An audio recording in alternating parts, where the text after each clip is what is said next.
Justice watchers, before we begin, I want to make this absolutely clear. The following broadcast contains public domain courtroom footage, commentary, and legal analysis.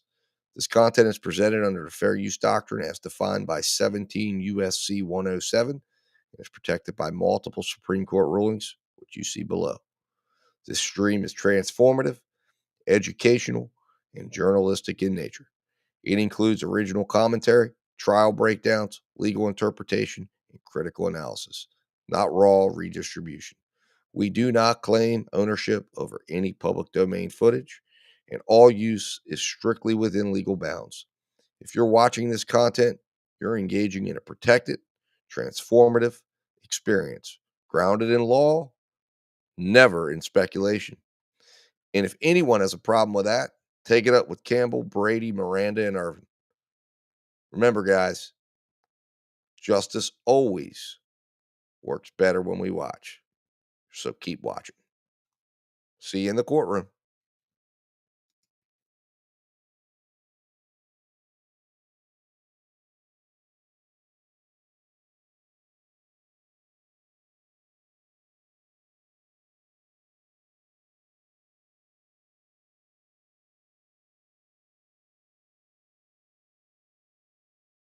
Attorney.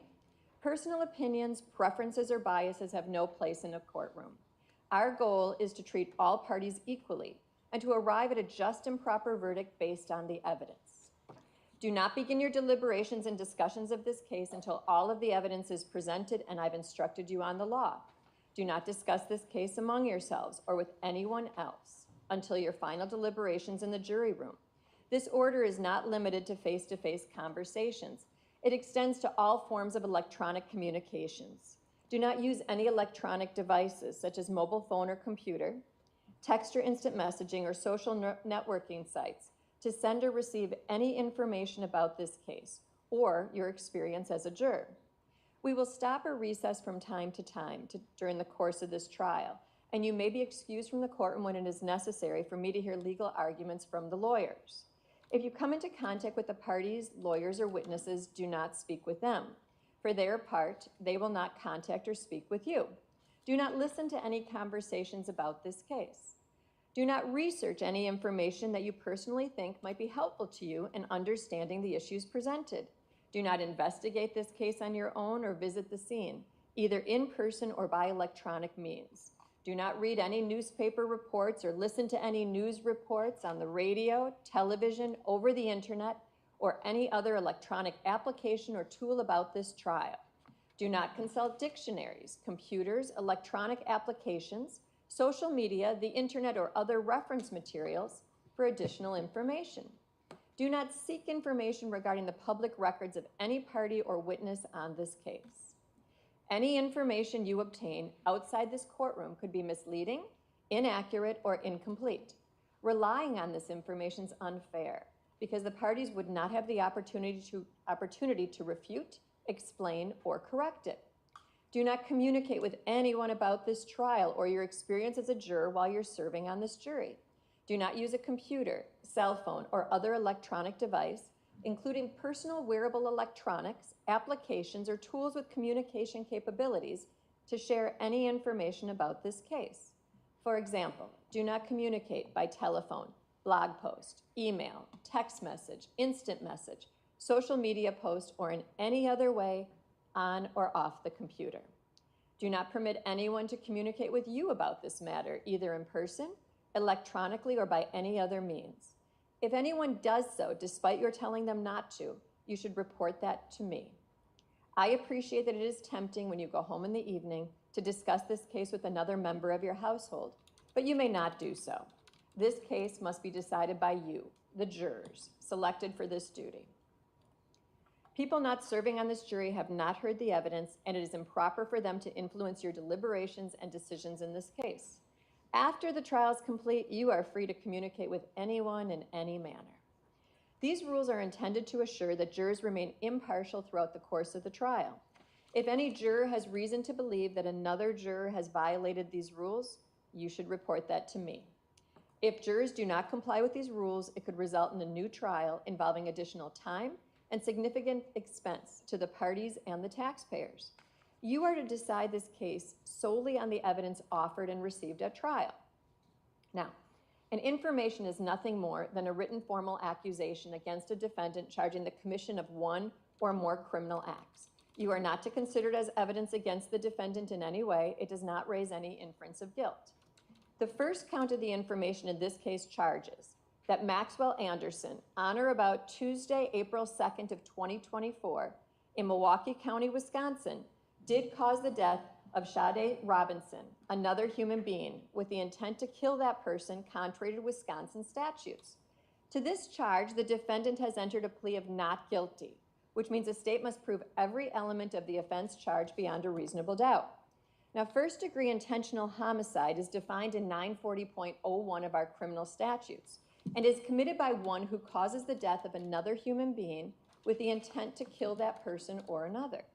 Before you may find the defendant guilty of first-degree intentional homicide, the state must prove by evidence which satisfies you beyond a reasonable doubt that the following two elements were present. One, that the defendant caused the death of Sade Robinson. Cause means that the defendant's act was a substantial factor in producing the death. The second element is the defendant acted with the intent to kill Sade Robinson. Intent to kill means that the defendant had the mental purpose to take the life of another human being, or was aware that his conduct was practically certain to cause the death of another human being. While the law requires that the defendant acted with the intent to kill, it does not require that the intent exists for any particular length of time before the act is committed. The act need not be brooded over, considered, or reflected upon for a week, a day, an hour, or even for a minute. There need not be any appreciable time between the formation of the intent and the act. The intent to kill must be formed at any time before the act, including the instant before the act, and must continue to exist at the time of the act. You cannot look into a person's mind to find intent. Intent to kill must be found, if found at all, from the defendant's acts, words, and statements, if any, and from all of the facts and circumstances in this case bearing upon intent. Intent should not be confused with motive. While proof of intent is necessary to a conviction, proof of motive is not. Motive refers to a person's reason for doing something. While motive may be shown as a circumstance to aid in establishing the guilt of a defendant, the state is not required to prove motive on the part of a defendant in order to convict. Evidence of motive does not by itself establish guilt. You should give it the weight you believe it deserves under all of the circumstances. If you are satisfied beyond a reasonable doubt that the defendant caused the death of Sade Robinson with the intent to kill, you should find the defendant guilty of first-degree intentional homicide. If you are not so satisfied, you must find the defendant not guilty. Now, the second count of the information in this case charges that Maxwell Anderson, on or about Tuesday, April 2nd of 2024, in Milwaukee County, Wisconsin, did dismember a corpse with the intent to conceal a crime, contrary to Wisconsin statutes. To this charge, the defendant has also entered a plea of not guilty, which means the state must prove every element of this offense charge beyond a reasonable doubt. Section 940.11 sub 1 of our criminal code is violated by one who mutilates, disfigures, or dismembers a corpse with the intent to conceal a crime or avoid apprehension, prosecution, or conviction for a crime. Before you may find the defendant guilty of this offense, the state must prove by evidence that satisfies you beyond a reasonable doubt that the following two elements were present. Number one, that the defendant dismembered a corpse. Number two, the defendant dismembered a corpse with the intent to conceal a crime. This requires that the defendant acted with the purpose to conceal a crime. You cannot look into a person's mind to find intent. Intent must be found, if found at all, from the defendant's acts, words, and statements, if any, and from all of the facts and the circumstances in this case bearing upon intent. If you are satisfied beyond a reasonable doubt that both elements of this offense have been proved, you should find the defendant guilty. If you are not so satisfied, you must find the defendant not guilty. The third count of the information in this case charges that Maxwell Anderson, on or about Tuesday, April 2nd of 2024, at 2926 West Lisbon Avenue in the city of Milwaukee, Milwaukee County, Wisconsin, by means of fire, did intentionally damage the property, other than a building, of Sade Robinson, valued at $100 or more, without that person's consent, contrary to Wisconsin statutes. To this charge, the defendant has also entered a plea of not guilty, which means the state must prove every element of the offense charged beyond a reasonable doubt. Arson is defined in 943.03 of our criminal code and is committed by one who, by means of fire, intentionally damages any property of another without the person's consent if the property is not a building and has a value of more than $100. Before you may find the defendant guilty of this offense, the state must prove by evidence which satisfies you beyond a reasonable doubt that the following 5 elements were present. Number 1, that the defendant intentionally damaged a 2020 Honda Civic by means of fire. Damage means injured, charred, defaced, and includes smoke damage. Intentionally means that the defendant must have had the mental purpose to damage the property of another by means of fire, or was aware that his conduct was practically certain to cause damage to the property. The second element is that the 2020 Honda Civic was the property of another. Property of another means property in which a person other than the defendant has a legal interest, which the defendant has no right to defeat or impair, even though the defendant may also have a legal interest in the property. The third element is that the defendant damaged the property by fire without the owner's consent or the consent of the owner's authorized agent. The fourth element is the value of the 2020 Honda Civic was $100 or more.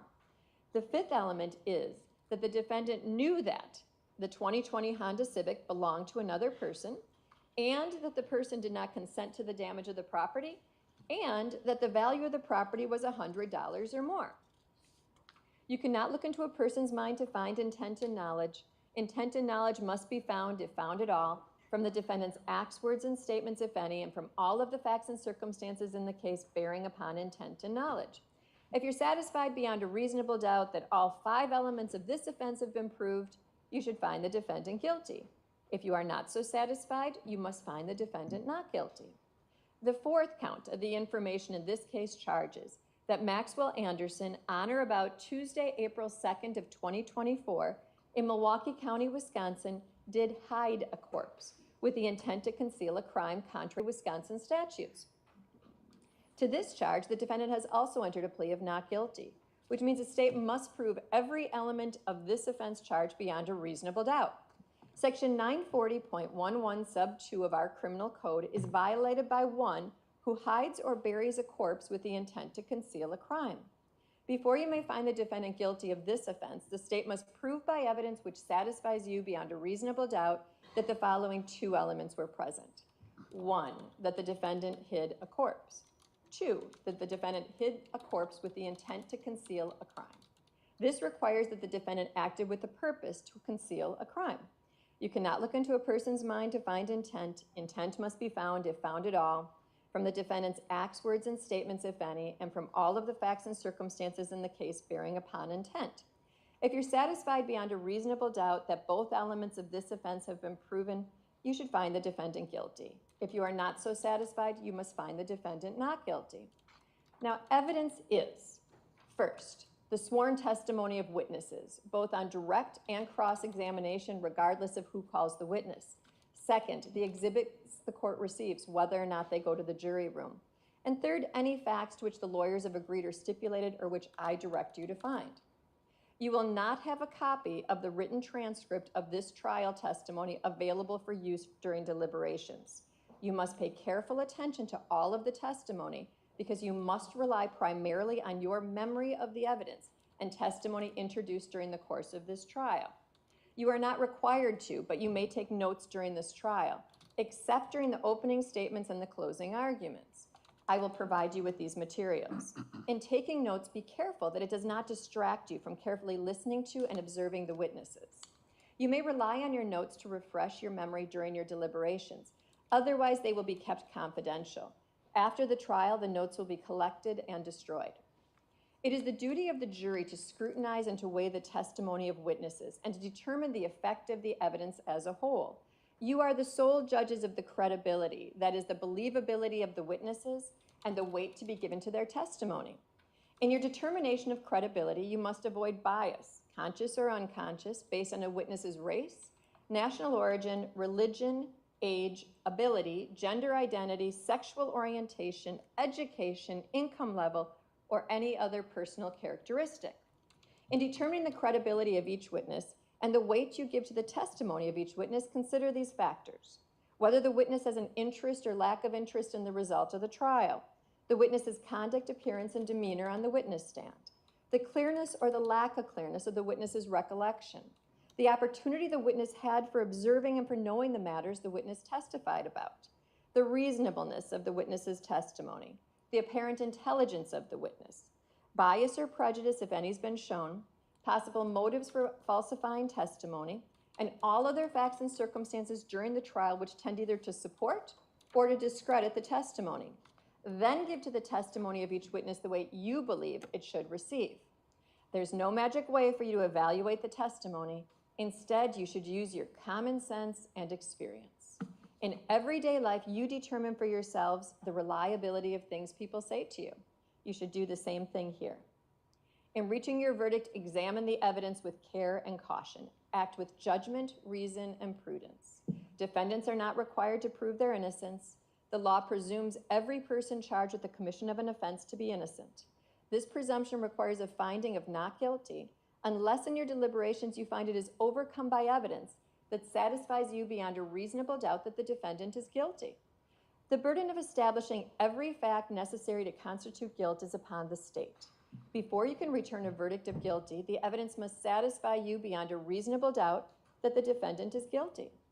If you can reconcile the evidence upon any reasonable hypothesis consistent with the defendant's innocence, you must do so and return a verdict of not guilty. Now, the term reasonable doubt means a doubt based upon reason and common sense. It is a doubt for which a reason can be given, arising from a fair and rational consideration of the evidence or lack of evidence. It means such a doubt as would cause a person of ordinary prudence to pause or hesitate when called upon to act in the most important affairs of life.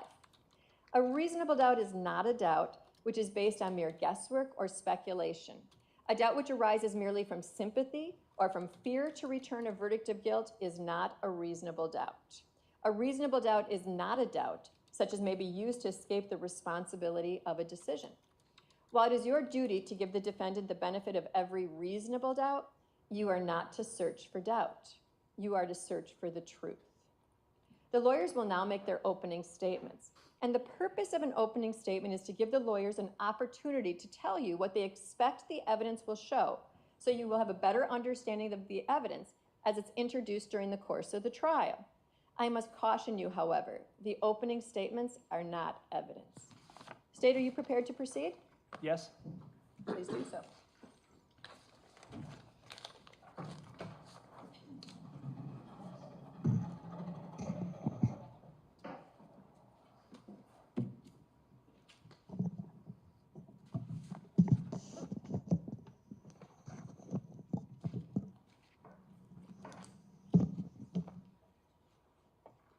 Ladies and gentlemen, the judge just read you the preliminary instructions.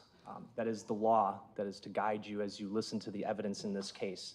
And what I'm going to ask you to do now and ask you to do at the end of trial is two things. And they're two things that the judge just mentioned during those instructions. Use your common sense and search for the truth. That is your job. Over the course of the rest of this week and into next week, you are going to hear testimony from the witness stand. You are going to see exhibits. You are going to see a lot of exhibits and hear a lot of testimony. And all of it at the end is going to boil down to your ability to use your common sense and search for the truth. Your duty is to come to a fair and rational conclusion as to what the evidence shows, and that's how you do that. You apply the law given to you by the judge to the facts that you decide occurred, and decide if Maxwell Anderson is guilty of the charges brought before this court. Maxwell Anderson is charged with 4 crimes that have just been defined to you, related to the disappearance and murder of 19-year-old Sade Robinson that occurred on the night of April 1st, 2024 into April 2nd, 2024. Sade Robinson was a 19-year-old young woman. She had an apartment on the Lower East Side, 1858 North Commerce. She was in school, she worked a job, she worked at Pizza Shuttle on the Lower East Side. She was everything that you would expect a 19-year-old girl to be. That day, April 1st, 2024, Sade Robinson went to work at Pizza Shuttle like any other day, and she made plans to meet up with the defendant, Maxwell Anderson, that evening after work. And she wouldn't know it at the time that she left her apartment that morning, but she would never return. Sade and Maxwell Anderson met up for dinner and drinks at the Twisted Fisherman restaurant in Milwaukee. They then went to Duke's bar on Water Street, and then they went back to Maxwell Anderson's house on the south side of Milwaukee around 9:20 in the evening on April 1st. After leaving Duke's and going to the defendant's house, Sade would never be seen alive again. That night, she was murdered by Maxwell Anderson. Her body was dismembered by Maxwell Anderson in a vicious and gruesome manner. And then Maxwell Anderson attempted to make her disappear from this world by discarding her body into body parts into Lake Michigan, and then taking her car and burning it behind an abandoned building near 30th and Lisbon. The evidence in this case is going to prove beyond a reasonable doubt that Maxwell Anderson intentionally killed Sade Robinson and then sought to have her disappear from this world. He cut up her body, tried to get rid of her body parts, and tried to cover it up in any way that he could. For doing this, he has been charged with 4 crimes: first-degree intentional homicide, mutilation of a corpse, arson of property for burning the car, and hiding a corpse. The evidence in this case, the testimony you're going to hear, is going to be voluminous. The judge just told you you're going to be allowed to take notes throughout the course of this trial. I would strongly encourage that you do that. The reason for that is so that when you're back there deliberating at the end of this trial, you're able to look back and understand the significance of things that you heard and remember it, because there will be a lot. So I would encourage you to do so. But at the end of this trial, the evidence will establish that Maxwell Anderson is the one who killed and dismembered Sade Robinson, and it'll prove him guilty of those 4 crimes. This is my opportunity to summarize the evidence so that you have sort of a roadmap as the trial progresses, and so you understand the context of what you're hearing about when you hear about it. You are first going to hear about April 2nd, 2024. Around 5:20 in the evening, the Milwaukee County Sheriff's Office and the Cudahy Police Department were dispatched to the shores of Lake Michigan near Warnemont Park. It was a particularly rainy day. The weather was pretty nasty that day. And 2 young men were walking the shores of Warnemont Park, and they found a human leg. And they called 911. That leg that they found would later be confirmed through DNA testing to be the leg of Sade Robinson. The leg was found down a large bluff at the park on the coastline of Lake Michigan. It's a very secluded location. You are going to see ample amount of photographs of that location. And investigators searched that area north and south of there significantly, thoroughly, but found no other human remains at the park. Now, this park and this location is near the Cudahy Water Department.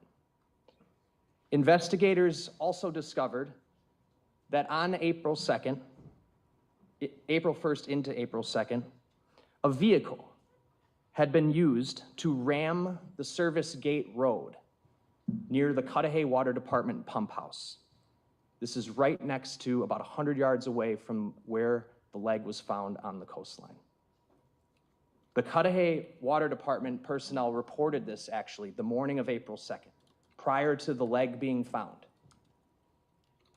Notably, where this gate was smashed, This gate takes you essentially down a service road that goes right down to the shoreline where this Cudahy Water Department pump house was located. And recovered right where this gate was smashed were pieces of a dark blue Honda Civic, 2020 Honda Civic. Sade Robinson had a dark blue 2020 Honda Civic. The pieces of that Honda Civic were recovered from that location.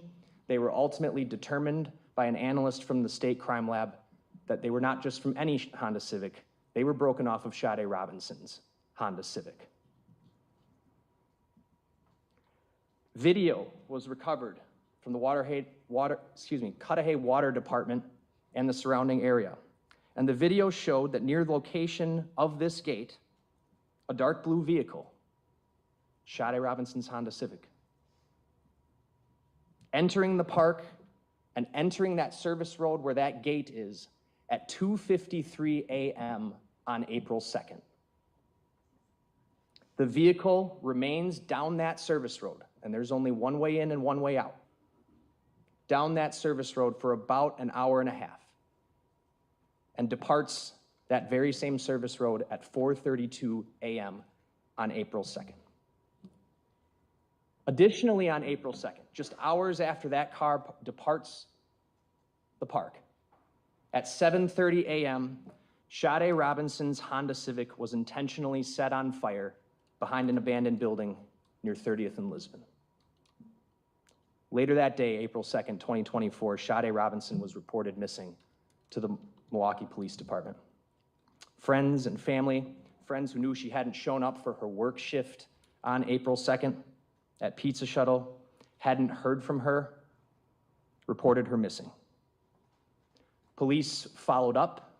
They checked her apartment at 1858 North Commerce Street. She wasn't there.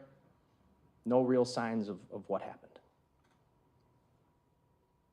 Police would then follow up on the missing persons report, speak to several family members and friends, and discover that she had gone on a date the evening of April 1st, after her work shift.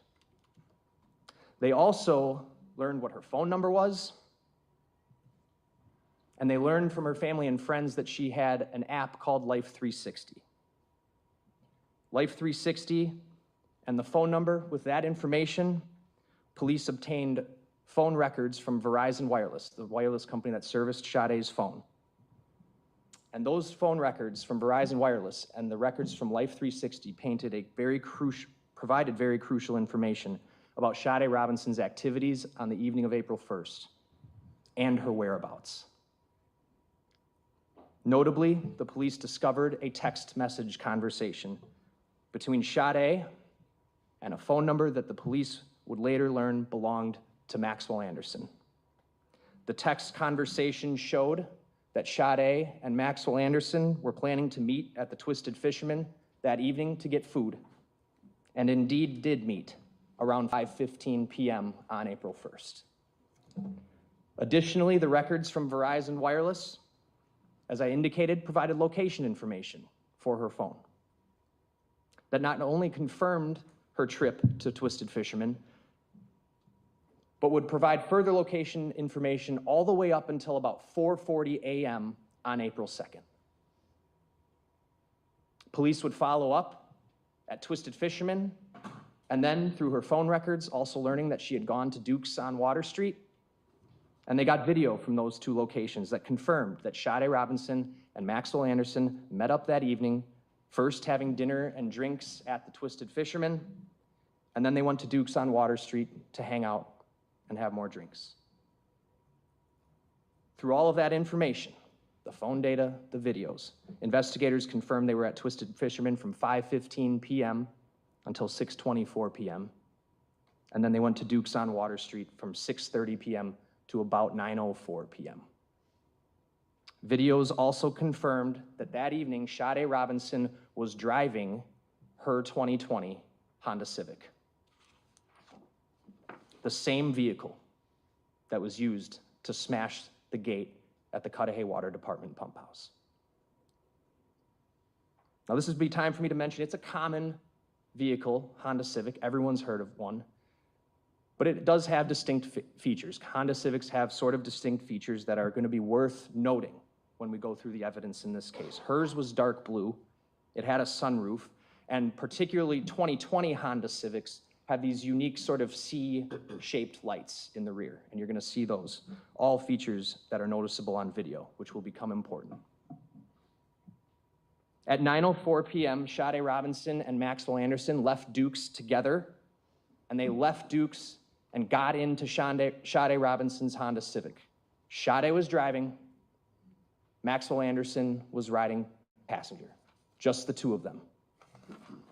The phone location information from both Sade's phone and Maxwell Anderson's phones, as well as other surveillance videos that you'll see from downtown and the area near Maxwell Anderson's residence on the south side of Milwaukee, confirmed that they drove from Duke's on Water to Anderson's residence.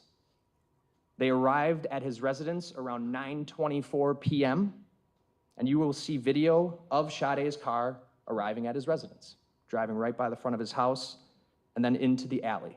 At the exact time, her phone location information is showing her phone arriving at his residence. Sade's phone remains at Maxwell Anderson's home up until about 12:45 a.m. on April 2nd. There's a video from across the street from Maxwell Anderson's home that shows silhouettes and movement in Maxwell Anderson's residence for the intervening about 3 hours. The time she gets there, the time her phone shows that they got there, up until about 12:45 a.m. Consistent with Maxwell Anderson and Sade being there. That video from across the street, beginning about 11:24 p.m., all the way up until about 12:45 a.m. on the 2nd, shows some movement beginning in the side yard near where the back door is, where he would come out and go in. That stops around 12:45 a.m. And any human movement that you can see in the upper window stops at 12:45 a.m.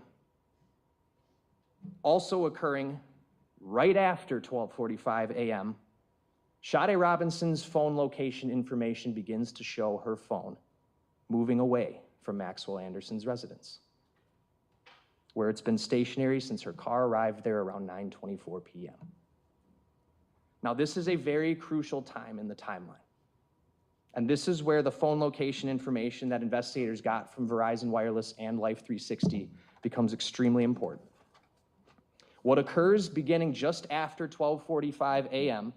is that the victim's phone moves away from Maxwell Anderson's residence and begins to travel to various locations throughout Milwaukee County for the next few hours. And investigators were able to follow essentially a trail of videos where the victim's phone was showing her phone was at various times. From 12:45 a.m.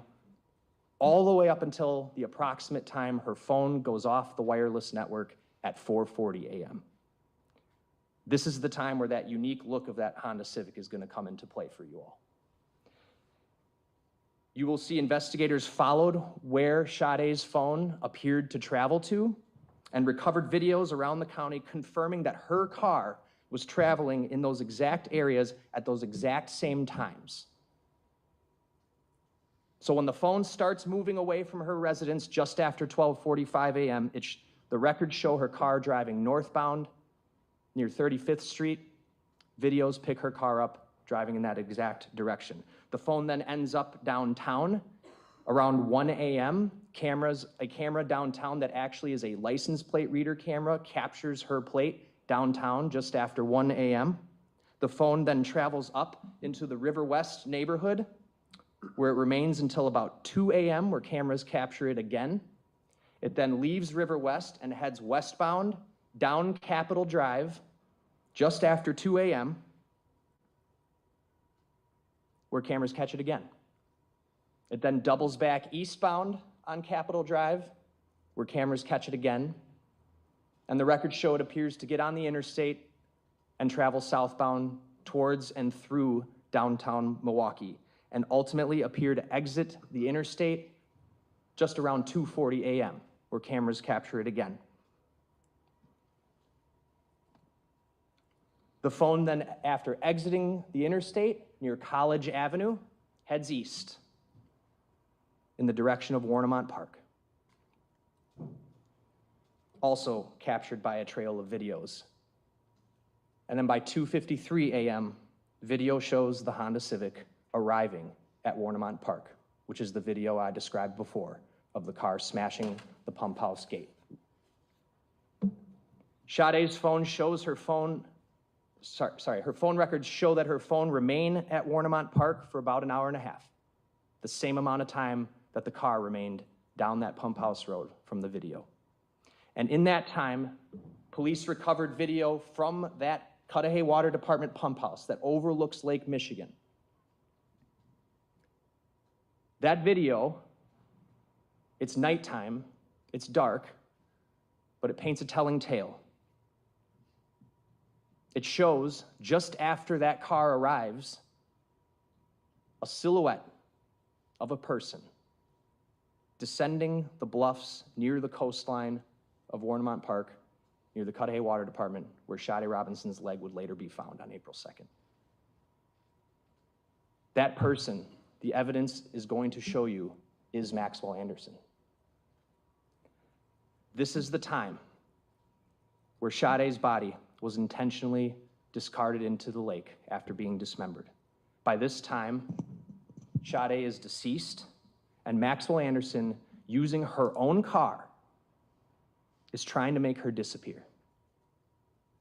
That video from the pump house confirms that he is down there for about an hour and a half before departing the pump house and departing Warnemont Park in her car around 4:30 a.m., which is exactly what the phone records show.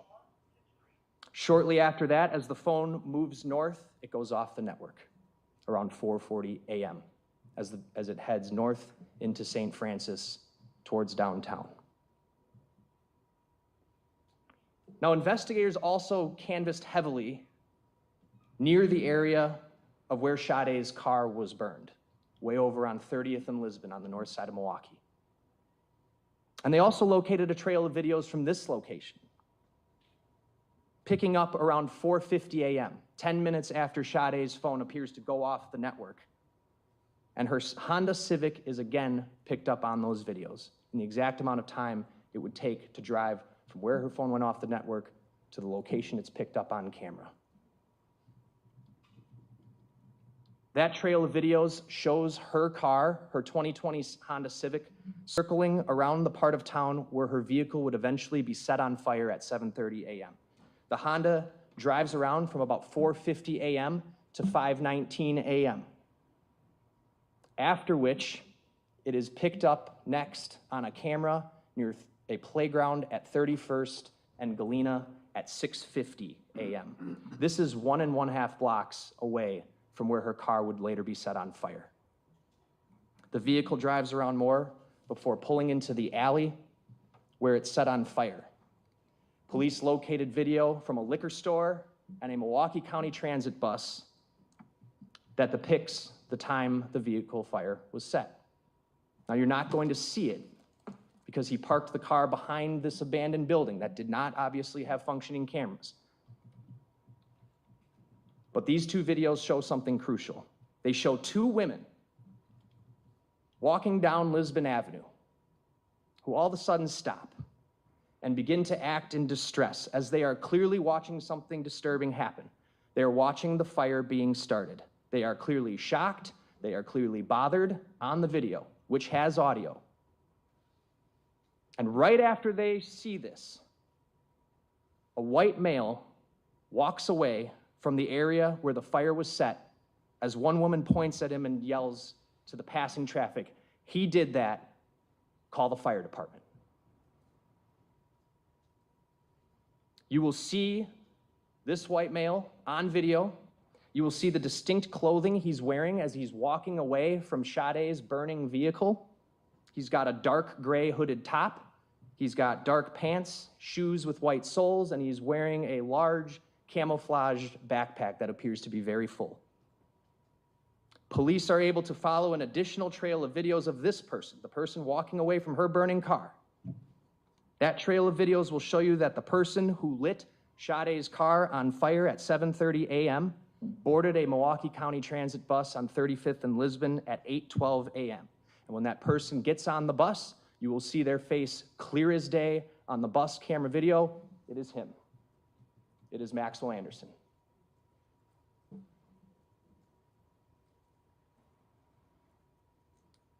He then takes the bus southbound on 35th Street and gets off the bus just blocks from his house.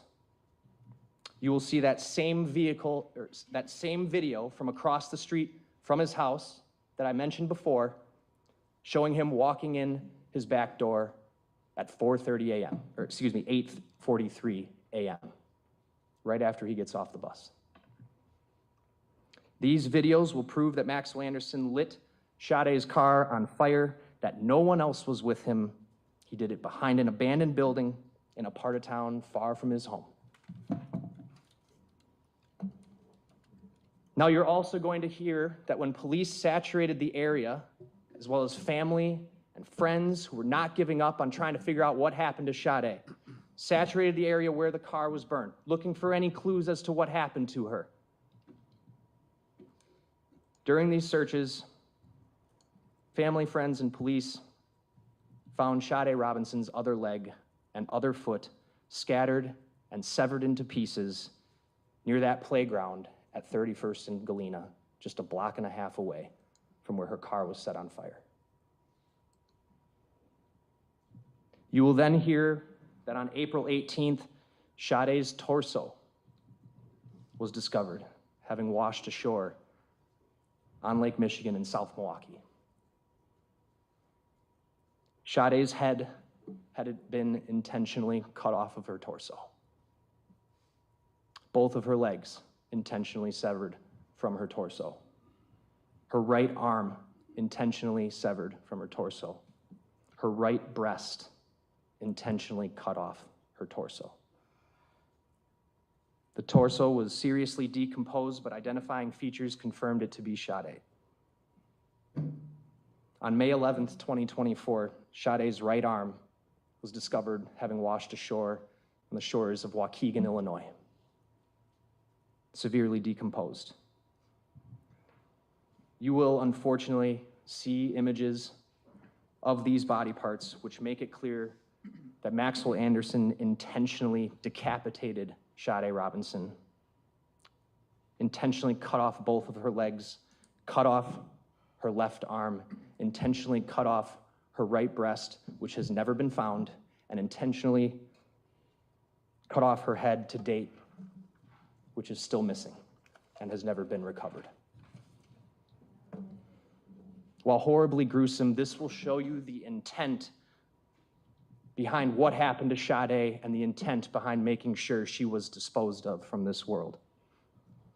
By April 4th, Maxwell Anderson was arrested by the Milwaukee County Sheriff's Office, and you are going to hear that his cell phone was recovered from him, confirmed to be the same phone that Sade was texting on April 1st, the last text conversation Sade would ever have.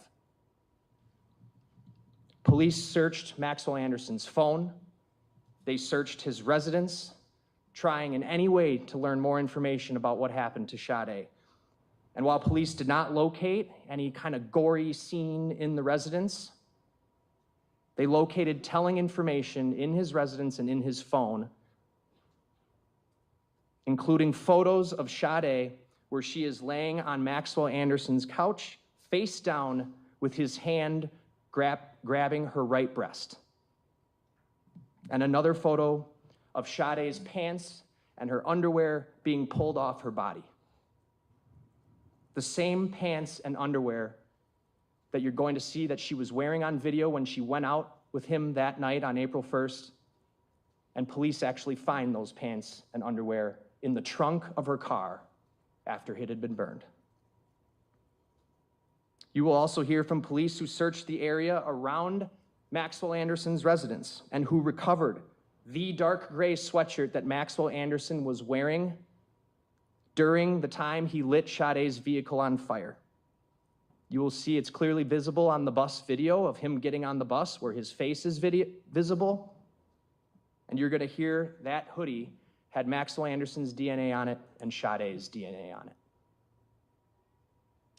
Additionally, you are going to hear from the medical examiner who examined the body parts that were recovered and was able to conclude that Sade's body was intentionally cut into pieces after her death. The medical examiner will describe the wounds to the body and what she noticed that showed the intentional severing of limbs, including the intentional severing of Sade's head. You are also going to hear and see evidence that the shores of Warnemont Park, where Sade Robinson's leg was found, were not unfamiliar to Maxwell Anderson. It was a place he knew well. It was a place he had taken a prior girlfriend to before, and that he called his secret beach. That's the location where Sade Robinson was discarded into Lake Michigan. It was a place he was familiar with and had taken a prior girlfriend to before. In total, what the evidence in this case is going to show is that Maxwell Anderson murdered Sade Robinson the night of April 1st into April 2nd. He then brutally and callously cut her apart, disposed of her body parts, and burned her car. Maxwell Anderson was the last person to text with Sade Robinson. He was the last person to be in public with Sade Robinson. He was the last person to have Sade Robinson's car. He was the last person to be with Sade Robinson. And the evidence will show that he is responsible for Sade's death. You will see, the evidence will show that what happened to Sade Robinson that night was not an accident. One does not end up going out to dinner and then going out for drinks on Water Street for a good time to being dead and cut up into pieces and discarded into Lake Michigan unless someone intends for that to happen. That's what the evidence will show happened to Sade Robinson. And the evidence will show Maxwell Anderson is responsible. At the end of this trial, I'm going to come back before you and again ask you to do what I asked you to do from the beginning, to use your common sense and search for the truth. And if you do those two things, you will find the defendant guilty. Defense.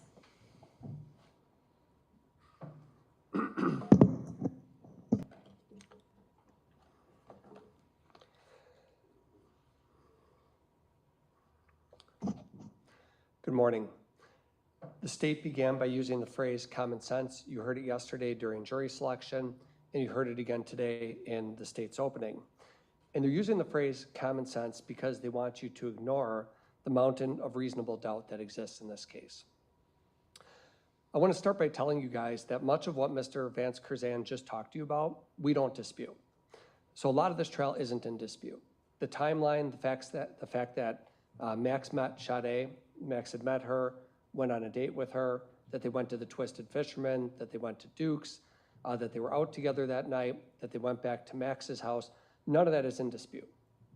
The fact that body parts wash up at Warnemont Park, the fact that body parts are found at 31st and Galena, the fact that those body parts belong to Sade, nobody here is disputing any of that.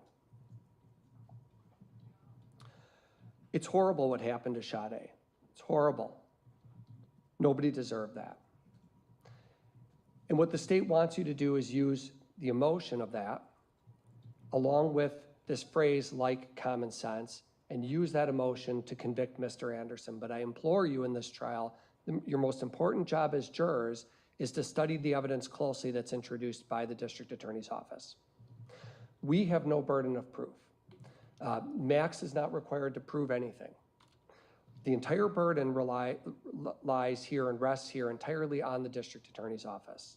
And it's the highest burden in the land to marshal together, to put together enough evidence to bring to you to show that Max killed Sade and that he committed those other crimes.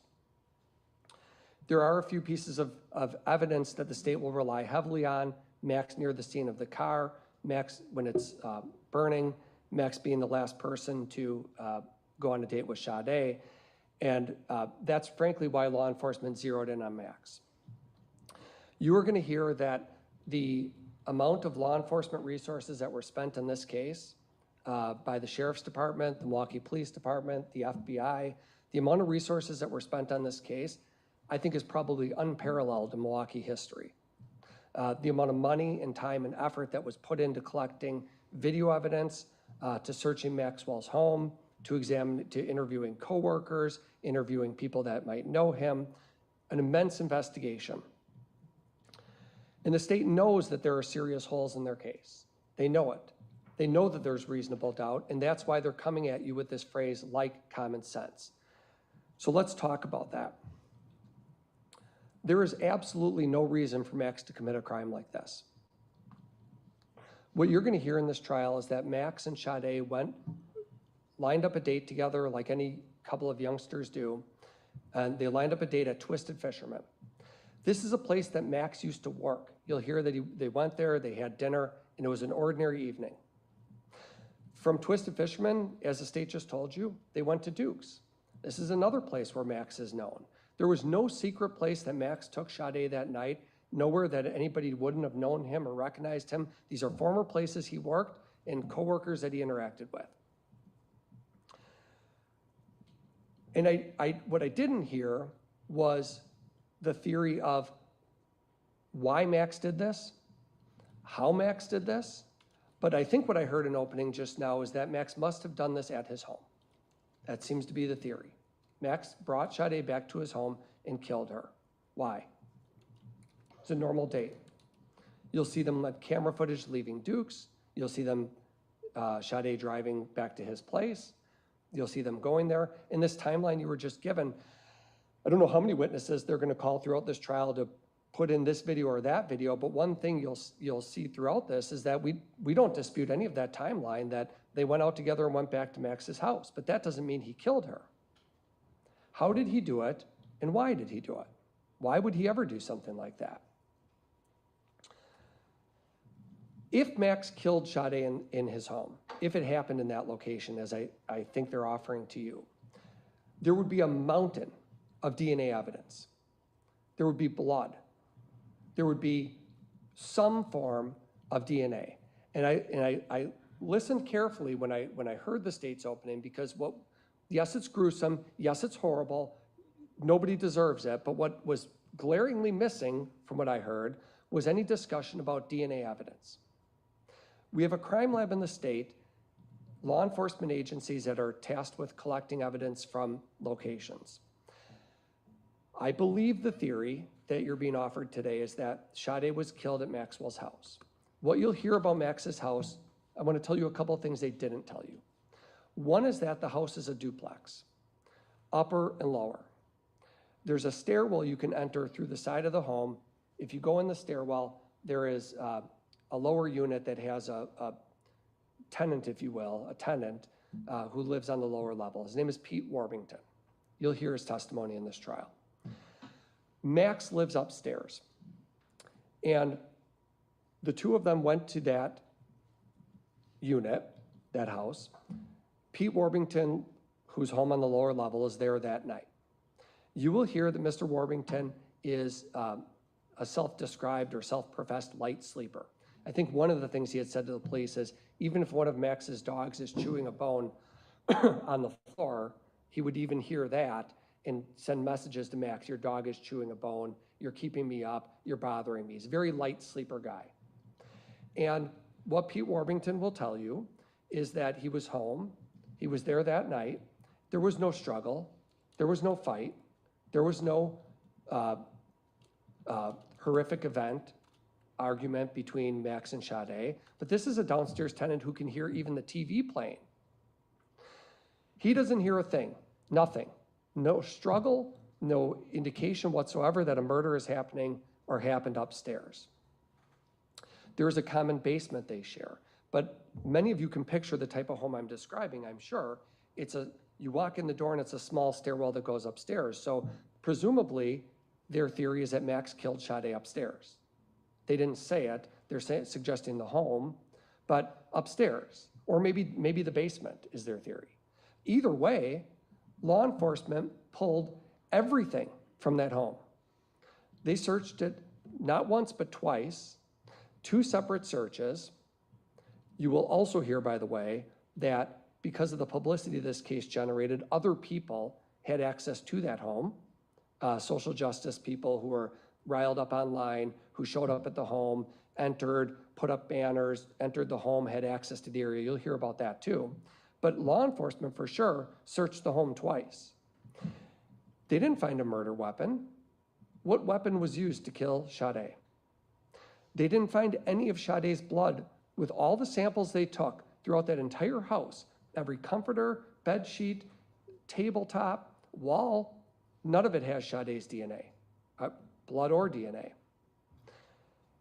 And then I think the theory is that Max drove Sade's car and dismembered her, that Max did that. With what instruments?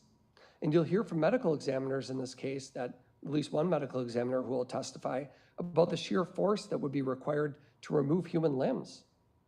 That's no easy task.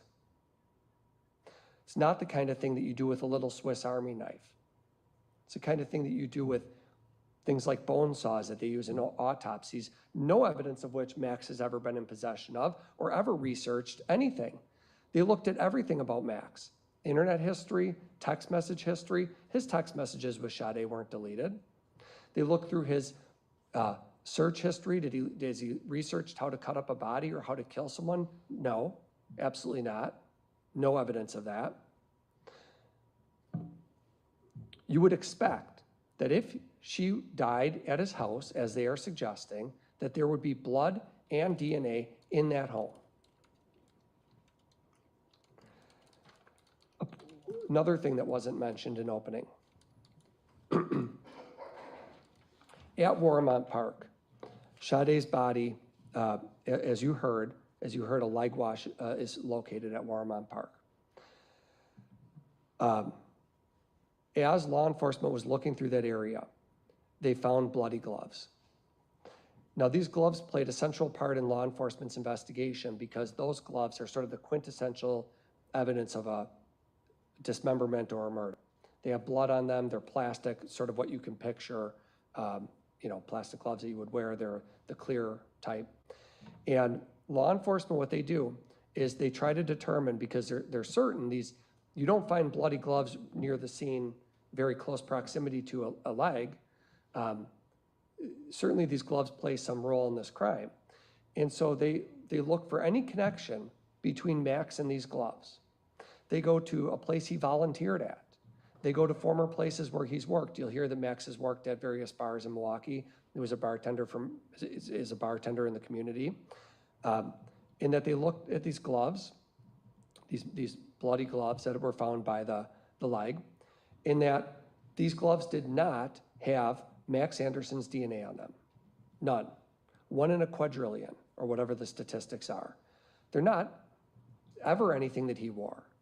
And with respect to Sade's DNA, it's uninformative. Could be, could not be. Not able to rule it out.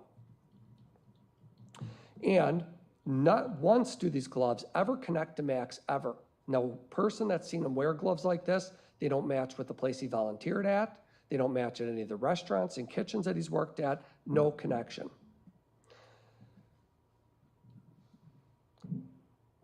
Sade's burning car. We know that the car is lit on fire near 30th and Lisbon or 31st and Lisbon, and you'll do with that what you will. I'll say this. The question is going to be, did Max light that car on fire? That's how you get to guilty or not guilty on the arson. Was Max the one who lit that car on fire? I find it interesting, and I hope you will too, that when we look at DNA evidence and we think about the importance of that type of evidence, the reason why it's so crucial is because we know from our human experiences that people can be wrong. We know people can be mistaken. We know that people can believe they saw something when they didn't see something. So I'm going to ask you, all of you, to implore you, study the evidence closely. When you're done with this trial and you take this back in the jury room, study everything very, very closely with a fine-tooth comb. Because eyewitnesses can be wrong, but the way we either prove or disprove it is we collect DNA swabs and we send things to our crime lab and we test them to see, does this link the person to an item? There is no accelerant or flammable liquid that connects to Max, nothing from his clothes where they can say, oh, this jacket he wore had gasoline or lighter fluid on it. But most significantly, they swabbed the exterior door handle of Sade Robinson's car. Her DNA is on her exterior door handle. Max's DNA is not. This is the same car that is burning in that area of 31st and Lisbon. And a person can be, we know from jury selection, in the wrong place at the wrong time. So what of all this video evidence that you just heard about in opening? That there's, and I told you as well, hundreds of hours of video footage that's pulled from Capitol Drive, Lisbon. Interestingly, you will hear, as Mr. Vance Curzan just told you, that when Sade left Max's house, her car actually went to Commerce Street in the Lower East Side, actually right past where she lives. You'll hear that. But what's important about the video evidence, all the footage that they pulled from every, and you'll learn a lot in this trial, the amount of cameras as you can imagine exist, double it or triple it, what you might think is out there. Pull cams that the Milwaukee Police Department keeps throughout the city. Ring doorbells you'd never know are hidden in a certain spot. Convenience stores that have a camera on the side. All of this video, all the hundreds of hours of video of when Sade's, and I say 100-hour collectively because what you're talking about is all these videos that go back hours and they examine all of them. Not one time on any of the video footage do you ever see Max Anderson driving Sade Robinson's Civic, ever. You can see the car, but you can't ever conclude that he is the one who is driving this vehicle. It's a pure speculation. And his phone never leaves his house after Sade goes home. What would one expect to see after an offense like this? What would you expect to see happens with Max Anderson? Perhaps changes in one's appearance. Perhaps they flee town. Perhaps they're acting different and nervous and unusual at work. Nothing changed with Max Anderson's routine after he and Sade had their date together. Continued to go to work. You'll hear from coworkers managers and coworkers that saw him. He continued going to his jobs. He didn't change his appearance. He didn't cut his hair. He didn't concoct some plan to leave town. He didn't try to talk to the downstairs tenant to concoct stories. None of that. And that's because he wasn't responsible for any of this. There'd be no reason for him to do those things. And when law enforcement did their investigation and began looking into things and looking for her blood and looking for her DNA, they were presented with the fact, and looking for Max on video driving her car, they were presented with the inescapable fact that all of it excludes him. And that's why you hear a phrase like common sense in voir dire and now. And I'm not telling you to ignore common sense, to be clear, not what we're saying. But when they emphasize a phrase like search for the truth, use common sense, it's at the exclusion of an equally, if not more important phrase, proof beyond a reasonable doubt. Justice sometimes is hard to administer. Finding Max Anderson not guilty because there is reasonable doubt is your duty, as hard as that can be in cases where we know that they're particularly gruesome. But Max had nothing to do with these crimes. And the law says it's not enough for him to look guilty or maybe be guilty, or there's a few bad things that look bad. They have to prove it beyond a reasonable doubt. And when you, as jurors, start to go into the jury room and examine these pieces of evidence, you will be confronted with nothing but reasonable doubt, and your duty is to return a not guilty verdict. Thank you. Okay, at this point, we're going to pass out notebooks to you. When you get the notebook, put your number on the front so that we know to return it to you. Okay.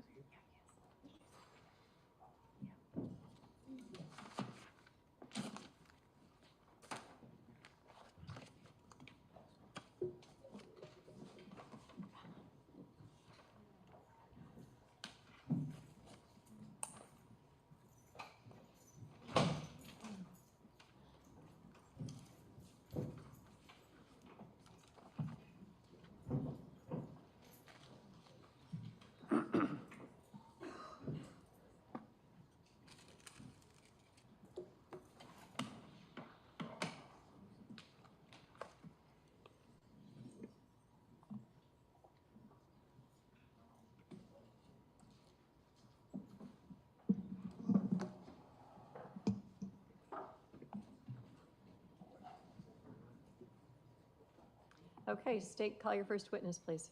State calls Osiris Terrell.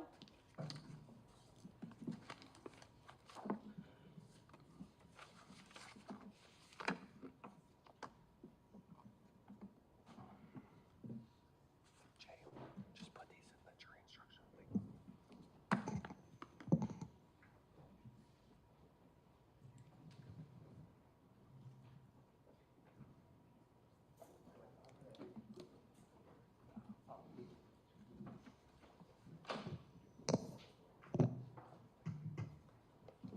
Sir, if you could just remain standing and raise your right hand. Do you solemnly swear that the testimony you give in this matter will be the truth, the whole truth, and nothing but the truth, so help you God? Yes. If you could please be seated, state and spell your name for the record. My name is Osiris Terrell, Osyrusterrell.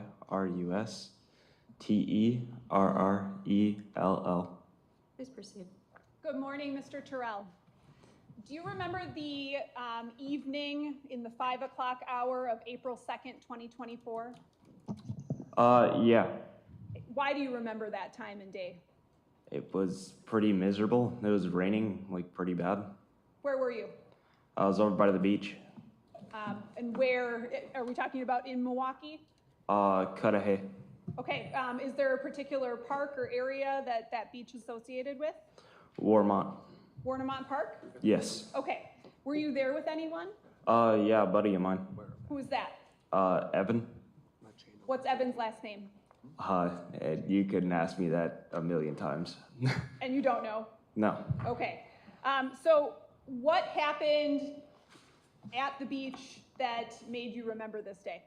We were walking down there, and there was a severed leg. A severed human leg? Yes. Okay, where was that? It was near the end of the trail down there. Before we get into more details about that, could you describe what this area is like? It's pretty, there's a lot of clay falling down from the cliff nearby, so it's pretty iffy if you can even get down there sometimes. And that week, it was raining pretty bad, like all week. Okay, so you described the day that you were there as being pretty miserable in raining. Yeah, And you do you remember that it was raining previously in the week? yeah. Okay, can you describe, Warnemont Park's a big area, right? Sort of. Okay, can you describe the area and how you would get down to the beach area that you're telling us about? So there's two ways you can go down there. You can start from Sheridan Park and walk down the trail that way, but you're still gonna have to climb over a lot of stuff. The other way is there's like a gate on the south side that you can go down, but the hill is pretty steep, and even when you get down there, you have to climb through a couple trees just to get to the area, and it was raining for the past week, so it'd be pretty miserable to do it. The gate that you're talking about, is that part of a paved road, Yeah, like a service road? yeah. How did you become familiar with that area? I've been going up and down that entire area for years. If you were just in Warnemont Park, not down by the beach, would you necessarily be able to see this area?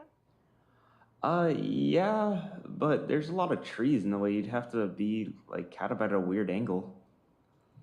And would that be like from the bluff area? Yeah. So you're down there with your friend Evan, right? Yeah. Describe where you're walking when you see what you discover to be a human leg. Kind of like the beach line, really rocky area. It was covered in clay and just stuff falling from the cliff. It's probably like this much ability to walk around the area. Okay, and you're holding your hands out, maybe Yeah. a Yeah. 3-4 foot spread? Yeah. Okay. And what drew your attention to that bluff area? It was just the intention the whole time. There's no other way we couldn't go back just because the waves were pretty like extreme that day. So we had to go over there, and we just had no choice. What drew your attention to the leg? It was a pretty narrow path, so it's kind of hard to miss. At first, we thought it was like a mannequin leg, but then we got a closer look and realized what it really was. How'd that make you feel? It's kind of hard to say even now. I don't think it's really hit me, but yeah. What did you do? We went up pretty much immediately, called the cops, and that's all I really remember from that time. The police department came, right? Yeah. And did you have contact with a police officer or a couple police officers? Yes, but most of the time I was in the car. Okay. Were you down with the police officers on the beach area? No. You told them what you told us here today? Yes. I don't have anything further, thank you. Cross. Did you see any other people down by the beach when you were there? No, it's just us that day. That's all. State anything further? No. Thank you, sir. You may step down. State your next witness. The state calls Officer Zachary DeSmet.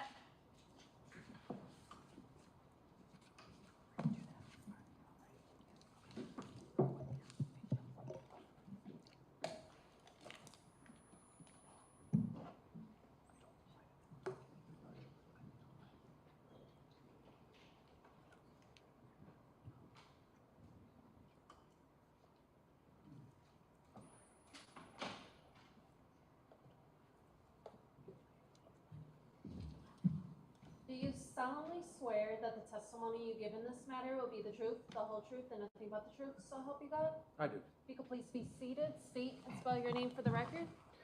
Name is Zachary DeSmet. First name is Zachary, Z-A-C-H-A-R-Y. Last name DeSmet, D-E-S-M-E-T. How are you employed? The city of Cudahy. As a police officer? Yes, ma'am. How long have you been with the Cudahy Police Department? 4 years. Were you working on April 2nd, 2024?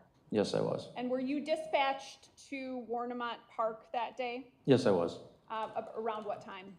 It was in the afternoon, early evening, late afternoon. What were you dispatched there for? I was dispatched there for a caller reporting that they found a human leg on the beach. Warnemont Park, is that in the city of Cudahy? Yes, it is. We have two parks, Sheridan Park and Warnemont. They border each other. So the Cudahy Police Department has jurisdiction over that area? Typically, it's the sheriff's department that handles the parks, but if there's any imminent calls that come out or anybody that needs help immediately, we'll respond initially to stabilize the scene, then it's usually turned over to the sheriff's department if needed. Are you familiar with that area? Yes, I am. Can you describe the weather that day if you remember? The weather was pretty rough. It was rainy, very cloudy, strong winds, especially down at the beach. What did you do when you got there? Excuse me.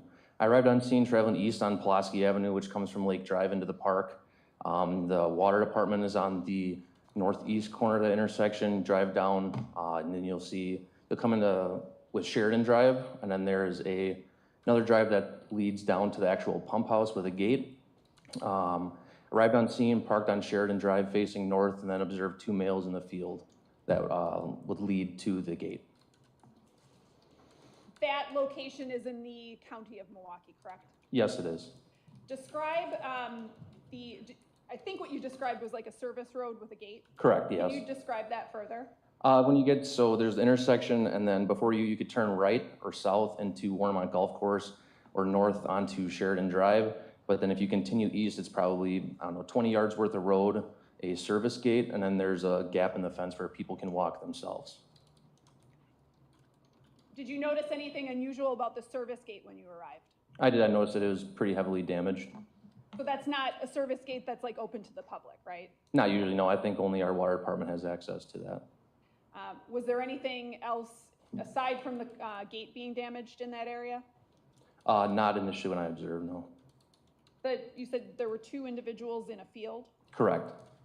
Were you able to identify those people? Yes, we were. Who were they? It was Evan Millies and Osiris Terrell. What did you later learn they were? The people that discovered the leg down at the beach. Was one of them the 911 caller? Yes. And did you have contact with them? Yes, I did. What happened next? Well, I observed them to be, especially Mr. Millies, to be in a kind of a frantic state, obviously seeing something like that. They gave me a brief rundown that they think they found a human leg at the beach and wanted to show me where it was. So I had Mr. Terrell sit in the back of my squad car. I'm more familiar with Mr. Millies, so I had him take me down to the beach.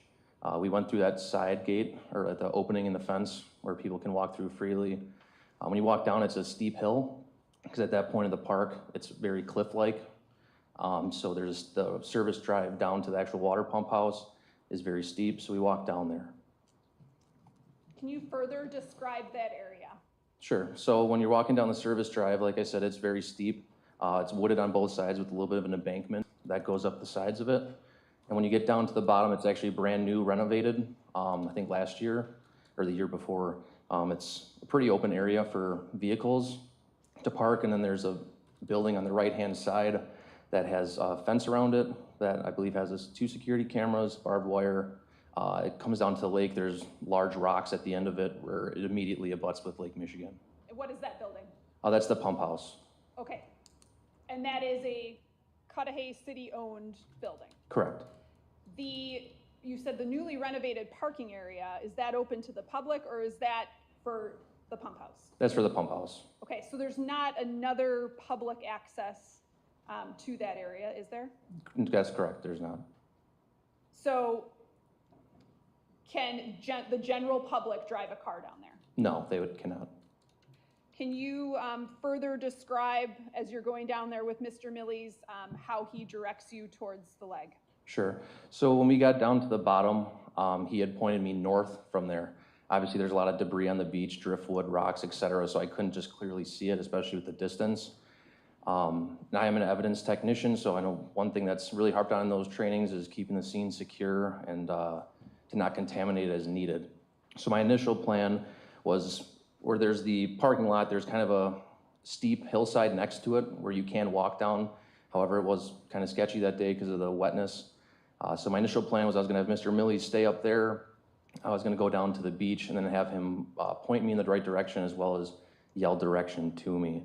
I attempted to do that, but after, like I said, with the wind and the waves crashing, after about 20 yards, I couldn't even hear him anymore. So I reapproached him, had him come down with me. At that point, I had him walk in front of me. He had a jacket on, so I grabbed the back of his jacket just to be able to direct him, or if I saw anything that I thought was of evidentiary value, I could direct him or prevent him from destroying or stepping on it. Can you describe, once you leave like the parking lot pump house area, is there a path? Is it like is there a clear way to get to the beach from there? Not really. Like I said, there's kind of a hillside on the side that is walkable, but again, depending on the conditions, it can be kind of iffy. That day was kind of rough, but we were able to get down there. The beach at that part is primarily rock, smaller rock, but still kind of generally unstable to walk on. And then you'd have the lake or Lake Michigan on your right-hand side or the east side. And then on the west side would be a steep cliff, essentially, from Warnemont and Sheridan Parks. As you and Mr. Millies are going through that area, what, if anything, do you see? So, like I said, there's a lot of water coming down off the sides of the cliff, a lot of debris. The waves were crashing pretty heavily. While I was walking down there before that, Mr. Millies told me that the leg was actually located on the side of the cliff, or the side of the embankment, about 10 to 15 feet up. So as we were walking north on the beach, that's where I was initially looking.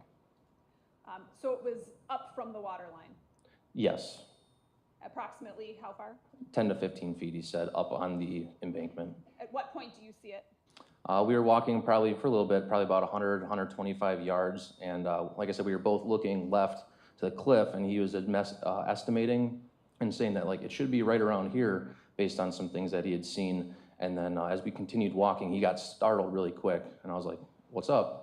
And he's like, it's right there. And so I had moved him to the side, and about 5 to 8 feet in front of us was the leg was located there. And where was it relative to the embankment? It was close to it, probably within 10 to 15 feet from the embankment. Given the rain, was there erosion that was happening? Yeah, there's some pretty severe, even you could see different streams cutting lines into the sides of the cliffs. What did you do next? At that point, I radioed my dispatchers and advised them that the leg was there, was confirmed, to request MCSO's response to shut down the scene. The only ways into the scene are from the Pump House Road and the S-curve down in Sheridan Park, which would be a significant walk, and then advise them on how to get to my location. Before we go further in that area, can you describe how you would access that area from Sheridan Park? From Sheridan Park, which is quite a ways north, probably at least half a mile, I'd say, or somewhere in that ballpark. You'd have to walk down a path. It's a steep path, but it goes down, it is paved, down to the beach. And then you'd have to walk further south. You'd have to walk south quite a ways on that beachfront to even get to that scene. What, when you located the leg, what were your impressions? What were you able to readily discern? I could readily see that it was what I believe to be a black female, a leg from either a late teenager or younger black female. The leg was short and had pink nail polish on the toenails. What did you do then? At that point, I had Mr. Millies stay. I put him on a rock, a bigger rock there. I told him to stay there, not move, and he stayed there until the MCSO, deputies Leon Martin and Michael Kruger arrived on scene, which at that point he was later escorted up there, back up the hill to where I would assume he would be interviewed further in depth. So the sheriff's department joined you? Correct. In your walk with Mr. Millies down the beach and in your observations in the area around the leg, was there anything else that you located? I believe that on the way down there, Mr. Millies made me aware that there was like a bra and maybe a t-shirt that were located, but he was unaware if it was related. Then what did you do? At that point, deputies Martin and Kruger took Mr. Millies back up to interview him. Upon further investigation, I was looking at the leg that it was cut from the basically hip joint down to the foot. Other than that, the leg did not appear to be disturbed, and I observed the cuts on the leg to be clean and not intentional, or intentional, I mean. That the cuts were or were not intentional? Were, that they were straight, not jagged, not torn. Did you move the leg at all? Yes, I did. I had to move it 2 or 3 times just because the time of the day, the waves were getting, like I said, we were getting some pretty good waves and they were moving further and further inland. So 2 or 3 times I had to move the leg further west to prevent it from being taken by the water, which was documented on body camera as well. How did you do that? I grabbed it by the ankle with my left hand and under the thigh with my right hand. Physically picked it up, moved it about 5-10 feet, set it down in the same way that it was laying, and then advised my dispatch to log that it had been moved. Did it appear to have been in the water or decomposed? It did not appear to be decomposing. It appeared to be fresh just based on my experience with other deceased humans. And there was a lack of blood. I didn't really see much blood on it at all, which also could be attributed to the rain that had been coming down. That beach area, how would you describe the area in general? It's usually pretty calm. We don't really ever get calls there mostly. Anything, it's usually like a dog complaint or someone just kind of loitering. But it's a beautiful area. It's not frequently traveled. It's hidden, secluded. Like I said, that was the second time I've ever been down there for an actual call. Thank you. I have nothing further. Cross? How long have you been a police officer? 4 years. Okay, with Cudahy the whole time? Yes, sir. And Warmont Park is entirely within the geographical area of Cudahy, right? Yes, sir. And we have, would you agree with me that the park itself is 248 acres? Sounds about right. It has an 18-hole golf course, Yes. has a dog park? Yes. Further south, much further south, the dog park is, but yes. Right, because Warmont Park stretches along the coast of Lake Michigan, basically, right? Correct, from about Pulaski Avenue down to College Avenue. Exactly. And So there's walking trails, right? Yes, there are. And there's, you said there's a dog park also at Warmont Park, right? That's correct. And isn't the Oak Leaf Trail, doesn't the Oak Leaf Trail run through Warmont Park or into Warmont Park? It does go through it. Right, there's trails you can run on from Cudahy in Warmont Park and head north if you wanted to, right? Yes, there's one paved path that goes to the park for the Oak Leaf Trail. And there's even races that go through there. There's the South Shore Half Marathon, for example, that runs through that area, right? There have been, yes. So the park, when you say secluded, you're referring to that little beach area, but the park itself is not a secluded park, right? That would be correct, yes. In fact, it's a heavily trafficked park with lots of activities, right? Yes, that part of the park where the pump house is located isn't as traveled as the other sections, but yes. Right. And I think I heard you say before that a person, if they wanted to, can walk along the beach north to south or south to north. Didn't you say that? Yes, I did. In other words, where you find the leg, if a person had wanted to, they could walk up and down that beach north if they wanted to. Yes. Okay.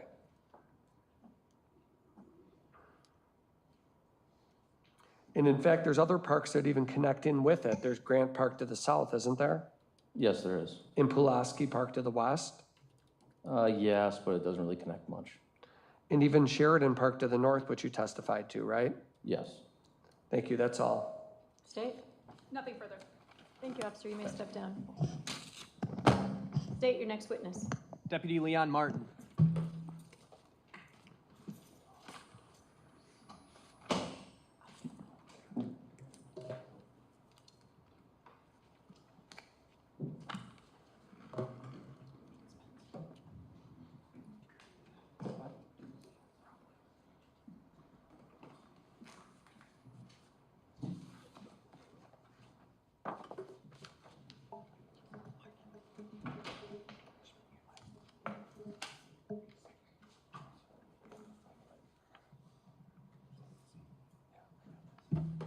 Do you solemnly swear that the testimony you give in this matter will be the truth, the whole truth, and nothing but the truth, so help you God? I do.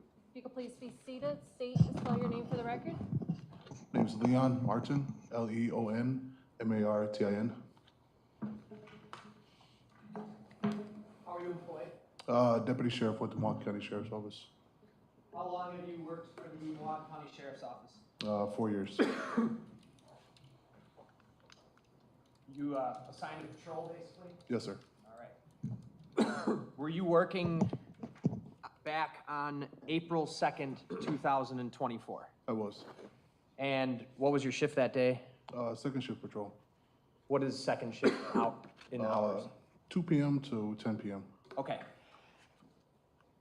Around 5:30 in the evening that day, were you dispatched to a call for service at Warnemont Park? I was. Is that at or near 5400 South Lake Drive in the city of Cudahy, Milwaukee County? That's correct. What was the nature of the call you were responding to? There was a report of a possible human leg found on the beach at Warnemont Park. And that was information conveyed to you by dispatch? So Correct. essentially you know what you're going Correct. towards? Okay. When you arrived on scene, were there other law enforcement already there? There was. Members of the Cudahy Police Department? Yep. Okay. What did you do when you got there? I walked down. Initially, I parked at the top of the hill that leads down to the pump house. Was directed down the hill by other members of the Cudahy Police Department. Walked down the hill and was kind of flagged over to the area where police officers from Cudahy Police Department were already there. This area that you walked down to would have been the pump house that is on the shores of Lake Michigan, fair? That's correct. When you got down there, were you guided to where this body part was recovered? I was. And were you wearing a body cam at the time? I was. I'm gonna have you take a look to your right if you can. On the screen here, I have what's marked as exhibit number 10. Do you recognize that? I'll stipulate that's his body cam. I'll play a clip from this first. This is exhibit number 10. The video is titled SUSP-5 Martin. I'm gonna play a short clip here.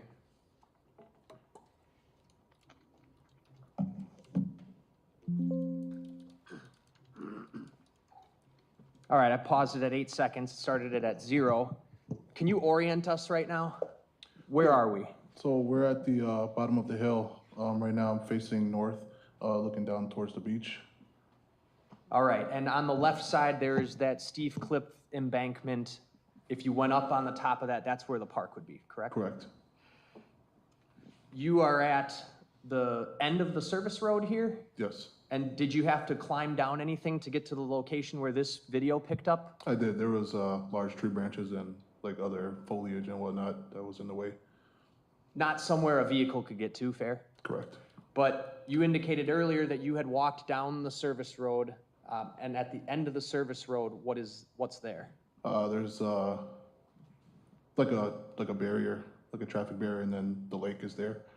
So it's like a roundabout, so you can turn around and drive back up the hill. So vehicles can essentially get all the way down to essentially the shoreline, but could not get down to where you are right now in this video. That's correct. What do you have to do to get down to where you are in this video? I had to climb over a couple of large trees and just other like rocks and whatnot. And how far did you have to walk to get to the leg? That was about estimated probably about 100 to 150 yards. Where I have this video paused, you're basically at the start of that walk. Is that fair to say? That's correct. Okay. I'm gonna play it until 4:10. And there's no audio right now. When does the audio pick up? Approximately 30 seconds. That because that's how your body cameras work? Correct. When you activate your body cam, it plays 30 seconds before you actually activate it. Thank you.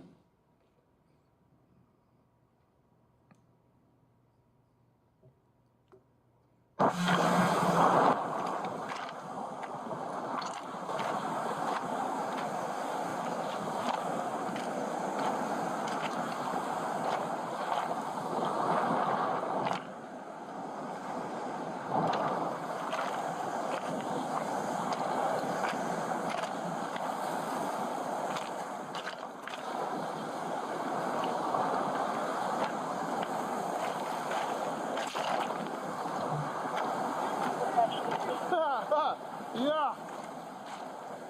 Good. I just cleaned my boots too, dude. Fuck, man.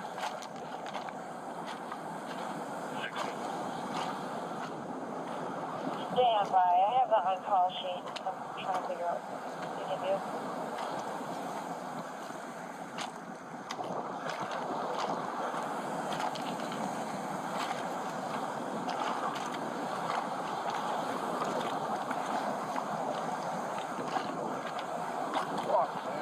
Take that. All right. How's it going? What's up, man? So this is Evan Millies. We've dealt with him before. Sometimes mostly a good guy. He's gotten into this trouble a couple times, but good dude. Okay. So they walked down the S curve from Sheridan, started walking south just for fun, you know, rough day on the beach. As they were walking, see that leg right there? Yeah. Said that it was up about approximately where the end of that stick, that branch is. By the bushes right there. That bushes, said that they saw it up So there. it's like up on the hill, kind of? Yeah. Okay. So said that him and his buddy who's in my squad right now walked out, called us, and then when we came back, there was about, I don't know, maybe 7 feet east. By the rock. I moved it just for evidence purposes. Okay, so this gets swept away? Yeah. Okay. And I documented it well on body cam with different angles of where it was. And Okay, cool. All right, we got You want to tell me where it is? What's your name again, bud? Evan. Evan? Okay, Evan. How long were you out here? About probably an hour. An hour? Yeah. Okay. About 16. Do you usually come this way? Yeah. Yeah? It's going It's the to be first time you seen Marco. anything here? Yeah. Yeah? It's the first time you seen anything like this? Yeah. Yeah? Okay. All right, Evan. Just hang tight. Don't go anywhere, okay? Yeah.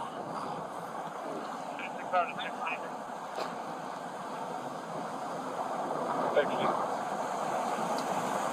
That is 100% correct.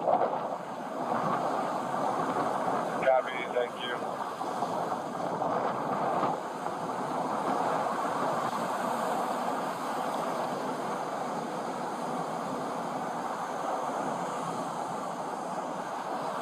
All right, hang on, Evan. We'll talk to you some more, okay?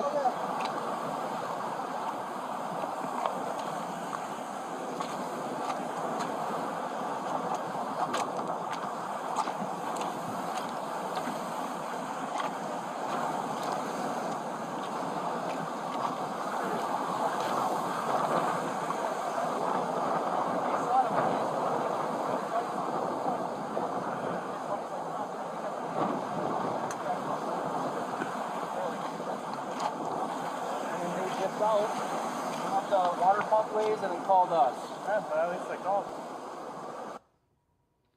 Paused your body camera at 4:09. The object's right here, Deputy. That's the leg, correct? Correct.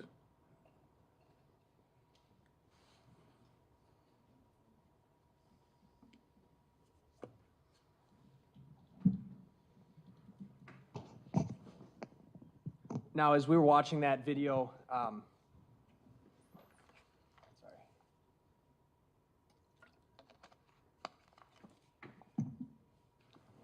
you're able to see the waves there were pretty violent. Is that fair to say? That's correct. And it was a rainy day. It was. Did you observe any blood or any kind of thing like that near the leg? I did not. Or near the area where he had originally indicated the leg was found? That's correct. There was no blood around the area or on the hill where it was initially found at. What did you observe about the leg when you saw it? The toenails were painted with pink nail polish. Based on the size of the leg, I could estimate that the person that the leg came from was rather short. The leg didn't appear to be decomposing in any type of way. So I was estimating that it had been placed there relatively, short time ago. The other member of the sheriff's department that we saw in there, Mm-hmm. so the person you first talked to, that was Officer DeSmet, correct? Correct. The other member of the sheriff's department, who was that? That's Deputy Michael Krieger. Did you and Deputy Krieger canvass the scene or search the scene? We did. What did you find? Nothing else of evidentiary value. No other body parts, correct? That's correct. Was the medical examiner's office called to the scene? They were. Did they come? They did. Did they take possession of the leg? They did. Throughout that time, were there other members of your department who responded as well? There were. Did you search other areas, not just on the shoreline that we were watching on that video, but other areas of the park as well? That's correct. At the top of the bluff that was on the left side of the video, that's a wooded area. Myself and multiple detectives and other MCSO personnel searched the wooded area and didn't find anything else.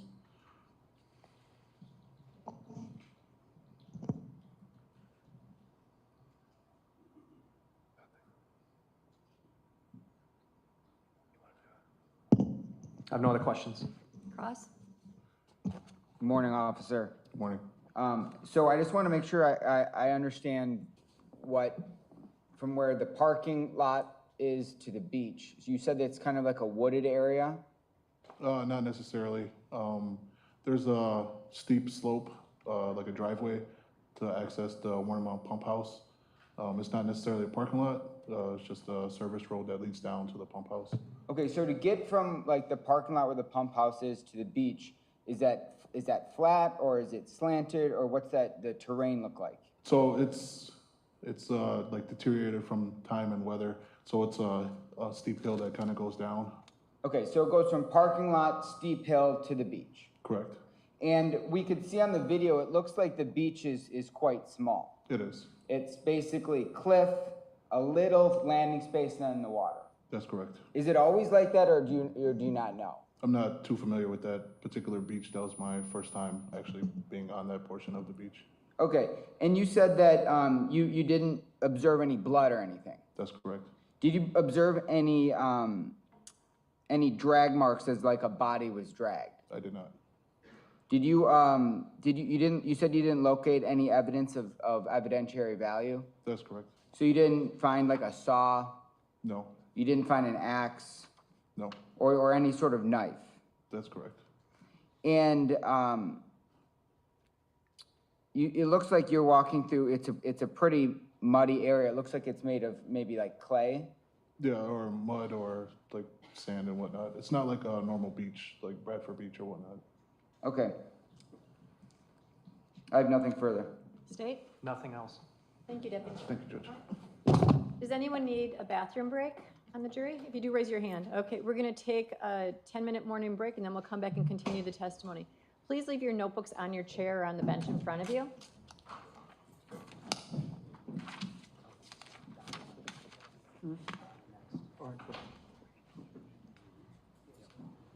Daughter.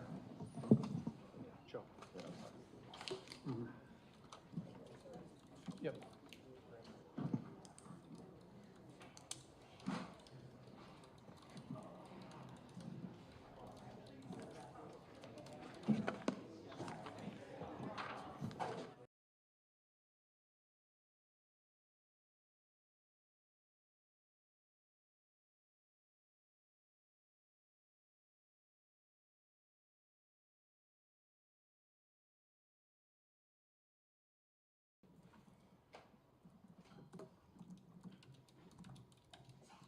God bless you. Okay, we're on the record. We have the same appearances. State, are you prepared to call your fourth witness? Yes, before I do that, I'd like to move Exhibit 10 in. Any objection? No. 10's received. State calls Detective Joanne Donner.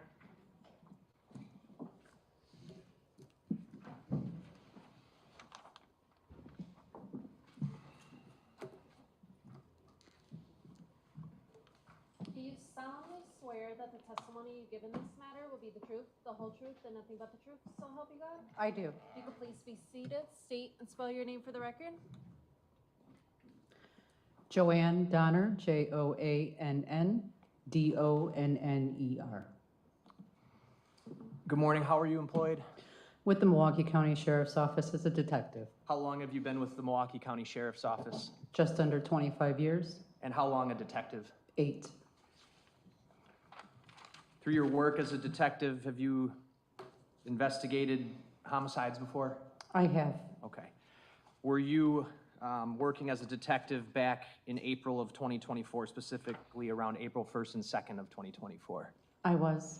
Were you dispatched to the area of Warnemont Park in Milwaukee County I was.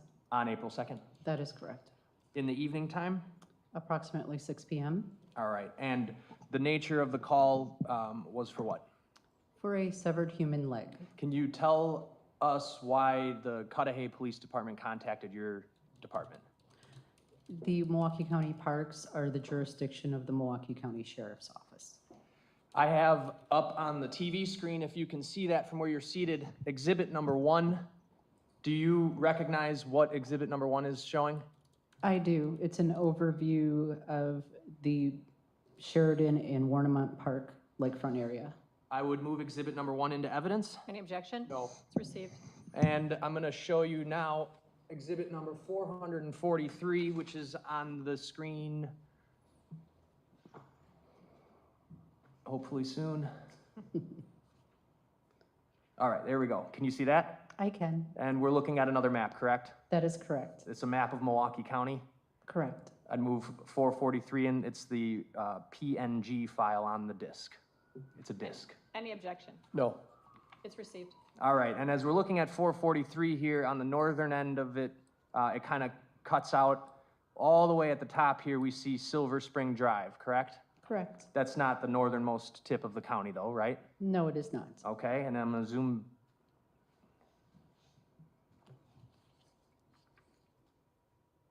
There we go. All right. Back, if we go all the way to the south side of the map, we've got County Line Road. It's essentially where Racine County starts. Fair? That is correct. And then if I'm zooming back up, on the right side, we have Lake Michigan, correct? Correct. And zooming in all the way over here, this is the location of Warnemont Park, right? That's correct. Okay, so we're sort of in the southeastern corner of the county as we're talking about what we're about to talk about. Fair? That's fair. All right. Going back to exhibit number 1. I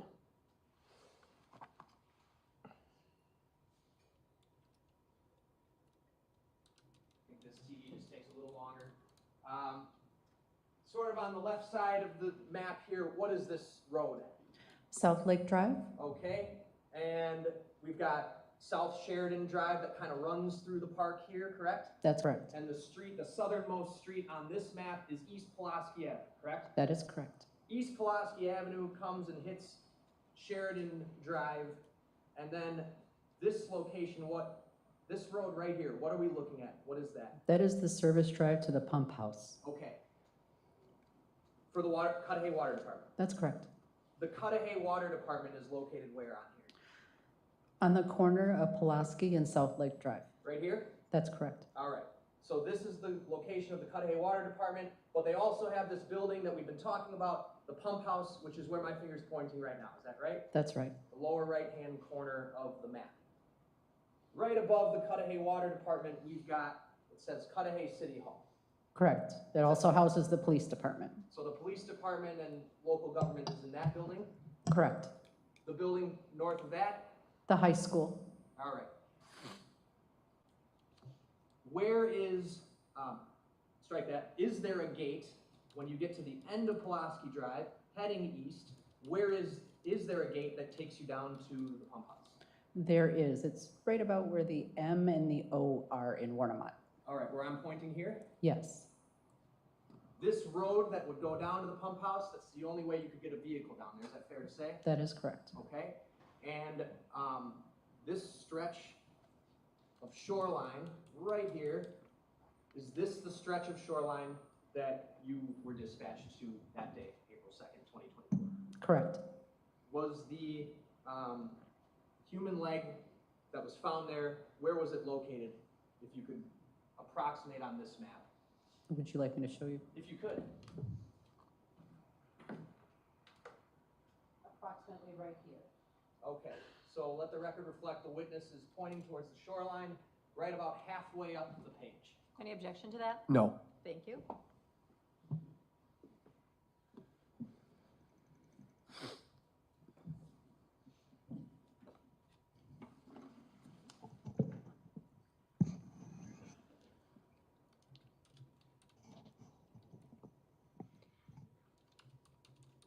Where would the entrance from Sheridan Park be?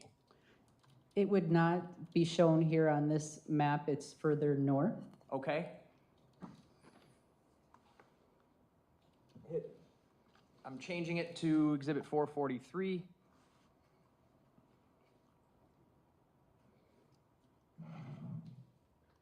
So above, we see Warnemont Park here, and above that, that would be Sheridan Park, correct? That's correct. All right, and so it'd be up this road from Sheridan Drive, fair? That's fair. Okay.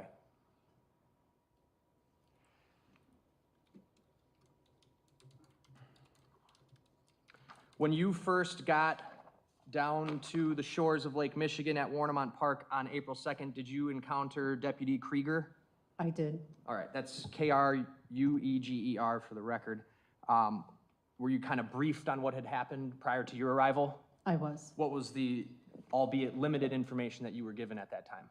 I was to inform that there were 2 citizens that found the severed leg on the beach area and called Cudahy Police Department. From there, Cudahy called us due to its jurisdiction.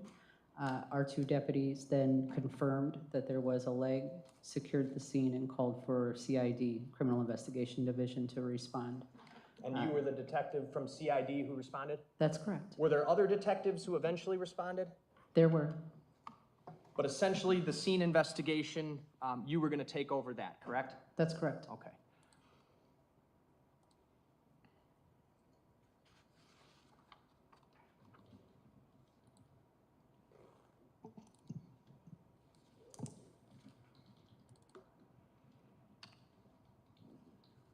All right. After being briefed by Deputy Krieger, what did you do? I initially just kind of did a once-over of the overall area to get an idea of what it was that I was dealing with. The conditions were very poor. That lower area next to the pump house was under construction. They were going to be paving a certain area and laying grass, but at that time it was gravel and a lot of mud and muck. I changed into boots and was guided by Deputy Krieger down the beach. To get to that area, there is a very narrow tree line, and then it's a precarious, steep decline. It's short, but it's very steep, that you have to actually hang on to trees and roots or you'll lose your footing. From there, it was about 100 to 150 yards to the location of the leg. That terrain was rocky. The rocks varied in size from pebbles all the way up to probably the size of cantaloupes. It was not an easy navigation to get to. When you walked that 100 and 150 yards, what did you see? There I saw what appeared to be the right leg of a black female. Based on the condition, it appeared that it wasn't there for very long. I did not see any visible decomposition. The skin was very smooth, free of blemishes. I didn't see any noticeable scarring or any tattoos on it. The nail polish was a bright pink color, and it appeared that it might be from a younger woman. What about its appearance did you take note of, if you want to elaborate on why you say that it appeared to be from a younger woman? Just the condition of the skin. It had a very youthful appearance to it. It was not crepey. There was, like I said, there was no decomposition, so it was in very good condition. What were you able to discern, if anything, about the size of this human? At one point, we had to move the leg again due to the waves crashing up a little too close to it. Deputy Krieger picked it up upright with the foot to the ground and the thigh upwards, and I noticed that the leg appeared to be a little bit shorter than I was, and I'm 5'3". It also, size-wise, looked similar to my weight. At that time was 170 pounds.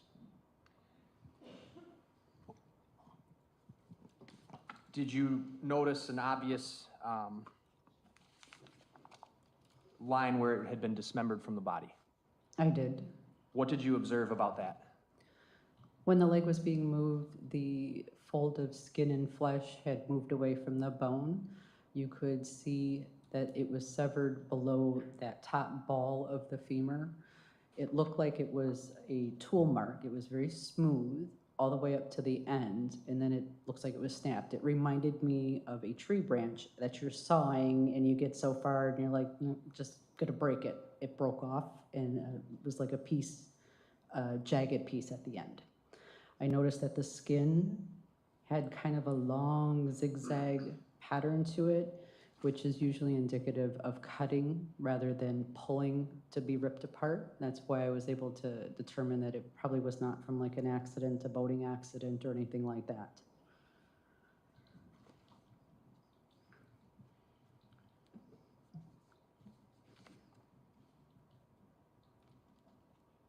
Did you bring a camera? I did. Did you take photos of the scene as well as of the leg? I did.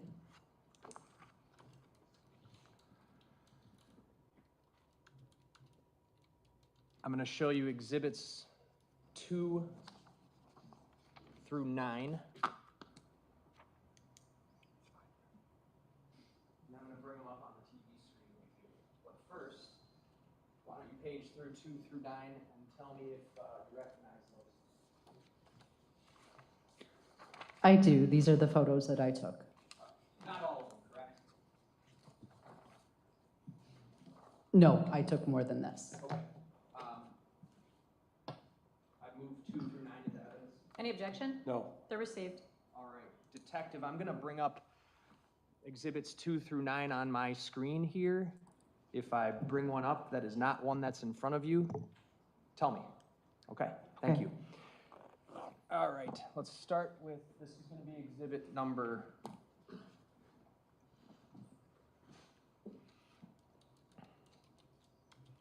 Is this exhibit number 2? It is. Okay. What are we looking at? This is a view of the beach shoreline area looking north. Okay. The waves over here, they were pretty substantial that day? They were in growing. And through your experience with working with the sheriff's office, do you have any familiarity with the shores of Warnemont Park? I do. Do the tides change? They do, dependent on the weather. All right. And this weather on this day was what? It was rainy. There was mixed sleet that day. The winds were really high. It was not a pleasant day. And then off to the left side here is the leg. That's correct. This exhibit marker here, someone from your department put that there, is that correct? That's correct. Okay.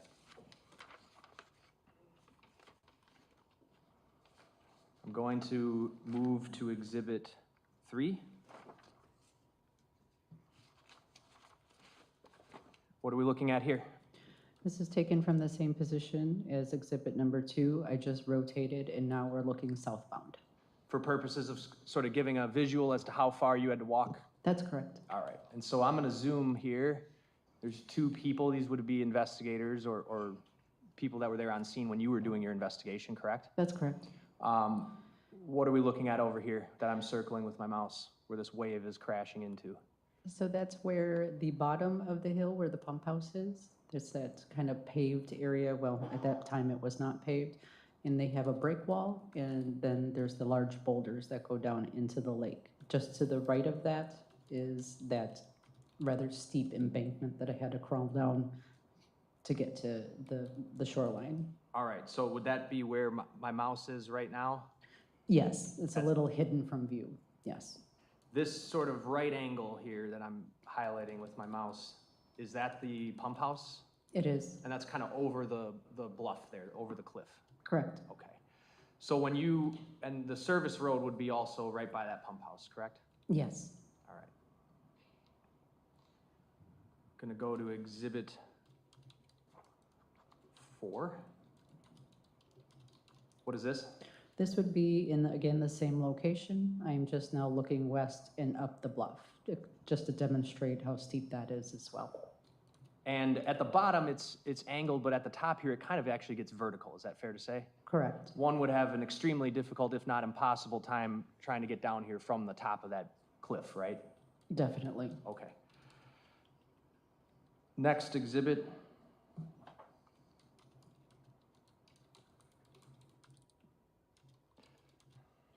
What are we looking at? It is another picture of the leg.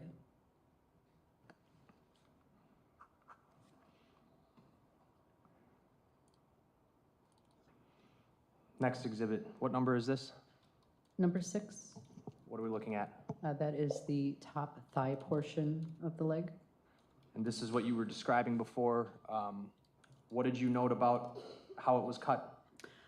You can see, if you mind, if I can get down to point. You may. Thank you. It's this large zigzag motion that led me to believe that it was an instrument that did the severing and not being ripped. You said an instrument? Correct. And then you had also mentioned that part of what you were able to observe of the leg made you believe that an instrument stopped being used. Is that correct?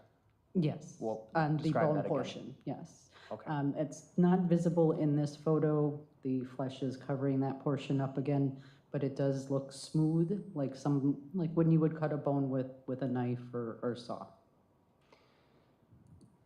Next exhibit. What number is this? Number 7, and that shows her pink toenail polish. All right, zoom in on that.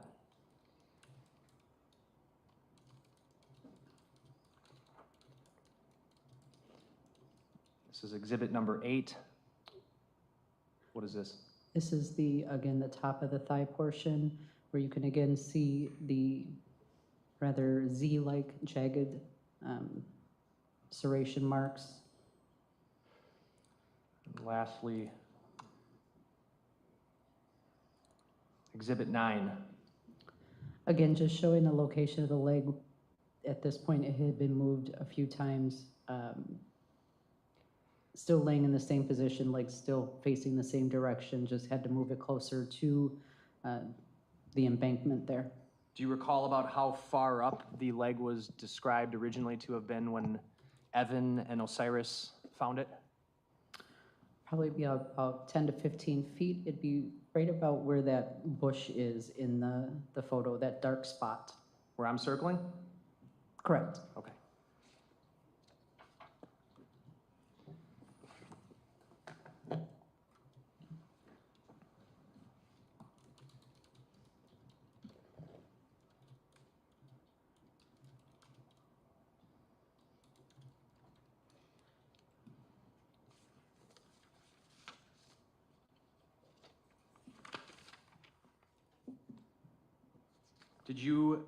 assist with other investigators in searching the other parts of that coastline?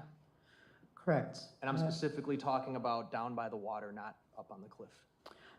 Just in my travels back and forth between my squad and to the leg, I would search as I would go by to look for anything else. I did not find anything else. Were other members of your department out there searching as well? Yes. And where nothing else was found? No.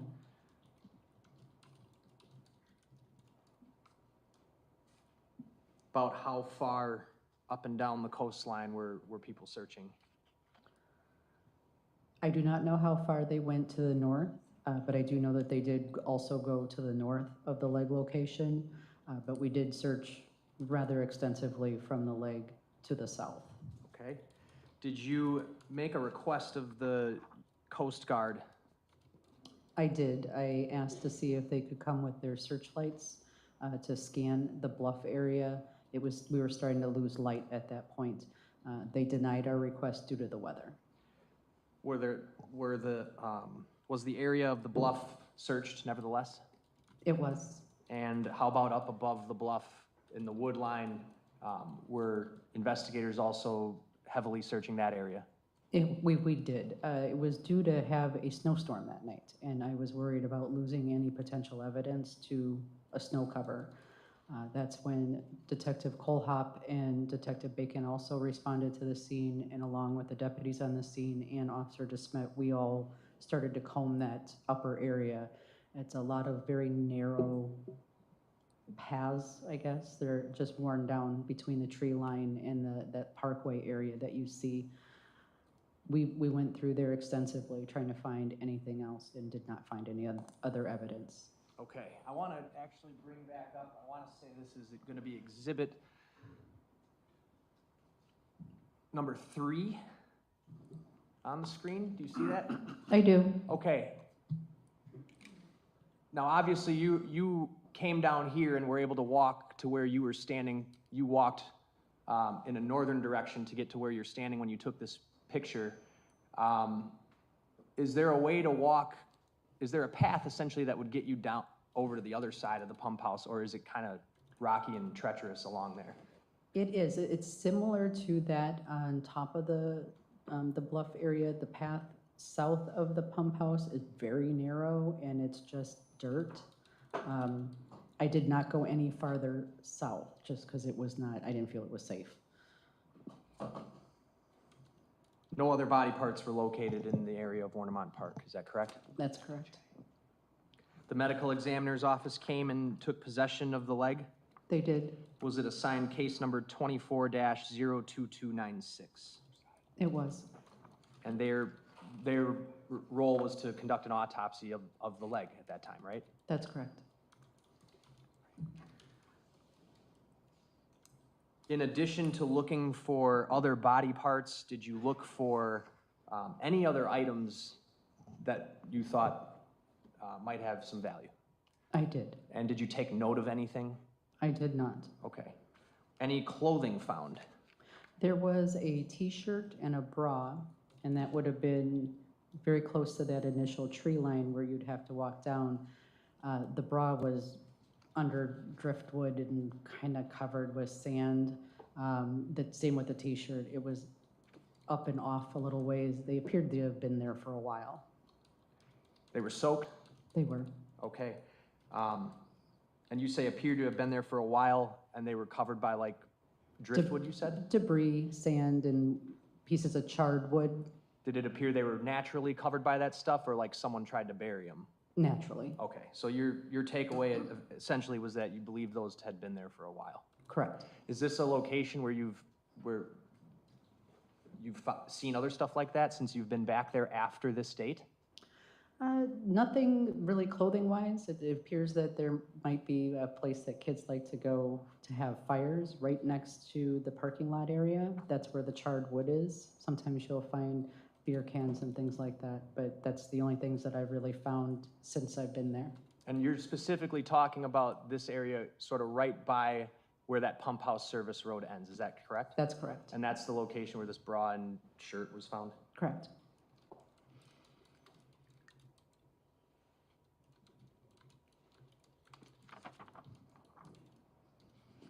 The following day, April 3rd, 2024, were you contacted by the Milwaukee Police Department? I was. What was the nature of that contact? I was asked to call an officer, Nora Burlow, that she had taken a welfare check the prior night for a Sade Robinson who had been reported missing by a coworker.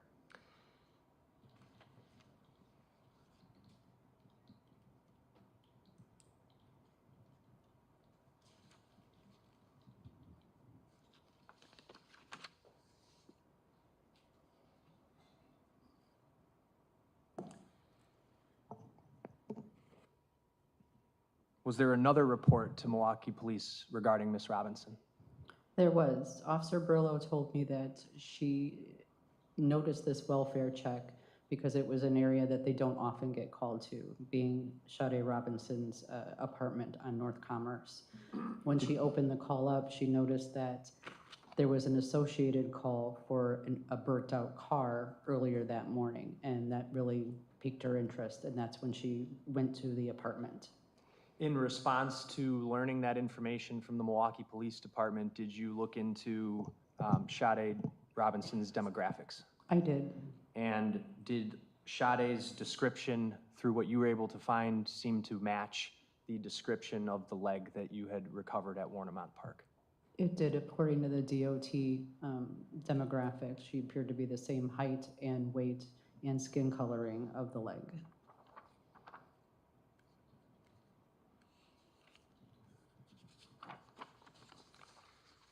Just a few other questions about this topic, Detective Donner. In the days, weeks, time period after April 2nd, when you first went to Warnemont Park, were there other searches of the park involving canine units? There were. Do you know how many?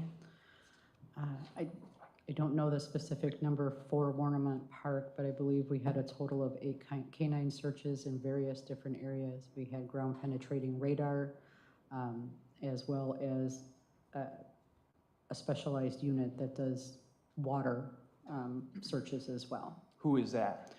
That's Bruce's Legacy. It's a volunteer group. Mm-hmm. Okay. And they came out to the location that we see here in Exhibit 1 and searched the coastline near where the leg was found? They did on a couple of occasions, yes. Do you know exactly how many, or do you just know it was more than one? I believe it was 2. Nothing found? No, nothing was found. Was a drone unit ever flown around this area to try to find more body parts? It was for a better view of the bluffs, yes. What did that yield? Nothing. And were dive teams used to go into Lake Michigan near this location to attempt to locate more body parts? They were. And was anything ever found there? No, there wasn't.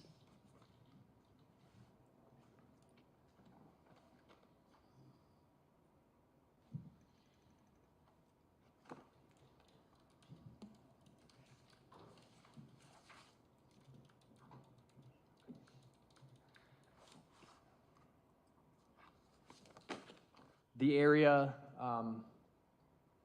depicted in Exhibit 1, that shoreline, how many times have you been there? Probably a couple dozen since April 1st of last year. Do you ever see anybody else down in that area of the shoreline where the leg was found? Objection relevance. I'll allow it, you can answer it. Not on the shoreline portion. On the upper portion, I would see people walking their dogs, but not actually down by the lake.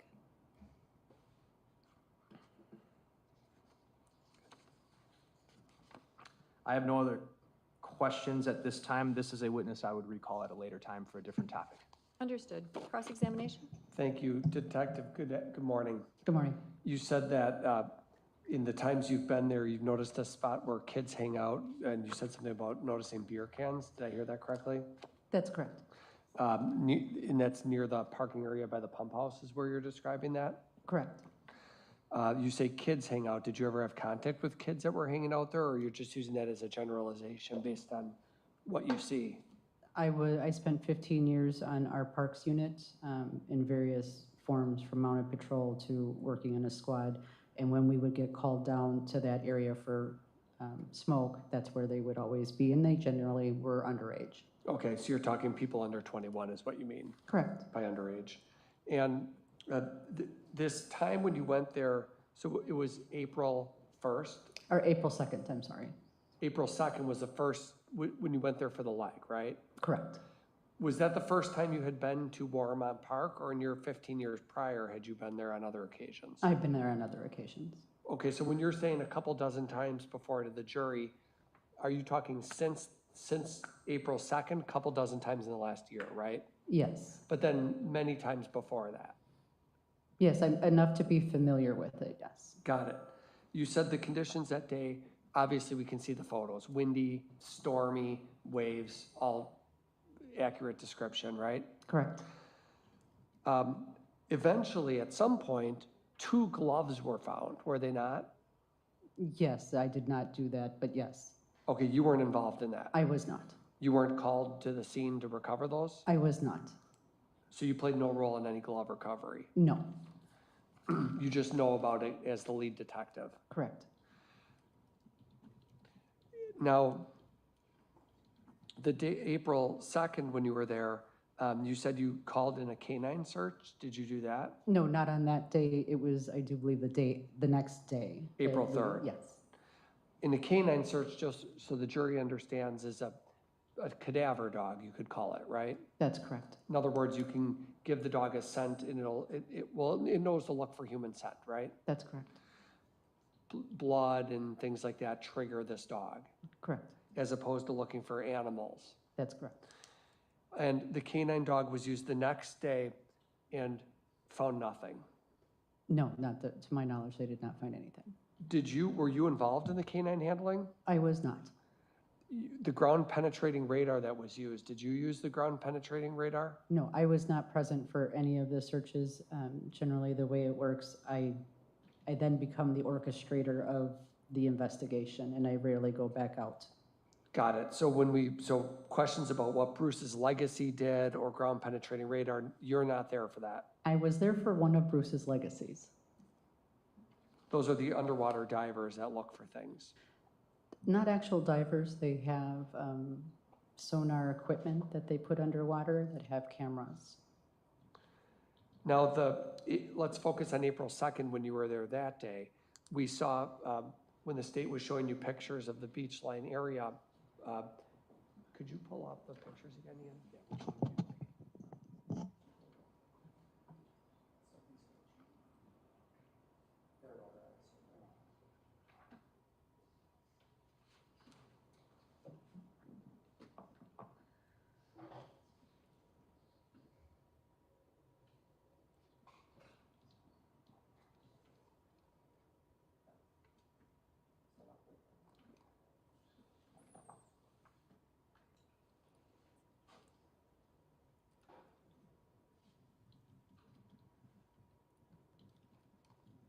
Okay, so this is Exhibit 3, Detective Don. Does that look familiar? Yes. Do you have the actual printed photos in front of you? I do. Could I just have those? Mm-hmm. You're welcome. So Exhibit 3, on Exhibit 3, we can see all the way down the beach line towards the pump house. Is that fair to say? That's correct. And if I heard you correctly,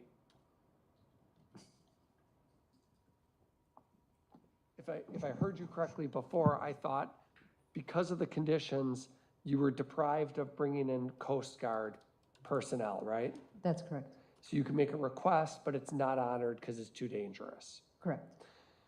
So the search that was conducted on April 2nd is essentially of that shoreline down to that pump house. Is that fair to say? Correct, and on the top of the bluff. And the top of the bluff. South of the pump house, not that day. Not that day, no. And that's primarily due to the conditions, I assume. Correct. As the lead detective, you are aware of the fact that these bloody gloves were found south of the pump house on a later date. Correct. Anything else? Those are all my questions for this topic. Thank you. State.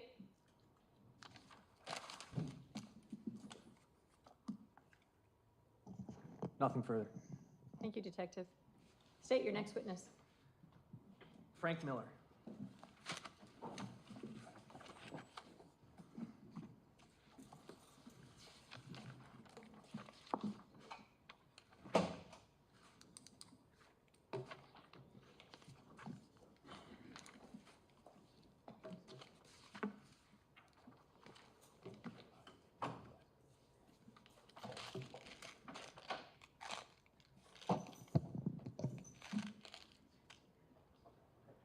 Sir, if you could please remain standing and raise your right hand. Do you solemnly swear that the testimony you give in this matter will be the truth, the whole truth, and nothing but the truth? So Yes, I help do. you God? Thank you. If you could please be seated, state and spell your name for the record. Francis Miller, Francis Miller. How are you employed, sir? I'm currently semi-retired and working for a consulting firm, managing the Cudahy Water Utility part-time. Prior to that, up until December 31st of 2024, I was the water superintendent for the city of Cudahy. In the last 4 years, I was the director of public works and water for the city of Cudahy. All right. So you worked for the Cudahy Water Department for your career. Yes, sir. And even after retiring, you're working with them again? Yes, I am on a part-time basis. All right. I got what's marked and entered as Exhibit 1 up on the TV screen next to you. I trust you're able to see that from where you are? Yes, I can. And I take it based on your answer to those questions about where you work, you recognize this area? Yes, it's an overhead view of the Cudahy High School and Pulaski Avenue that heads down to the city's water pumping station on the shore of Lake Michigan. The building I'm pointing to here, that would be, That's the city's water treatment facility at 5110 South Lake Drive. all right, and then the building down here, that's the pump house. That is the city's pump house. It pumps fresh water from Lake Michigan to the treatment plant. All right. To get from this building, the water treatment facility, Yes, all the way to the pump house, yes. you'd go down Pulaski Avenue, and what would you encounter? At the top of the hill, just after the intersection of Pulaski Avenue and Sheridan Drive, there's a large gate, a two-section gate that's locked to prevent vehicles from going down to that pump house. Who has the keys to that lock? Cudahy Water Department personnel, Cudahy Fire Department, and the Cudahy Police Department. I want to take you back, sir, to around April 1st and 2nd of 2024. Around those days, specifically on April 2nd, did you come into contact with the Cudahy Police Department regarding your gate? Yes, I was contacted. On April 1st, we had a contractor doing some paving along the lakefront at our pump house. The morning of April 2nd, an inspector who was going down to look at the job called me to tell me that overnight someone had rammed the gate going down to the pump house. He sent me a couple pictures. When I looked at the pictures, I called Cudahy Dispatch, asked if it were possible to have an officer meet me at Pulaski Avenue to fill out a police report. It's standard for us to be able to file an insurance claim. Was that an unusual occurrence for the gate to be smashed? Yes. Okay. Do you recall about the time that you reported that to the Cudahy Police? Somewhere around 9:30, 10 o'clock in the morning. On April 2nd? On April 2nd, Tuesday. And to the best of your knowledge, April 1st, going into the night of April 1st into April 2nd, no issues with the gate? There were no issues with the gate when the contractors left approximately 4 p.m. on Monday, April 1st. That gate and that road, would that essentially be the only way to get a car down to the pump house? Yes, it is. It's kind of a steep downhill decline, correct? It's very steep and there's no other access. Sir, can you take your microphone and bend it like this? That might, if you just bend it down like that, it'll stop the whistling, I think. Oh, I'm sorry, is that better? We'll find out. Okay. Thank you. All those here. Yep, I've got all those here. When you went out to the gate, what did you observe? The gate had been hit really, really hard. It's a large industrial fence gate. The post that it was in had been moved and there were plastic car parts like you would see from the front of a car that had a collision laying around on the pavement. I'm going to show you some photographs, sir. I'm going to start with exhibits 13 through 26. Just page through this. and tell me if you recognize any or all of those photos.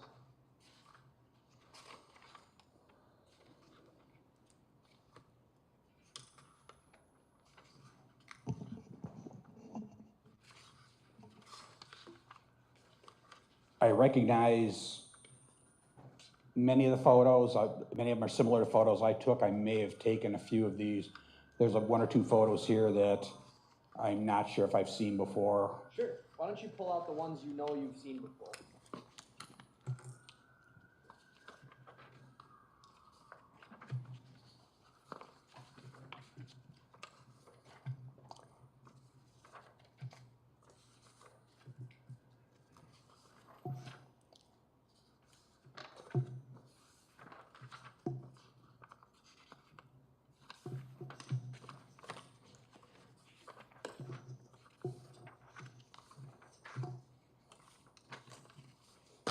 These are the ones I've seen before, sir. All right. So you recognize these as being from the area of the pump house gate. I don't know what's causing that. I don't. Do you recognize these all from being from the area of the pump house gate from that time? Yes, I do. All right. So I'm going to move in at 13, 14, 19, 20, 21, 22, 23, 24, 25, and 26, Your Honor. Any objection? No. Those are received. You can take these. Thank you. And I'm going to ask to publish. Go right ahead. Thank you. Exhibit 13 here on the screen. What is this? Or what did it appear to be when you were there and saw it? It looked like it came from the front end of a car, the plastic front end pieces around your headlights and stuff. It looked like it was a piece of that. And you saw those pieces yourself when Yes. you were on scene? When I stopped to look while I was waiting for the Cudahy PD to show up, I saw them myself. Maybe try putting it back up. Maybe I was wrong. We'll figure it out. Maybe it's my voice. Now, obviously, this isn't the only photo of the parts we're going to see, but before we go further, was there something about these parts that led you to believe what kind of vehicle it was? Several of them, when you looked on the inside, were marked Honda. And if you did a quick internet search on your phone with some of the part numbers, it popped up with models that it possibly could have been, and the Civic popped up quite a bit. The Civic. A Honda Civic. Exhibit 14. This is one of those pieces you discussed with the Honda. Correct. All right, and that's written at the bottom. It's written on the bottom in the black plastic. And so you did your own searches of those? It was natural curiosity while I was waiting for the police officer to show up. All right. Exhibit 19.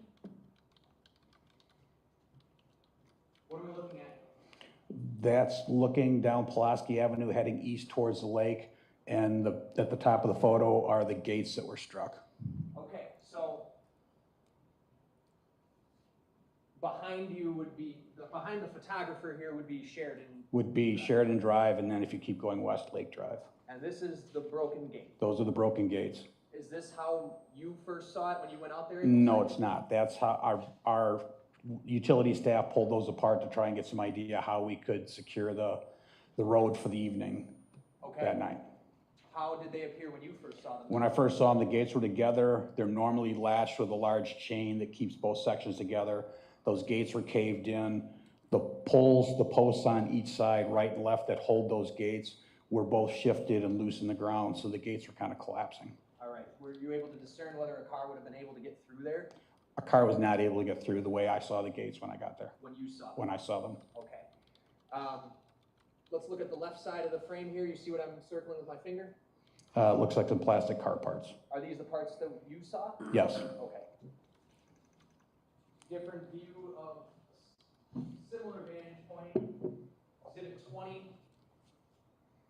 There's a porch on the left, correct? Correct. We have a construction project going on for several months. All right. 21. The Different angle. same area. Do you know if that's where is this where you originally observed the car parts, or did somebody sort of gather them up and move them there?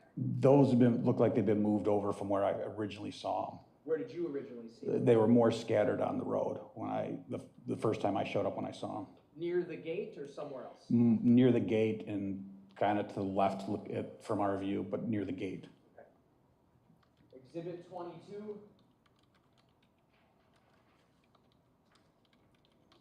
Another Honda part, correct? Correct. Exhibit 23. Another Honda part with what appears to be like a product number. Yes, and that's one of them that I did a quick search on, and it popped up with Honda Civic. Okay, so one of these numbers here in the middle, you were able to search that number on the internet and find out that it likely came from a Honda Civic. Correct.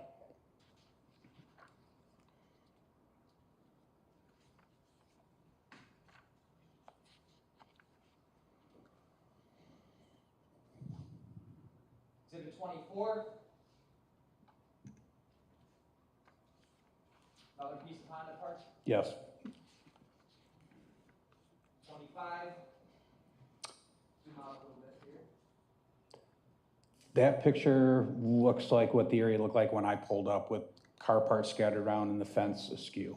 Okay, so this is more of what you first saw when you got down there that morning. Correct. And in the foreground there are some of those parts, fair? Correct. Exhibit 26. Just another view of the gate. Another view of the gate. That may have been taken from my car. I'm not sure. It almost looks like my dashboard. Okay. What's the number on that one? This is exhibit 26. Thank you.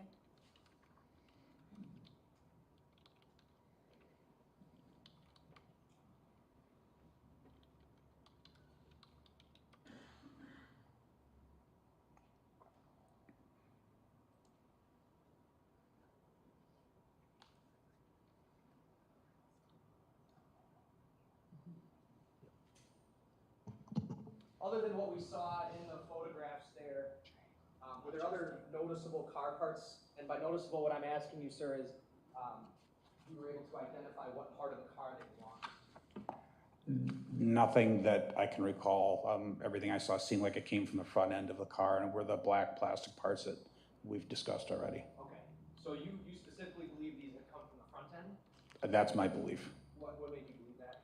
Just from what you searched? It just seemed like it made sense. They look like they're parts from the front end of a car that you typically find if you've ever hit a deer or something. It looked like the same thing. It looked like someone just hit the gate with the front end of their car. It's a dark area.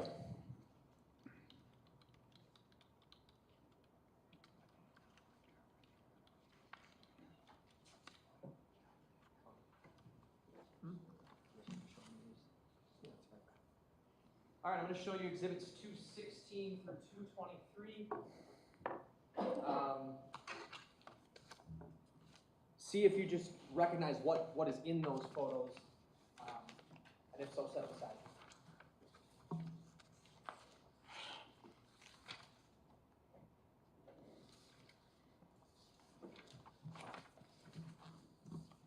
Yes, I recognize them. They all appear photos taken at or around that date? Correct. They look like they're taken at that site at that time. Okay, I'd move 216 through 223 into evidence. Any objection? No. They're received. We'll go through these.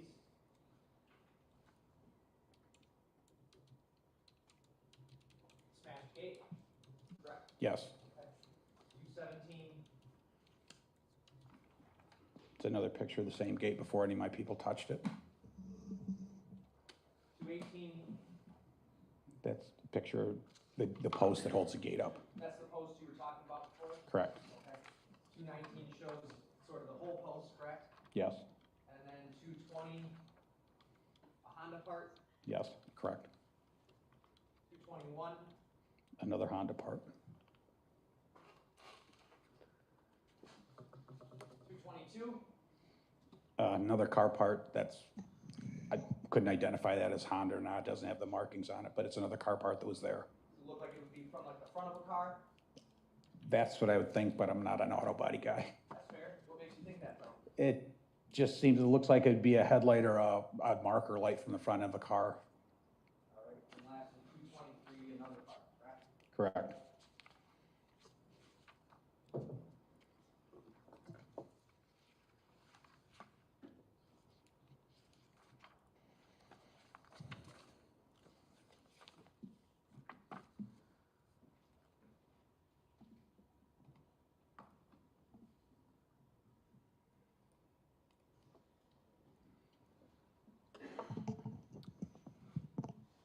Does the Cudahy Water Department have operational surveillance cameras? Yes, we do. And were you familiar with how they operated? Yes. Okay. Did there come a time where someone from the sheriff's office came to you to try to retrieve video from your cameras? Yes. Wednesday morning, we were contacted by the Sheriff's Department and Cudahy PD, and they explained they were going to send a sheriff's detective over to review the footage we had from our cameras. Did that happen? Yes, it did. And did either you provide them with video or they recover video from you? They gave me a specific day and time frame that they wanted video for, and we copied the video to a hard drive and delivered it to the Cudahy Police Department. All right. The cameras you had, there were cameras both from the filtration plant? The filtration plant here as well as the pump house. Correct. And you provided those videos to law enforcement? Yes, sir.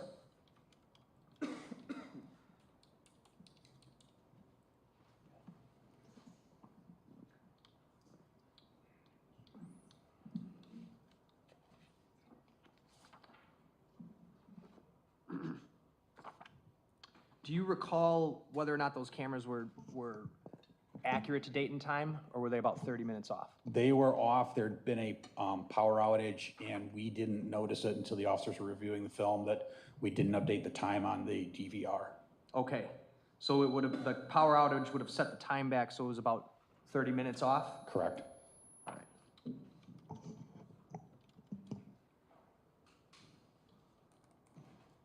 And that was something you discovered, that it was 30 minutes fast when you were reviewing it with the law enforcement? As the officers were reviewing the video, we noticed the timestamps didn't make sense. We looked at the current timestamp compared to the current time at that moment and realized how far they were off. I have nothing else. Cross? There's nothing hidden about this driveway, you would agree, right? No, it's the public who lives in the area is aware it's there. I'm sorry? People who live in the area are aware it is there. Comes right off of Sheridan Drive, right? Correct. And Pulaski runs right into it. Correct. And that's the reason there's gates there, because you don't want the general public just going on down there, right? Correct. What year did those gates go up?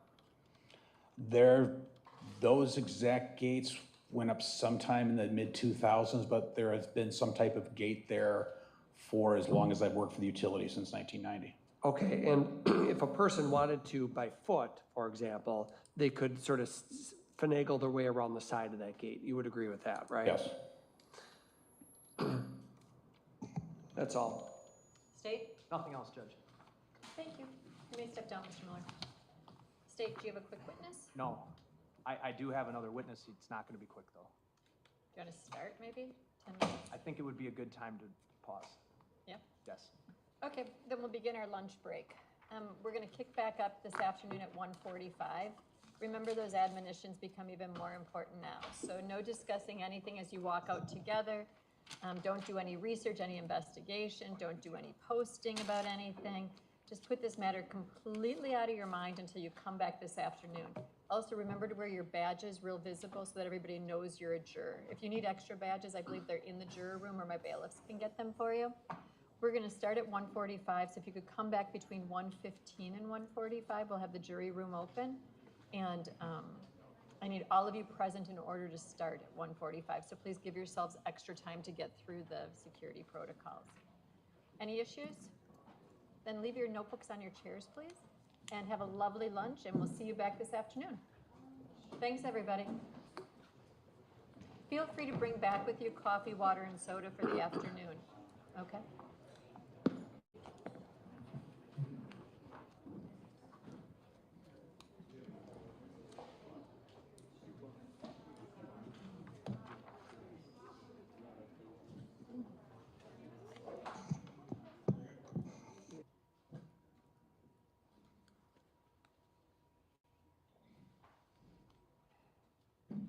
Going on the record, same appearances. Okay, good afternoon, everyone. I hope you had a lovely lunch. So we're back. We're still on the state's case in chief. Our last witness was Mr. Miller. He was witness number 5. Is the state prepared to call its next witness? Yes. Go ahead. Thank you. The state calls Detective Matthew Vandertie.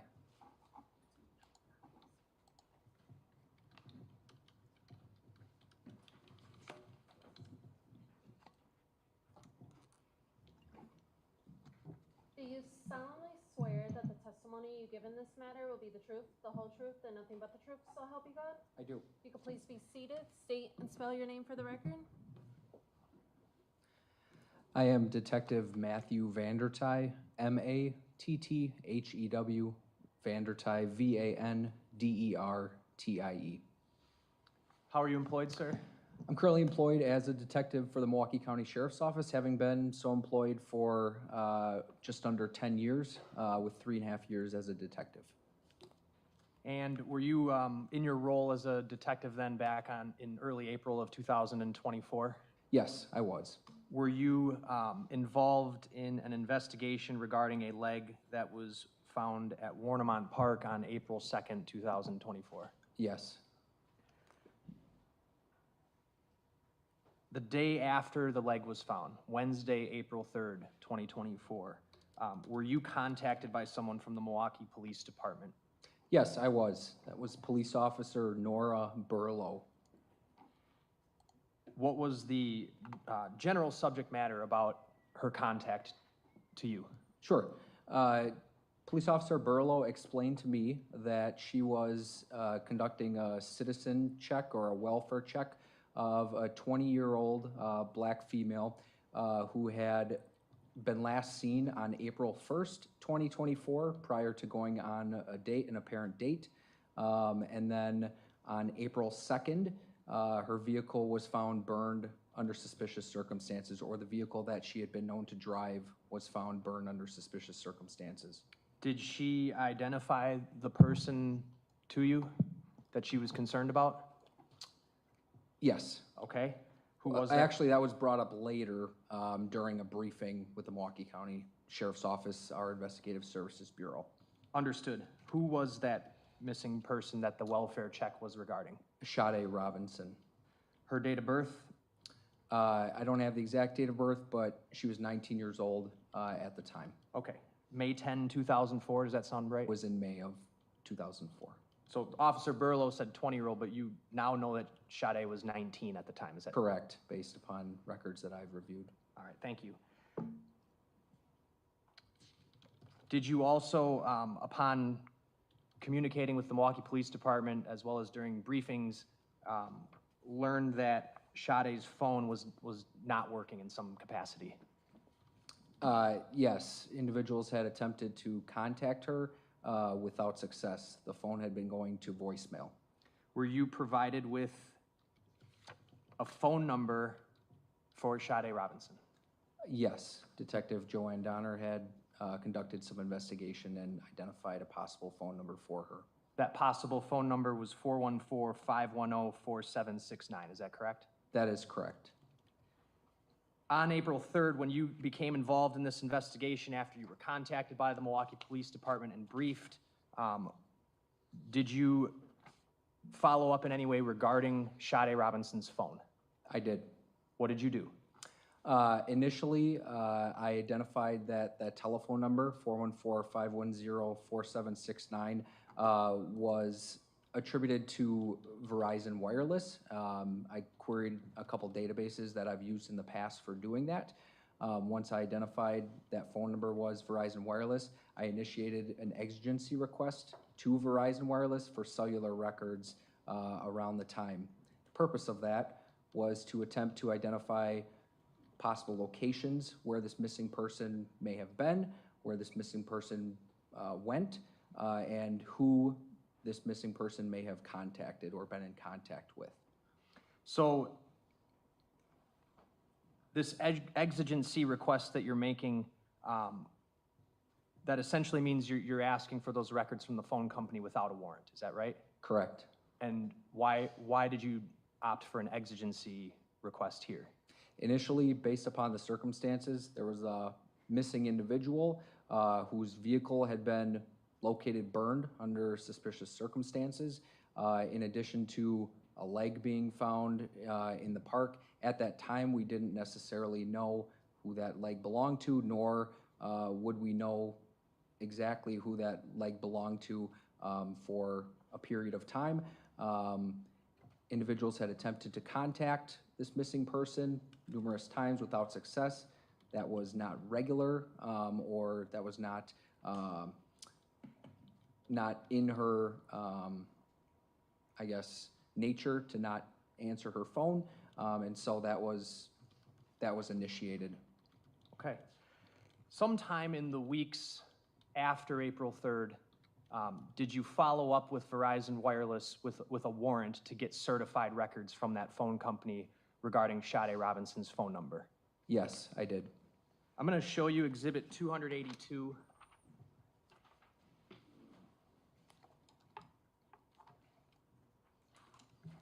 It's a disc, and it's clipped to a piece of paper. Do you know what that is? Yes, this disc contains the records from Verizon, including the certification attached concerning telephone number 414-510-4769. This is the number that was listed before. And you made that disc, correct? Yes, I did. So you served a warrant on Verizon. They responded by sending you the certified phone records, and that's what's on that disc. Correct. They sent it to you electronically, fair? Correct. Okay. And that certification, the piece of paper, that piece of paper is also on the disc itself, correct? Yes, it is. I would move 282 into evidence, Judge. It's just one it's just one exhibit for both of them? One exhibit for Got both of them. I can staple together. That's okay. Any objection? No. Received. Thank you.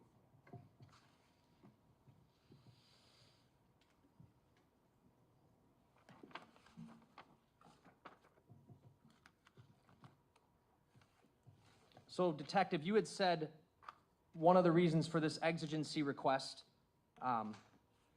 for those records was to see if you could figure out locations where her phone might have been. Is that fair to say? Yes. Did you, in fact, get that information in some form through that exigency request as well as through these certified records? Yes. I'm going to put 282 in here. Just give me 1 minute.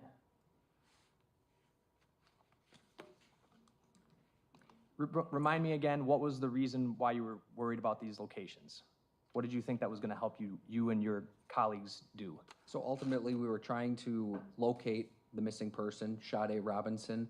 I know that in today's day and age, most people have cell phones, right? And a lot of times people have cell phones with them. I know that cellular companies provide law enforcement with information relating to the cell sites and the cell site usage for those cellular accounts. And that would help us narrow down potentially where she was, where she had been, additional locations for us to follow up with video, witness interviews, etc. Possibly even helping you find the phone itself, correct? Yes. All right. I'm going to put up on the screen, this is on Exhibit 282, an Excel spreadsheet. The beginning of the title, I'm not going to read the whole thing. The title begins with subscriber_MTN. There are a number of things on this disk, correct, Detective? Correct. And in fact, if I pull up the file log here, we're looking at all of the records that they gave you, correct? Correct. Okay. There are numerous Excel spreadsheets. This subscriber_MTN, this would have been the subscriber information for that phone number that you got from Verizon Wireless, correct? Yes. What does it say about who the subscriber to that phone number is and where they live? The first name listed is Sade, last name Robinson, under address line 1, 1858 North Commerce Street, apartment 309, and city, Milwaukee, state, Wisconsin. Okay.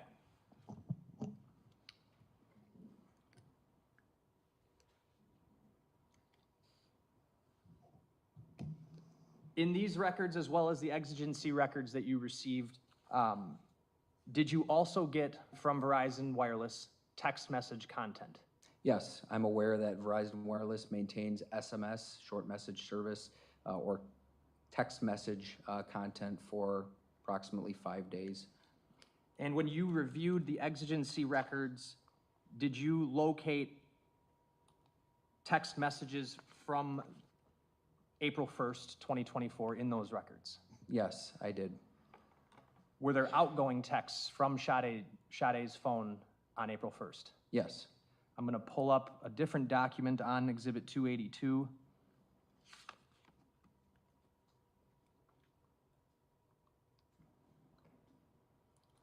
The beginning title of the Excel spreadsheet is SMS content.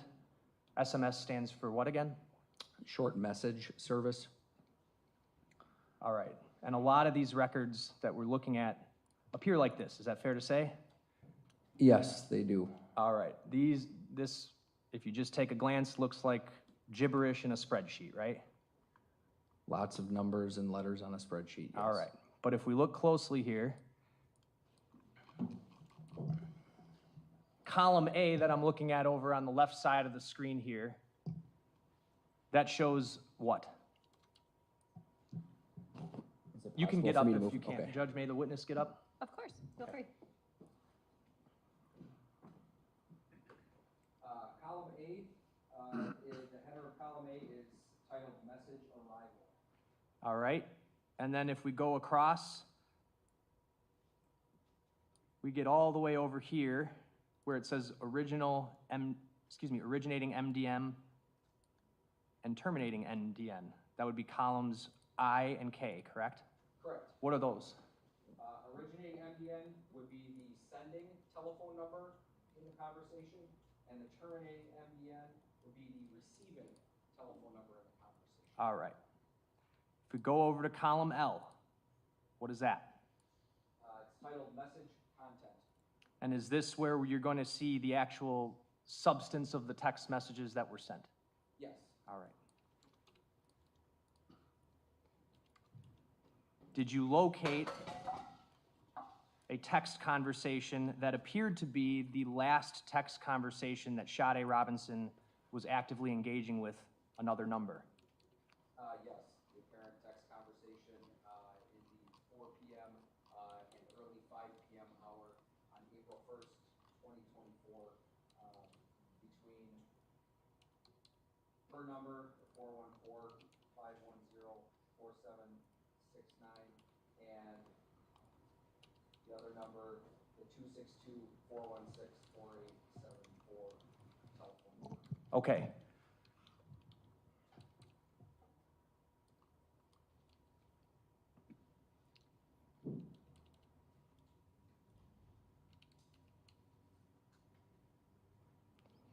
That 262-416-4874 number, did you also follow up and request exigency records or any kind of records related to that phone number? I personally did not. Special Agent George Reiner through the FBI did request exigency. Okay. Did you then later after that request records from that phone number? Yes. Through a warrant? Through a search warrant. And you received certified records? I did. Okay. I'm going to go direct your attention right about here. You see the message I've highlighted there? Yes. Okay. This message, if you go over to what time it was sent, what are we looking at? The timestamp here is 4/1, April 1st, 2024. 17:15. 17:15 is military time for 5:15.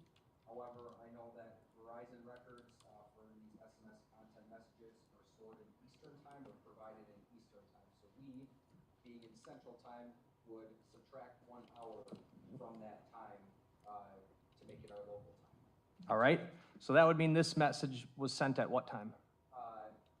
It would be at 4:15. And the content of the message over here in column L, or excuse me, column M, is what?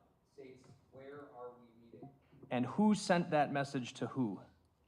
That message was sent from the 414-510-4769 number to 416-4874. All right, and why don't you, starting with that message, go down and tell the jury what the exchange is between those numbers moving forward in time from that text message. So after the first text message, where are we meeting? The reply from, or actually the next message is again from 414-510-4769 stating I can do 5. So that those two both came from Sade's phone.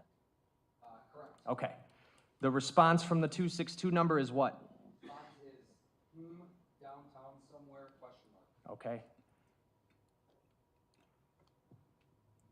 How does Sade respond? Okay. How does the 262 number respond to that? Brought house on 3rd, question mark. How does Sade respond? Perfect. And that message, the perfect message, was sent at what time? Local time, 4:28 p.m. Back over to column M.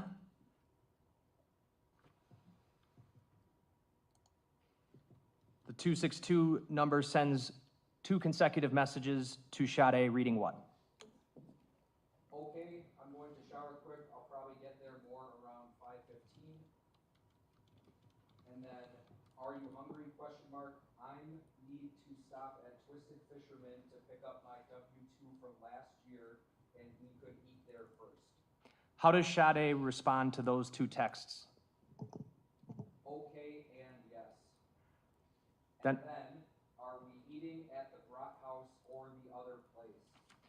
and how does the 262 message number respond to Sade's question? Let's eat at Twisted. I'm feeling seafood. How does Sade respond to that? Yes, I love seafood. What does the 262 number say next? Sounds good. I'm about to leave. I'll be there soon.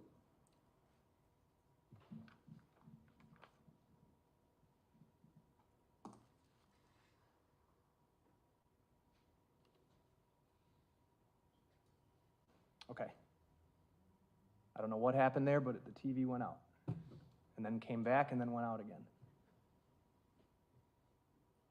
All right, we're back. After the 262 number says, sounds good, I'm about to leave and I'll be there soon. Actually, before I ask my next question, that message is sent at what time? 4:54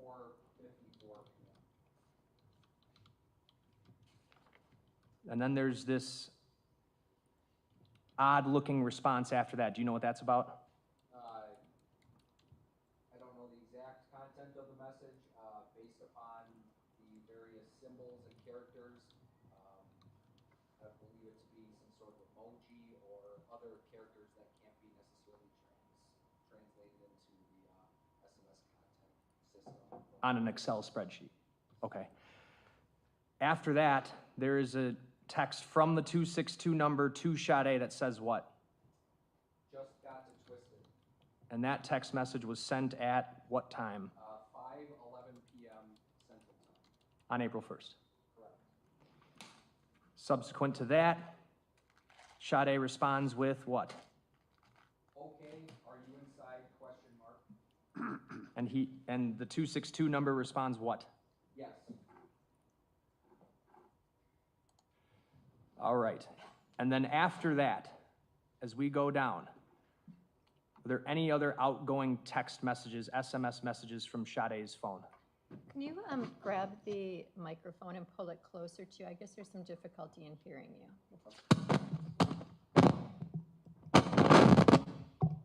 Thank you. Can you please repeat the question? Sure. The question I have for you is after Sade asks the question, okay, are you inside? And then receives the answer of yes. Does she engage in any other outgoing messages after that? I do not believe she engages with any other individuals, no.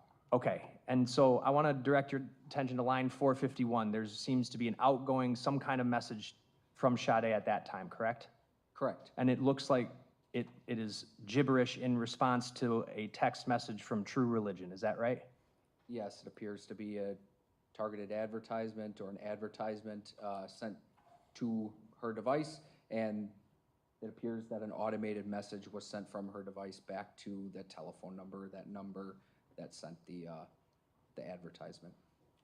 Other than that one, are there any other messages that you saw in the records, both the exigency records and these records, that showed Sade texting, sending outgoing text messages to other people? No. So the last conversation in the records is Sade's conversations with that 262 number you had mentioned before? Yes.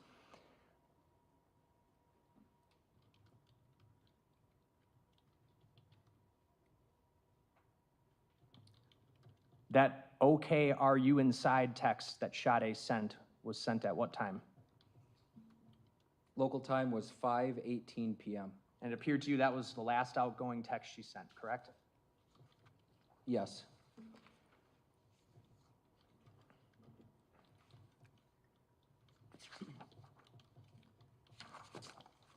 You can have a seat, Detective. Thank you. Thank you.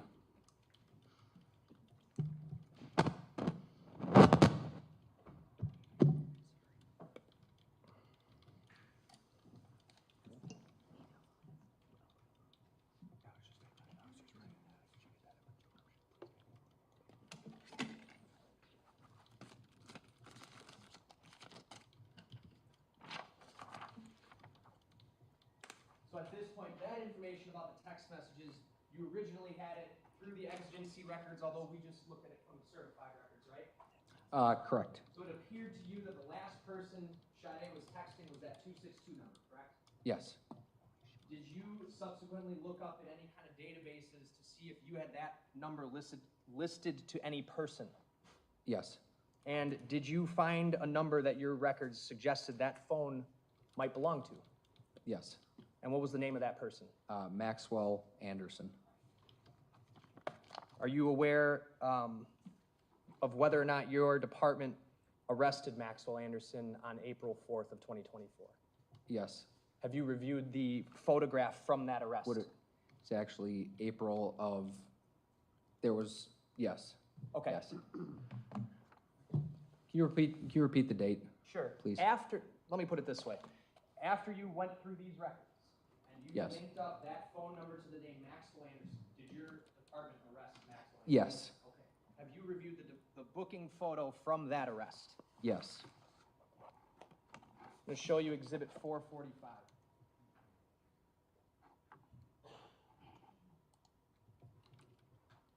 Is that the photo you saw?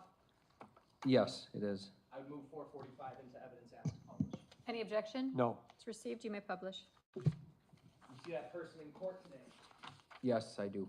Could you identify where that person is for the record by indicating where they're seated and what they might be wearing? That individual is seated at the defense table, wearing a blue, appears to be flannel, blue and black checkered flannel shirt. I'd ask the record to reflect that the witness identified the defendant. Any objection? No. Record will so reflect.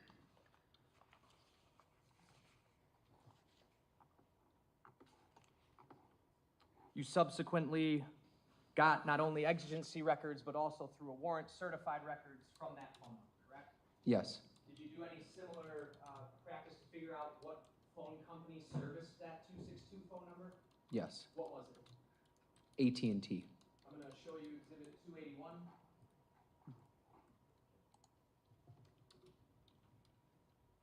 What is Exhibit 281 if you know? Exhibit 281 is another disk that I produced containing files from AT&T concerning telephone number 262-416-4874, and it also includes the certification of certificate of authenticity of domestic records pursuant to Federal Rules of Evidence 902 sub 11 and 902 sub 13. All right, so that, again, like the Verizon records, it's a disk of the certified records, and the piece of paper that is the certification is also located on this. Yes. I would move 281 in. Any objection? No. 281 is received. Thank you.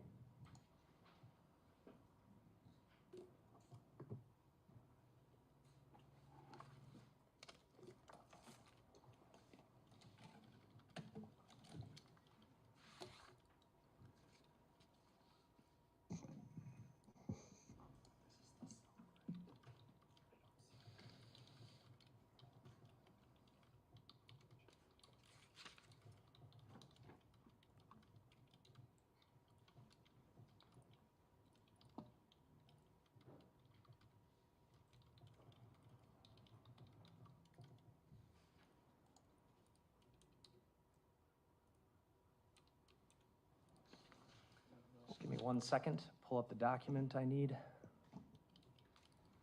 Similar to the phone records servicing Sade Robinson's phone, there's information in these records about the subscriber for that 262416 number, correct? Yes, there is. Okay. It would be the file labeled report CT. Report CT, all right.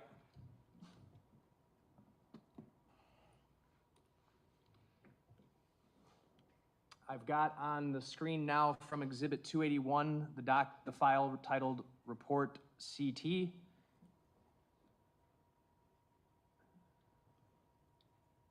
I think, Judge, this TV is about to turn off. We'll see if we can help.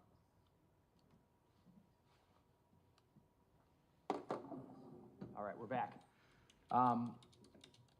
There is specific user information on this page pertaining to the number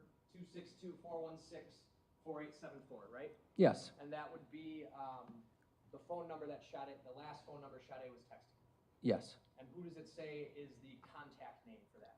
The contact name for that particular telephone number is Max Anderson.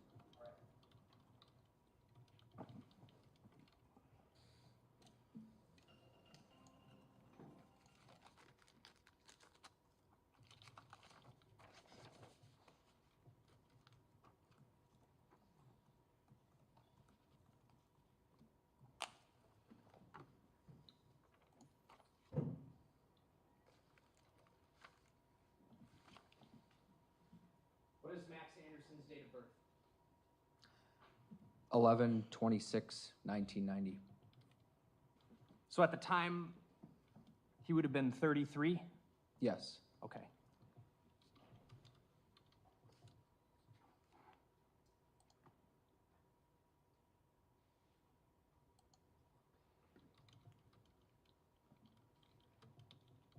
Did you also come to learn when you were trying to go through these various phone records and make the exigency requests for those records that Sade Robinson was known to have a Life 360 account? Around that time, yes. Did you ultimately serve a warrant upon Life 360 to get those certified records? Yes. Can you tell the jury, just generally speaking, what Life 360 is? Life 360 is a mobile application that can be installed on cellular devices. It's primarily used for location sharing services. So if you would like to share your location with your family members or friends, at any point in time, they can essentially see where you are. You can provide them updates as to your location. I'm going to show you Exhibit 283.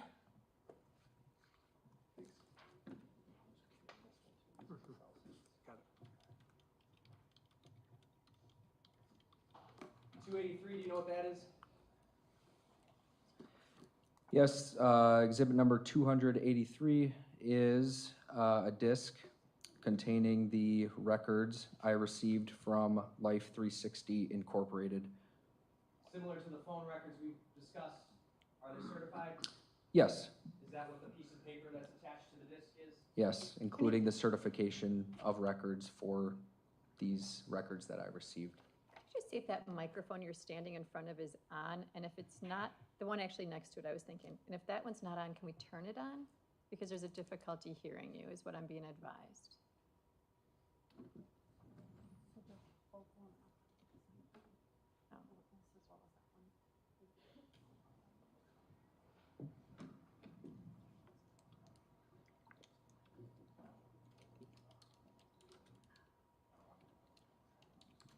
So I guess when you're approaching the bench where you're at, it's difficult for you to be picked up. So if you could, I guess, just position, this picks up the DAR, so it's not amplifying your voice, but if you could go near your table and put the mic to the side, maybe, that'd be great. I'll do my best. Thank you. Thank you, Your Honor. No worries. Sorry about that. Could you re-ask your last question? I think it was relative to the certification of the last exhibit being Life 360. Thank you. That piece of paper that's attached to the disc, that would be the certification for those records, correct? Yes. I'd move 283 in. Any objection? No. 283 is received.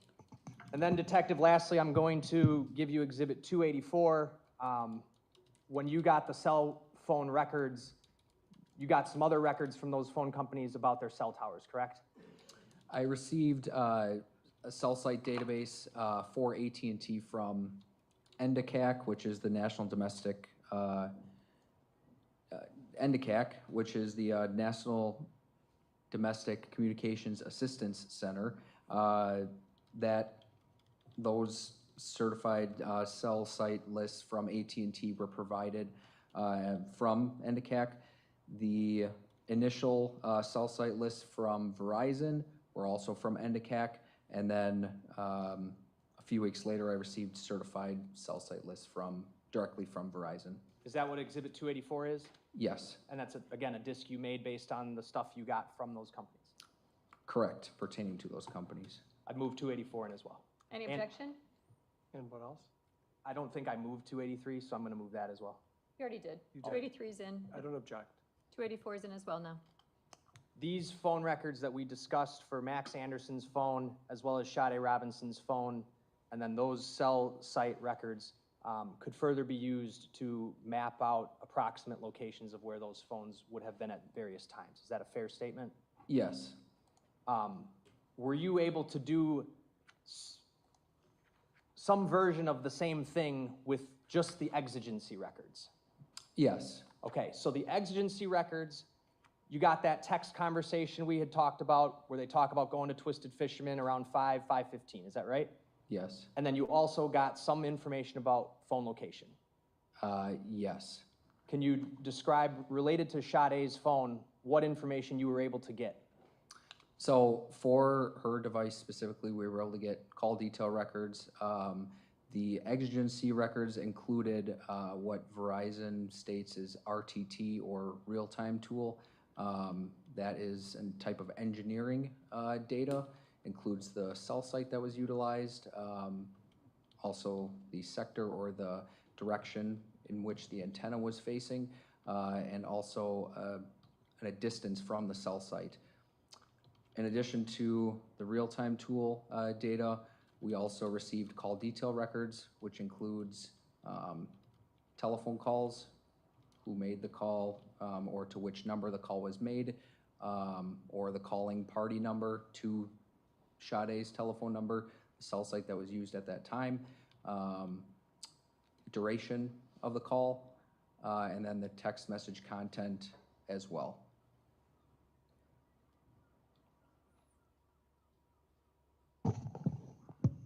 All right, and with that information, actually, before I ask that question, it'd be fair to say, based on that last text conversation that she had, that it appeared she was planning on meeting up with someone at Twisted Fisherman, specifically Max Anderson, correct? Yes.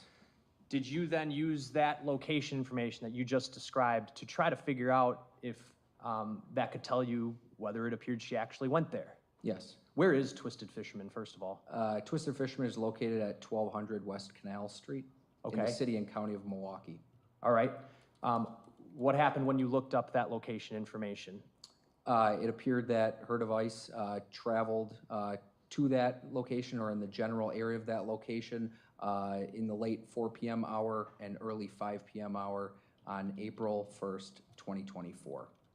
And from there, in a general sense, can you tell us what information you had relative to the phone location of Sade's phone? Yes. The device remained in that general area until approximately 6:30 p.m., at which time it traveled north and east to the general area of Dukes on Water, which is located at 158 East Juneau Avenue in the city and county of Milwaukee. After that area of North Water Street, then what? Around 9 p.m. or shortly after 9 p.m., the device traveled south and west from that location. During your initial, when you were initially trying to figure out who the 262 number belonged to and learned that it may belong to Max Anderson, did you also learn of an address that was believed to be belonged to Mr. Anderson? Yes. Was that 3161 South 39th Street? That is correct. That'd basically be between Oklahoma and Euclid on South 39th Street, correct? In that area, yes. After leaving Dukes on Water, did the phone move to, or appear to move to a location around Mr. Anderson's? It did. What about after that? So from approximately it arrived in that area about 9:20 p.m. or shortly thereafter. It remained in that area until approximately 12:45 or shortly thereafter on April 2nd, 2024.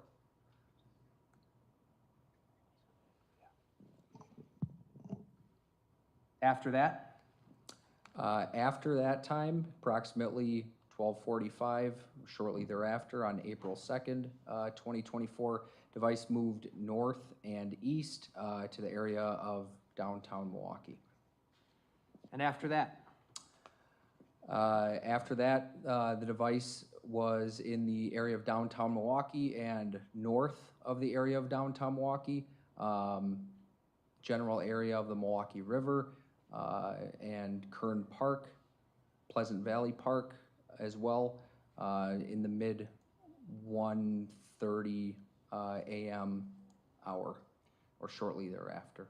Pleasant Valley Park and Kern Park, those would sort of border the Milwaukee River, is that correct?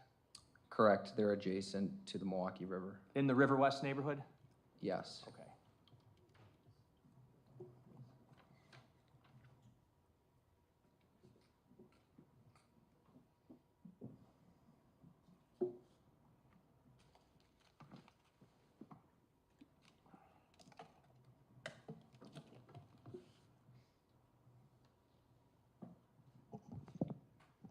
I'm going to pull up Exhibit 443, which has already been admitted. Just need 1 second here.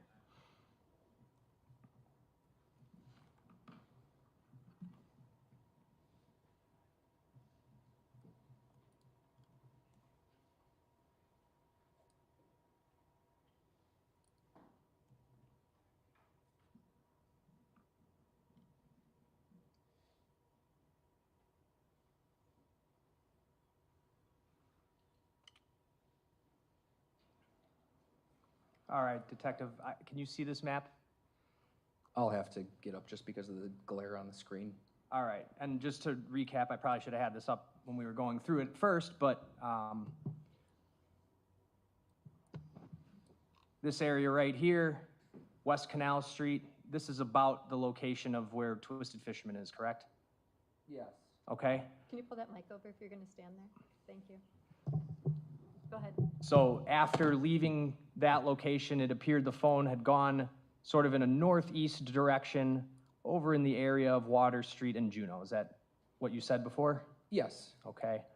Kind of right up in this area here where my mouse is. Do you see that? Yes. All right. And again, we're talking generalizations. Is that fair to say? Correct. This is all based on cell site location information, so cell sites, direction of the antenna, yes. Okay, and to be clear, that information was not giving you a pinpointed location of the phone. That is correct. Then after that, I think you indicated it goes down to the area of Mr. Anderson's residence near 39th and Oklahoma here, correct? Yes. All right. And then it moved up towards downtown, and I think you said by the 1:30 hour near this area in River West, Pleasant Valley Park, correct? Yeah, it was approximately 1:30 a.m., shortly after 1:30 a.m. All right. Picking up from there, where does the phone appear to go from those exigency records that you were looking at? From approximately 2 p.m. until 2:10. 2 p.m.? Or 2 o'clock in the morning, I should say, 2 o'clock a.m. Until 2:10 or 2:12 a.m. The device moved west. All right. To the area of approximately West Capitol Drive and Fond du Lac Avenue. Okay. So this street here that I'm highlighting yes. with my mouse, okay. Yes. And then does it double back east? It does. And then what? It doubles back east, and then travels south. Towards where? Towards the Mitchell interchange. Around what time? Approximately a little bit before 2:30 or 2:30 in the morning. All right, then what? It would have traveled west. Do you want to point out what you're talking about? So it travels south, and then it travels west to the area of I-41 or I-894 and approximately South 76th Street at that time. And what is that time, by the way? Approximately 2:34 a.m. All right, then does it double back east? Yes. And where does it appear to go from there, if you want to point out? The device travels east, south, and then east again. Where? So east in the area of I-41, I-894, south in the area of I-41, I-94, and then east in the area of College Avenue. Okay, and that'd be just south of the airport, which I'm circling here with the mouse, correct? Correct, in that general area.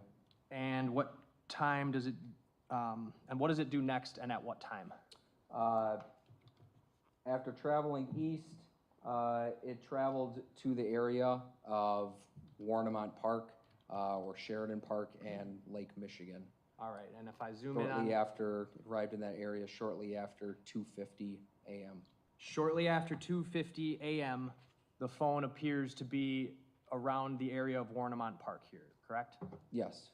And does it continue moving, or does it appear to stop for a period of time, or be in one location for a period of time? For a period of time from 2:50 in the morning, yes. It All right. Was in a particular area, not moving substantially. Not moving substantially, okay. Until when? Approximately 4:30 in the morning on April 2nd, 2024. So it appears to be in an area consistent with being at Warnemont Park from about 2:50 to approximately 4:30. Yes. And then what happens? The device traveled north and west a short distance. Point out what you're talking about? Sure. To the area of State Highway 794 and East Howard Avenue, which would be in this area. There's a cell site in that particular area. The last records were just before 2:40 a.m. on April 2nd, 2024, using a cell site in that location. You said 2:40 is the last record? 4:40, I should say. Okay. Sorry. Just to recap, when it's in this area that's on the screen now, arrives what appears to be consistent with the area of Warnemont Park around 2:50, remains stationary until about 4:30, and then moves slightly north and slightly west. Correct. And then do the records stop? Correct. Okay. Just to be very, very clear about this, what you're just describing, number one, you're not saying that it's telling you the exact pinpoint location of the phone, correct? Correct. And this is just a general summary of the locations, fair? Correct. What was the purpose at the time what were you gonna do with this information at the time that you were getting these records initially as exigency records? So these were, again, locations that investigators could look for follow-up pieces of information, attempting to locate Sade and attempting to locate additional video evidence or interview individuals who may have been in those particular areas at those times. Okay.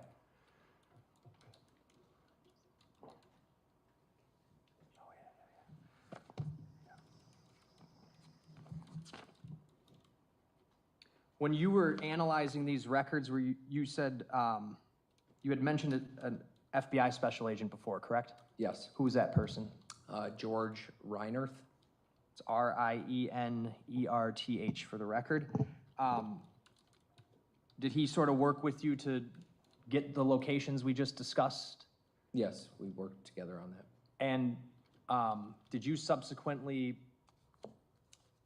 yourself, working with Special Agent Reinerth, more formally map out those locations? Yes. And did you turn those records over to him for him to map out as well? Yes, I provided the records that I received from Verizon and AT&T and also Life 360 to Special Agent Reinerth.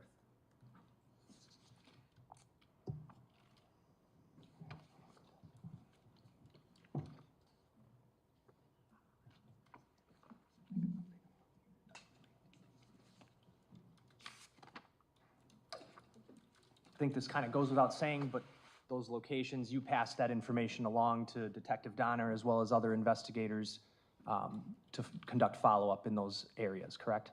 Yes, Detective Donner, other investigators from the Milwaukee County Sheriff's Office, and other investigators from the Milwaukee Police Department. I have no other questions. Thank you. Cross? Thank you. Good afternoon, Detective. Good afternoon. Okay, so I just want to start with just backing up why you requested these cell tower records. So you requested cell tower records because typically people have their phone on them, right? Correct. And you know, when you have your phone on you, it's constantly tracking your movements via these satellite towers. The phone is attempting to connect to the tower with the best signal, yes, if it were to need to make a phone call or a data connection. Okay, and you can use that location information for every time the phone's connecting to that tower to kind of track the path of someone's movement, right? Correct. And so if you're trying to pinpoint where someone was at a specific time or a general area, you can read these records and determine where in the general area they would be. You can determine the cell site that was used, the direction from which the antenna is facing, and then also possibly a distance from the actual antenna that was used. But it's not real precise because you can't pinpoint exactly where someone is. Correct. You can't pinpoint how long they're in that specific area because it's a range, right? Can you ask the question or rephrase the question? Based on the cell tower data, are you able to tell where someone is for a certain duration of time? In relation to the other records, we can get an approximation, a time frame. Okay, but it's an approximation, it's not precise. We know when the records were generated, but we'd have to consider it in relation to other records. Okay. And you might be able to tell a general area where someone is, but you don't know, the records can't tell you why the person is in the specific area, correct? Correct. And it can't tell you what that person is doing in that location, correct? Correct. And it can't tell you who that person is with, if they're with anyone. Correct, unless you have other information that goes along with that. Okay. And so the state showed us this I guess spreadsheet that had all these numbers. I think they described it as gibberish, right? Correct. Do you manually look at that, or do you ever put that into a system to kind of make it easier to read? There's software that we use to make it easier to read. It can be mapped manually, but we use software. And so you got all these records before Mr. Anderson was ever arrested, right? Correct. And so the exigency records. Okay. And so you review these records and you look at what past, conversations Ms. Robinson's phone had with other people, right? For a period of time, yes. And I guess we looked at some of these, you read through some of these text messages that Sade's phone has with Max's phone, and they start this this conversation, you said at 4:15 PM on April 1st, right? I would have to look at the exact timestamp, but yes, that sounds correct. Okay, and they're texting back and forth. Where are we meeting? And, you know, Sade says, I can do 5, right? Correct. And they talk about where they might want to meet. Broad House on 3rd, and they ultimately decide to meet at Twisted Fisherman, correct? Correct. And in the outgoing message from Max's phone, it says, I need to stop at Twisted Fisherman to pick up my W-2 from last year, right? Yes. And you know what a W-2 is, right? It's a work document. Yes. It's a tax-related work document.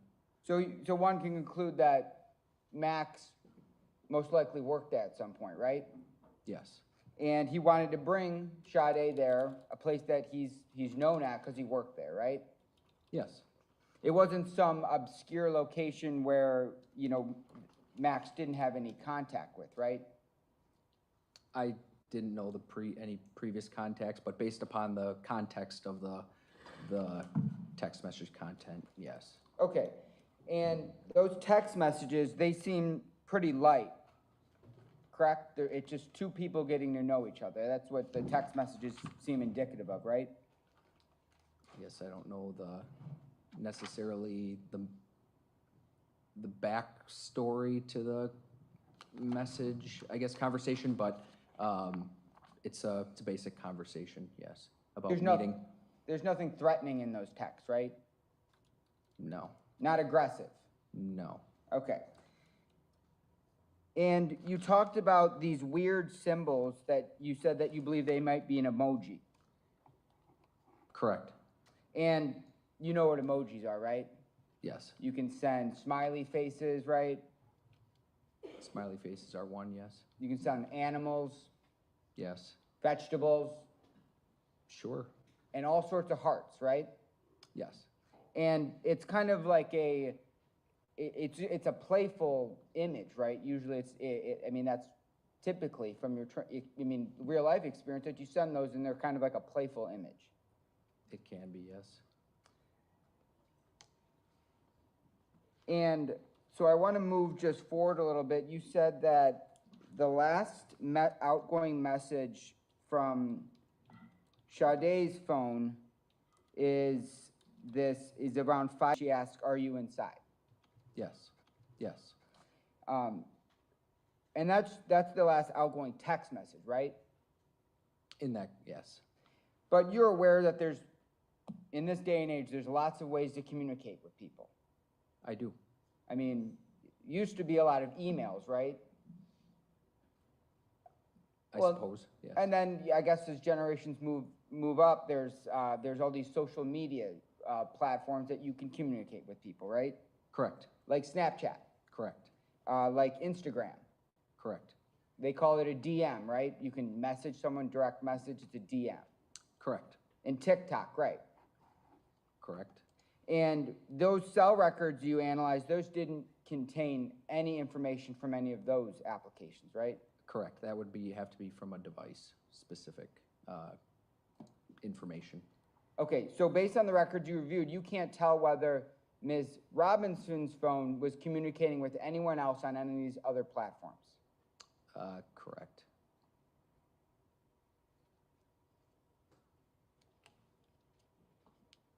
And then once you identified the phone number that Sade was texting with about meeting at Twisted Fisherman, are you there? You determined that was Max Anderson's phone, right? Yes. And then you arrested him right after that, right? I personally did not. But are you aware that law enforcement arrested him shortly after that? Yes. Okay.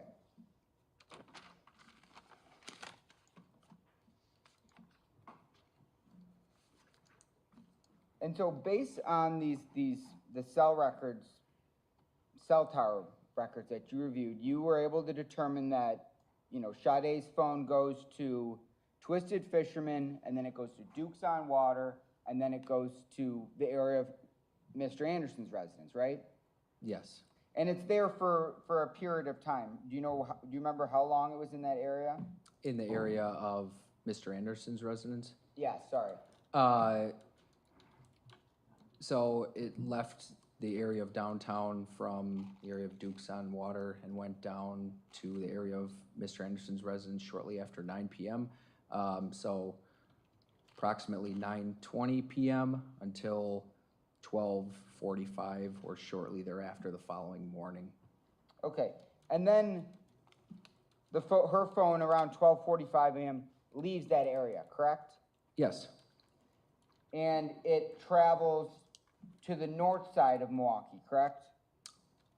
travels to the area of downtown prior to traveling north and west. Okay, so it moves to the downtown city area of Milwaukee, Correct, away from kind of the residential area where Max's house is. correct, And then it moves towards the Milwaukee River, right? yes, And it's true around 1:15 a.m. it is in the area around her apartment, correct? correct. And it's around that area for, I believe, about 15 minutes. It was in the area of downtown Milwaukee, yes. I mean, I'm talking about close to her apartment. I would have to look at the exact, I guess, records to determine that, but it was in the area of the downtown Milwaukee for a period of time, yes. Okay. And her apartment was in the downtown Milwaukee area, correct? Yes.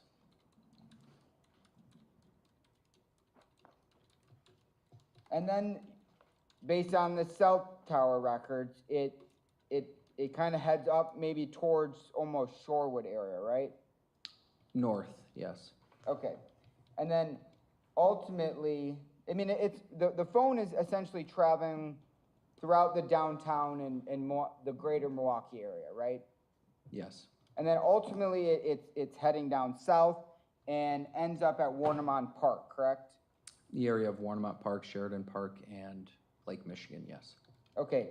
And again, this is just an estimate. We can't pinpoint exactly where this phone was at any given time, right? Correct.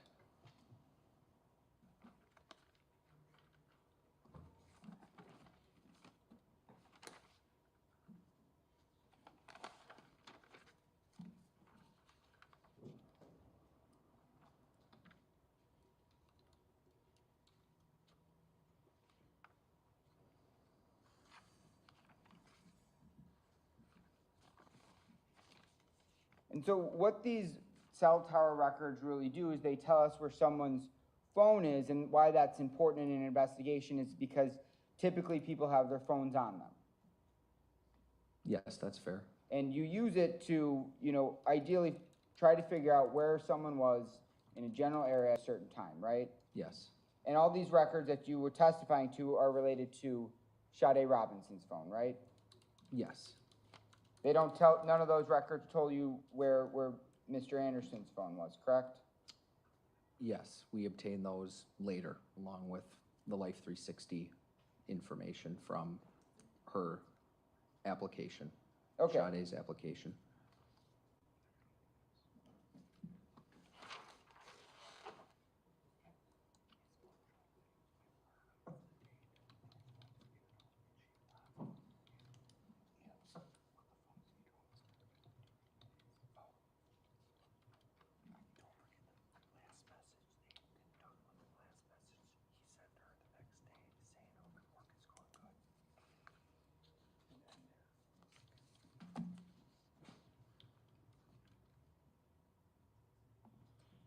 And when you reviewed, well, I guess one of the last text messages that was received by Sade's phone was from Max, where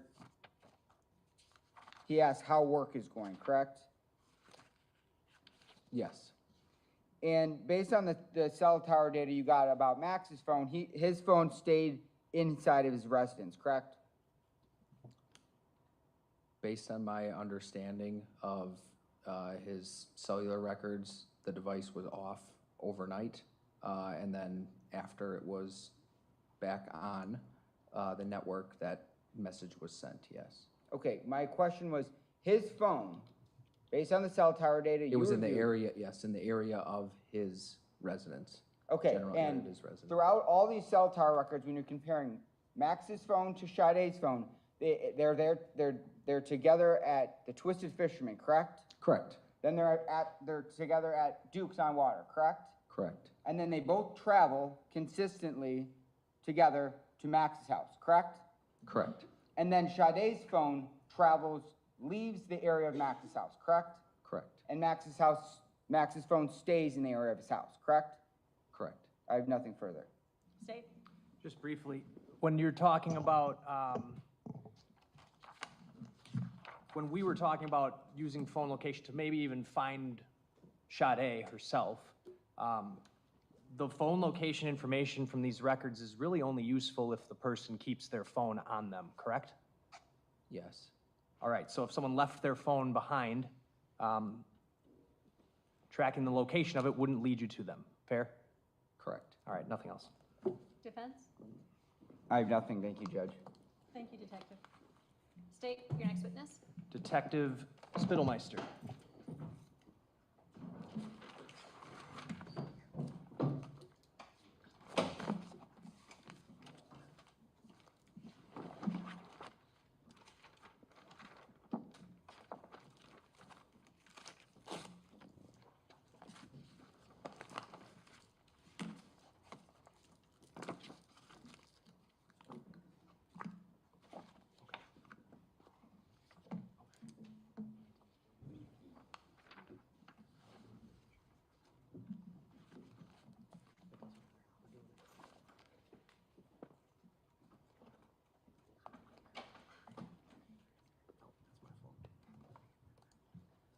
Do you solemnly swear that the testimony you give in this matter will be the truth, the whole truth, and nothing but the truth, so help you God? I do. If you could please be seated, state and spell your name for the record. Nathan, N-A-T-H-A-N, Spittlemeister, S-P-I-T-T-L-E-M-E-I-S-T-E-R. Are you a detective with the Milwaukee County Sheriff's Office? I am. How long have you been a law enforcement officer with the Milwaukee County Sheriff's Office? For about 9 years. How long as a detective? 3.5. Were you involved in investigating, conducting follow-up investigation related to a leg found at Warmont Park on April 2nd, 2020? Yes, I was. And one of your roles in this investigation was to look in the area of where the leg was found for videos. Is that correct? Yes, sir.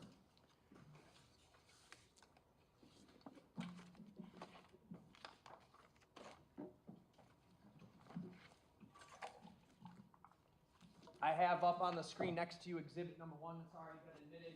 This would be the area where the leg was found, right? That's correct. Did you go to various locations that are depicted in this map to recover video? I did. Can you tell the jury where? Cudahy High School, Cudahy Police Department, the Cudahy Water Department. All right. I'm going to show you exhibit 11, 12, and 27.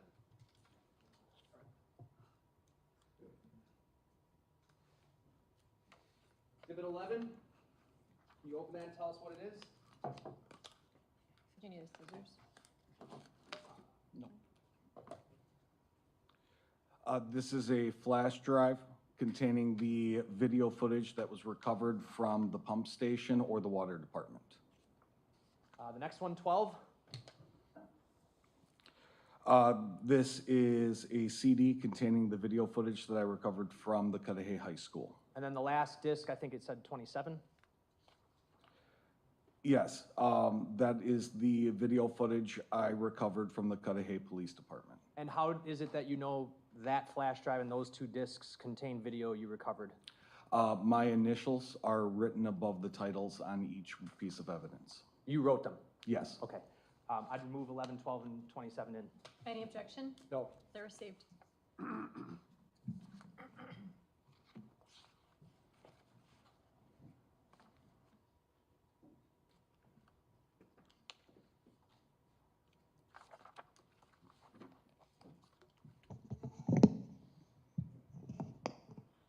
All right, Detective, before playing them, I want to use the map to just help us understand where these videos are going to be from. So the building I'm pointing to with my pen here, that is the Cudahy Water Department, correct? That is correct. And the building I'm pointing at here, it says Cudahy City Hall, the police department is there. That is correct. And then right north of that, where my pen is going now, that's the high school, correct? Correct. What cameras are we going to be looking at from the Cudahy Water Department? There is one camera that is on the water department building that faces, or that is on the south side of the building, and it faces southeast. Does it show Pulaski Avenue here? It does. All right. Continue. It also captures into the distance of Warnemont Park. That's the only camera recovered from the actual water department building. There's another camera that you recovered video from here, correct? Yes. Are there actually multiple cameras from that pump house? There are two cameras. What directions do they face? One is on the north side of that pump house, and it faces north, capturing a sidewalk, a gravel parking area, and the tree line that heads down to the beach. What does the camera that faces south depict? The camera that faces south-southeast, it depicts Lake Michigan and the sidewalk. All right. The videos we're going to watch today, are we going to watch any of the videos that face south? No. Why is that? Did you find anything on them? There was nothing of evidentiary value, just the lake. The Cudahy Police Department that I'm pointing to right here, where are the cameras that we're going to watch from there? There are two cameras. One is on the east side of the Cudahy Police Department, and it faces east, and it captures the large open field area, as also with Pulaski Avenue, and approximately where the gate would be for the pump house access road. What's the quality of that video? Very poor. Okay. Grainy? Very grainy. Nevertheless, you can see lights though, correct? Yes. All these videos we're discussing are from the middle of the night, fair? Yes, they are. Then, is there another camera from the police department that we're gonna watch? Yes, we'll have one other video that was recovered. On that camera is positioned on the west side of the building, and it faces southwest, capturing Lake Drive. And then the high school, what does the high school show? The high school also had two cameras. One is facing on the south side of the building, and it faces south. And it captures a very wide frame of Pulaski Avenue, the entrance to Warnemont Park, and the pump house access road. All right, I'm gonna start with Exhibit 27, which is the Cudahy Police Department video.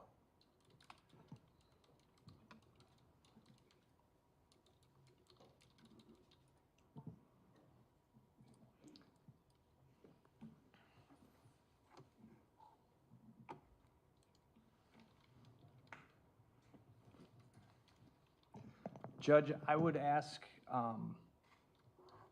if jurors wanted to stand up at this time, would the court allow that?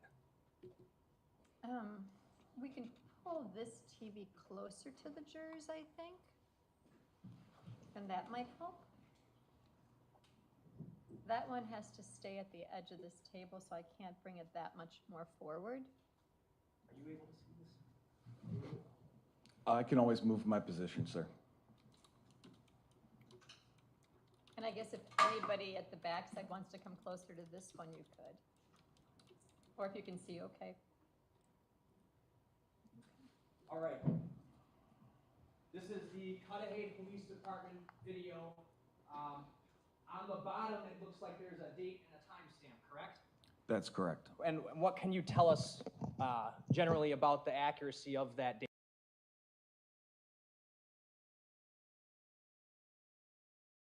20 seconds fast than the actual confirmed timestamps that we were able to get. All right.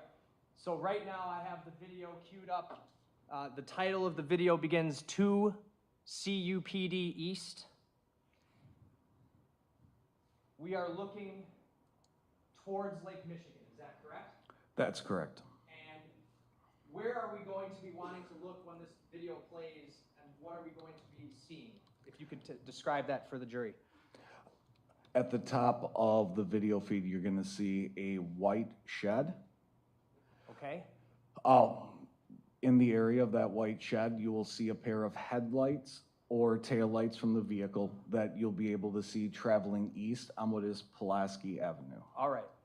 And by going east, it's going away from this camera, correct? That's correct. Not across the screen where my mouse is doing right now, right? Correct. That would be Sheridan.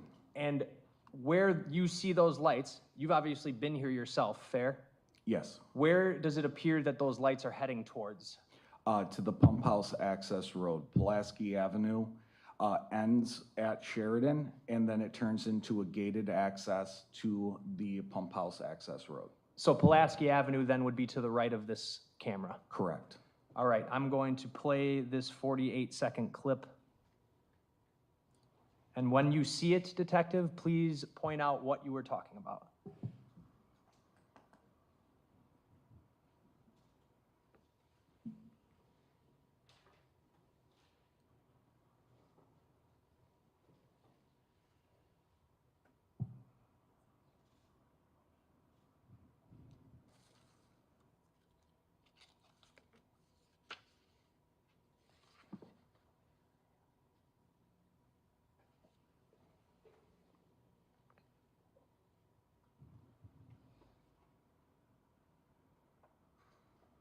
Right there.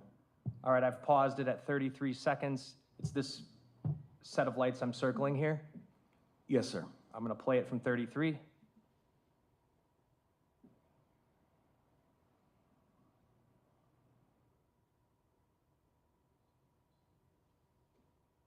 And the lights have disappeared, correct? That's correct. All right, so by 2:54:17 a.m. on the camera, the lights are gone. That's correct. And would that be consistent with the vehicle arriving at that gate around that time? That's correct. The next clip I'm going to play is titled 6 space CUPD. We're looking at the same camera now, correct? That's correct. But a different time. Correct. What time are we looking at? 4:32 a.m. I'm going to play this clip. It's 39 seconds. What are we going to see? From the last location that we saw the lights earlier on the previous video, you will see those LED headlights again, and they will appear to be traveling in the opposing direction, heading west on Pulaski Avenue. Away from the lake? Correct. Okay.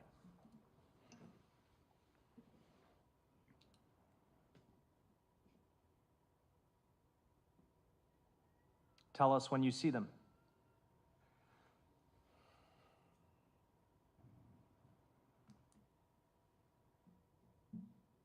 Right there. All right, so about 4:32:24. That's correct. Playing, I paused it at 17 seconds. I'm playing it from there.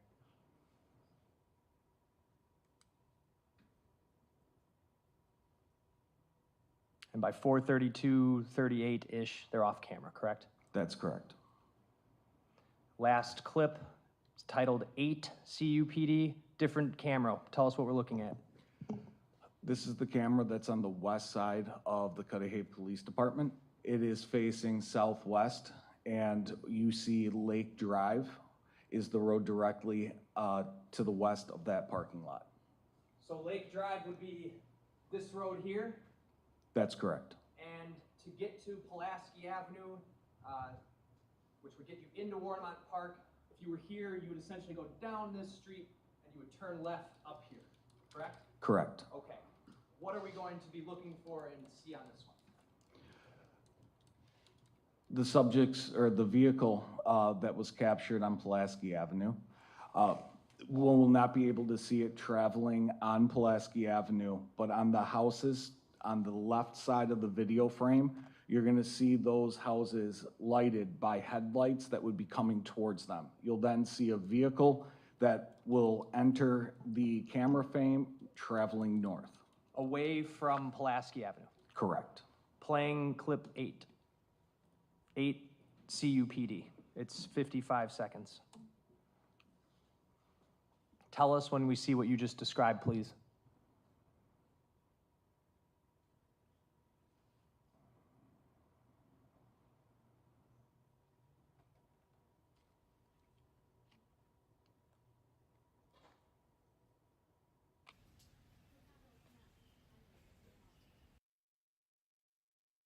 Correct. Have you gone through this to see if there's any other video, or excuse me, any other vehicles that go that same direction down towards that service road in between the times of 2:52 a.m. and 4:30 a.m.? I did. Are there any other vehicles that travel that route No, they're not. or come out of there?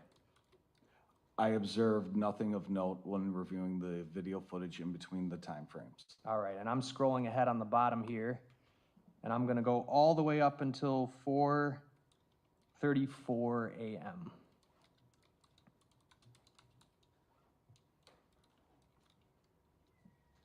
Or as close as I can get. All right, I'm gonna play it from 4:37 a.m. What are we gonna see? You'll see a pair of headlights that will come out of where the pump house access road is, which is the last place we saw the vehicle traveling. Please point out when you see it.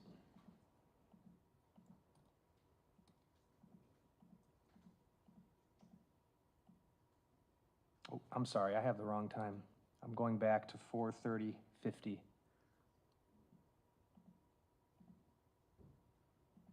Or I'm gonna start it from 4:30:43.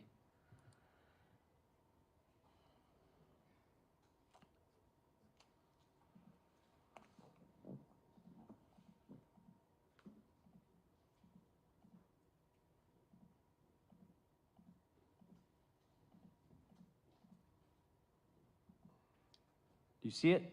Yes. Point to it, please. Okay. Very faint. Very faint, but in the upper left-hand corner of the video. Where does it appear the vehicle immediately goes to?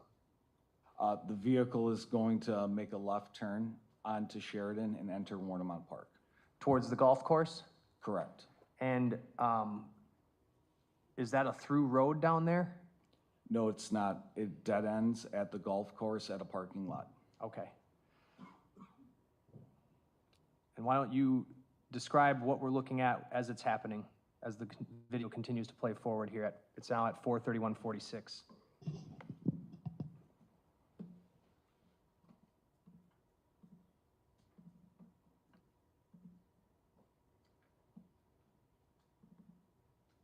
You can see lights inside of Warnemont Park, and the vehicle has entered into the area and now has turned around at the dead end and is heading back north on Sheridan towards Pulaski.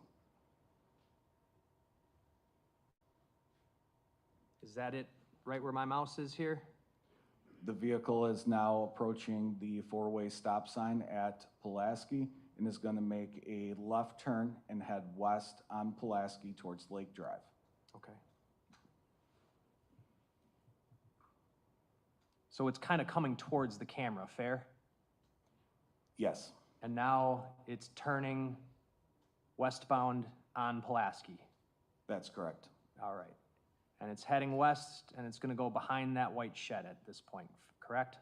Correct. All right.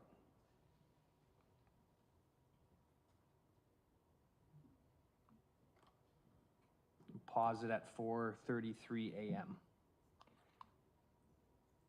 I'm going to now bring up the video on this disc titled 400 Main Entrance. And while that's loading, Detective, essentially what you observed there was a vehicle entering the service road around somewhere in the 2:52 to 2:53 a.m. hour, correct?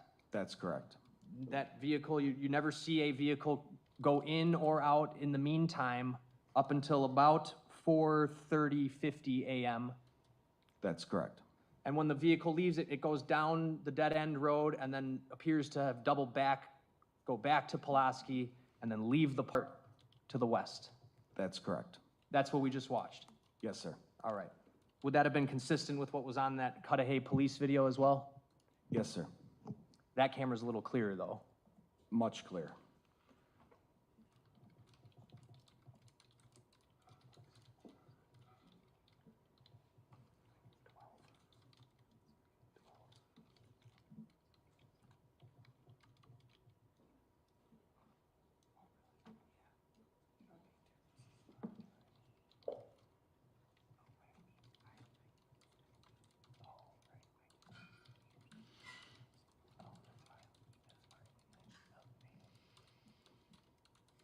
I have on the screen now the video from the main entrance to the school, right? That's correct. Okay, just very briefly, let me go back to the map here.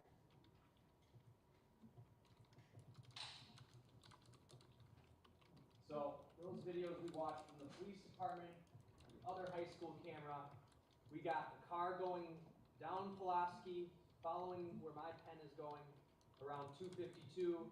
It then goes into Warnemont here, or excuse me, into the service road here, right? That's correct. Comes out at 4:30, little after 4:30, goes south off of this map, comes back north, and then heads out onto Pulaski, ultimately turning north onto what would be Lake Drive.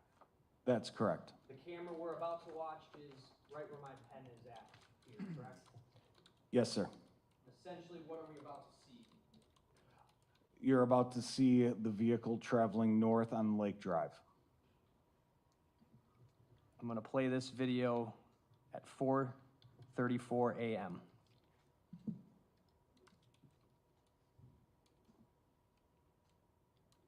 (4:33:56). Where should we be looking, by the way? Can you point to it? Yes. All right, you're pointing to the upper right portion, Yes, sir. and the vehicle is going to kind of follow where my mouse is going, correct? Yes, that is Lake Drive.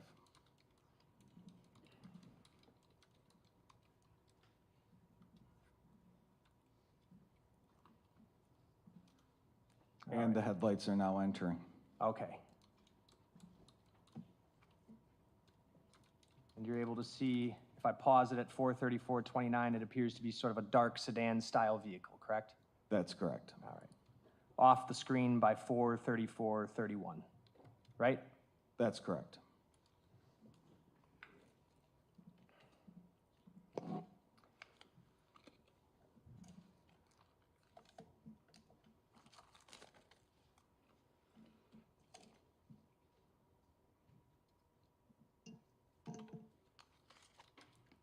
All right, I'm going to put in Exhibit 11 now. This is going to be the pump house video.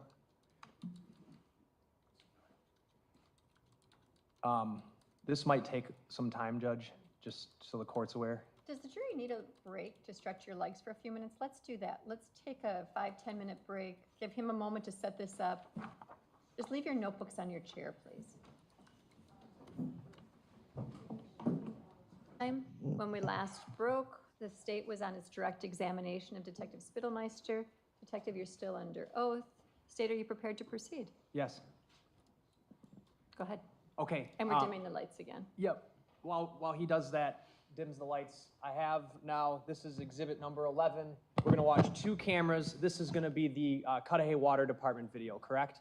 Correct. All right. And thank you for pulling the mic with you. This video that we're watching here is from the actual water department, not the pump house, correct?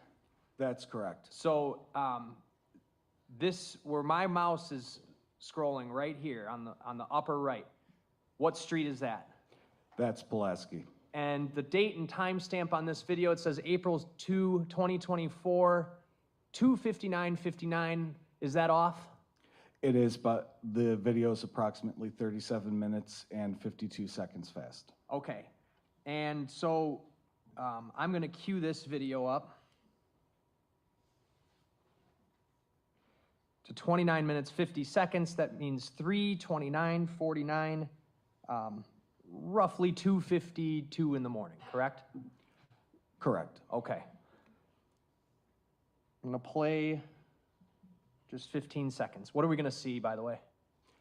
You're gonna see a car traveling east on Pulaski Avenue from the bottom right corner, approximately right here, and then traveling upwards east towards Sheridan and Warnemont Park.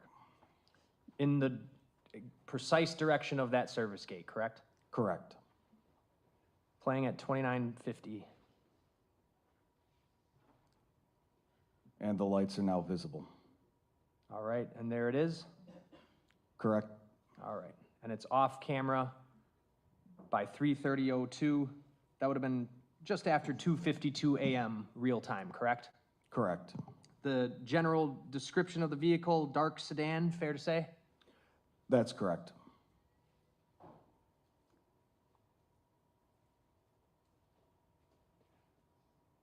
Next clip, that was clip, starts with the number 1. We're just gonna go forward. This is clip 2. Same camera, correct? Correct.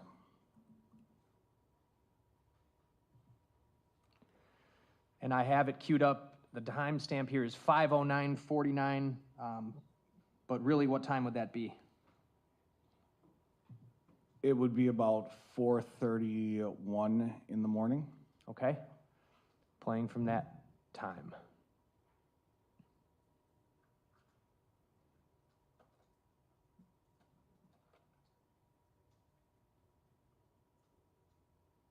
All right, and you see the headlights up here? Correct. Where is that vehicle coming from or going to? That appears to be Warnemont Park and in near the golf course parking lot. All right, so that would faintly be capturing when the car leaves the service road and heads south towards the golf course, correct? That's correct. Down the dead end. Yes, sir.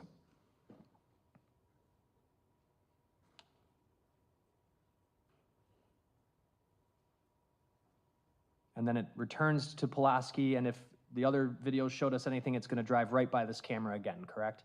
That's correct. Okay.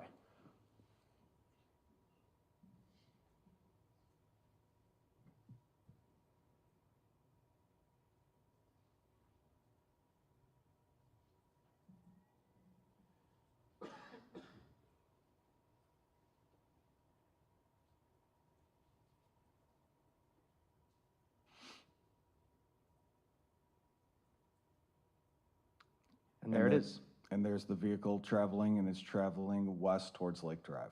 All right, off camera, and by timestamp 11:11 on the video is where I paused it. So what time is this real time, roughly? It'd be about 5:33 or 4:33 in the morning. All right. I'm gonna move to camera 1. This is video number 3 on this exhibit. What are we looking at here, Detective? So this is the video that was that I recovered from the pump house. It is facing northeast. Towards the bottom of the video here, you see kind of the sidewalk that goes around the pump house. Off to the left side of the video, over there, that is going to be where the gravel parking lot is.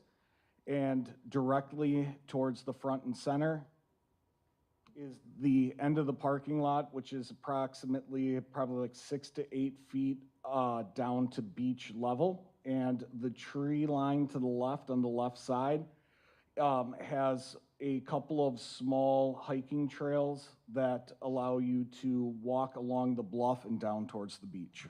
Okay, so where my mouse is at right now, is that the general area of where those trails would be to get down towards the waterfront? Yes. And when you, obviously you can't see it very well because it's dark here, but beyond that and down by that waterfront, about 100 to 150 yards away from this area, that's where the leg was found, correct? Correct. You looked at this camera angle from about what time to what time? From that 2:50 to 4:45. Okay, and that's because the videos that we just watched show that car going down towards this area shortly after 2:52, 2:53 a.m., correct? Correct. And nothing comes out in that meantime, correct? Correct. Is there a similar camera that faces the opposite direction, the southbound direction? I didn't hear you. Asked and answered. I think you can, he's trying to clarify. You can answer it if you're able. Yes, there's another camera that's on the south side and faces east, capturing the sidewalk in Lake Michigan. And you watched those video clips as well? Yes. All right. Did you notice something on this video camera that you did not notice on the other video camera? Yes, I noticed headlights along the bluff and a shadow of a person in the tree line. All right. A human silhouette, more or less? Yes.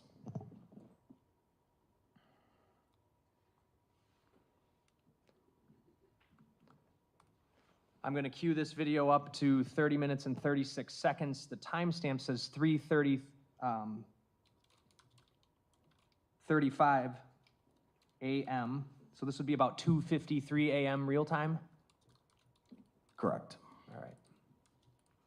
I'm going to use the zoom feature.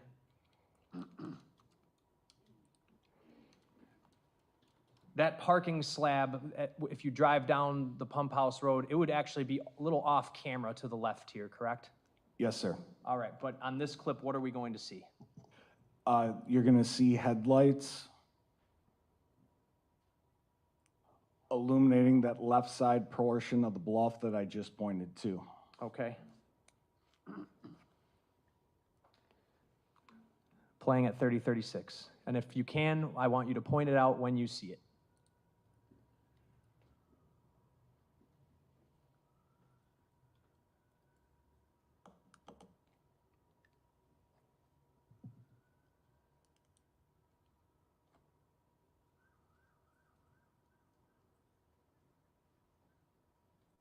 The lights are now coming on towards the left side. Okay. Very faint, correct? Correct.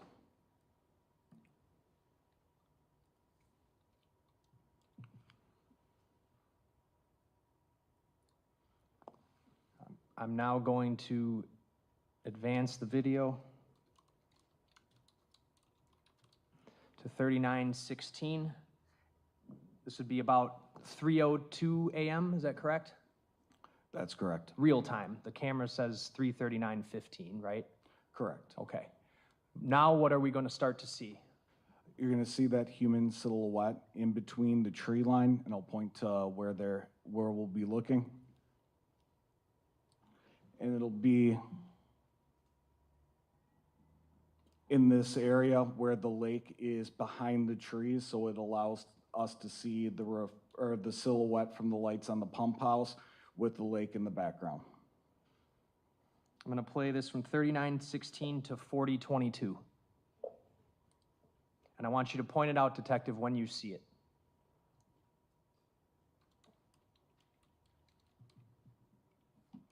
I can already see it right in the left area, towards the middle.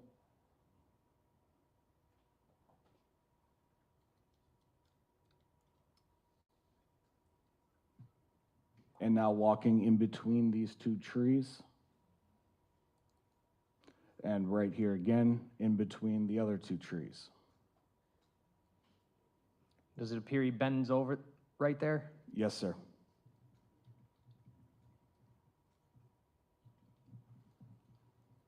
And now the individual, the silhouette, is standing behind the tree and is going to walk back towards the tree line and will no longer be visible.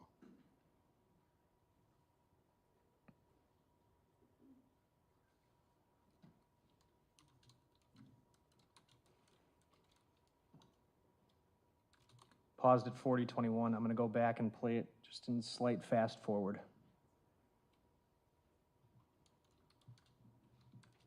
Point it out again, please.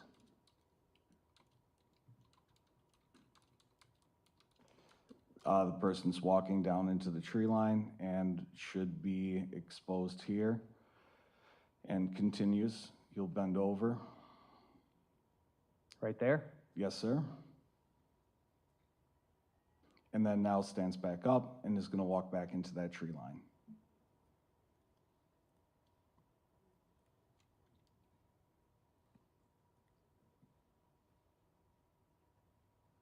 paused at 40:22, and then last clip on this one.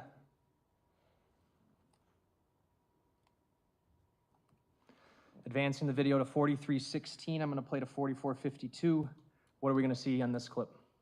We're going to see that same silhouette, and it's going to be entering the same area that we saw before, except this time we'll see the silhouette going down towards the beach level and exiting camera. Playing at 43:16. Please point it out, Detective, when you see it. I can already see a little bit of the disruption as the shadow walks through, and the silhouette's now visible in between the trees. And now the silhouette appears to be hunched over. There are rocks and other things to climb over in that area. The silhouette then moves down and disappears from camera.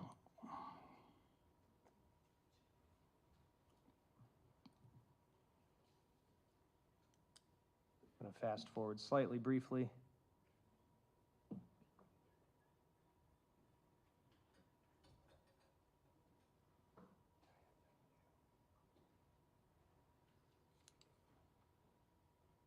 And right there again, the silhouette is visible down on the rocks slash rough terrain that is down towards beach level.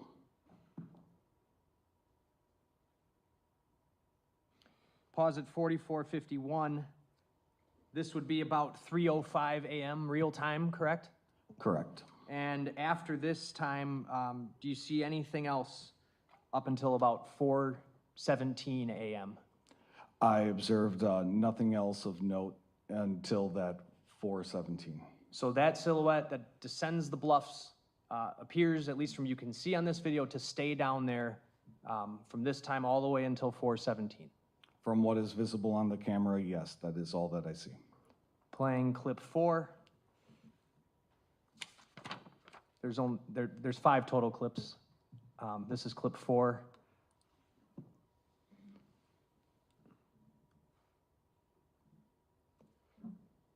And I have it queued up to 55 minutes, 22 seconds. What are we going to see on this clip?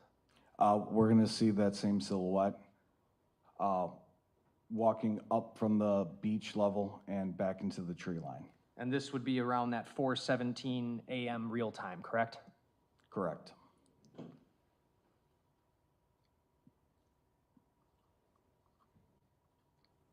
And the silhouette is now visible in the area I just pointed to. Okay. And it appears he's ascending the bluff there? That's correct.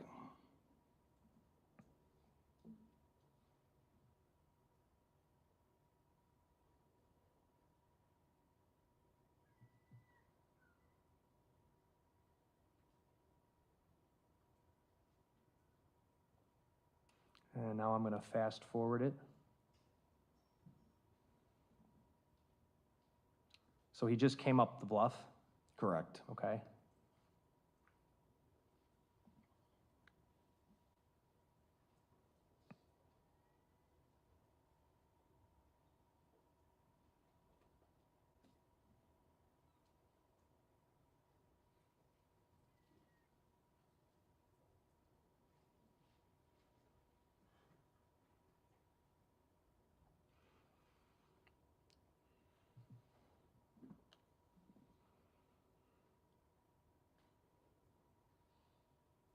Do you see him again?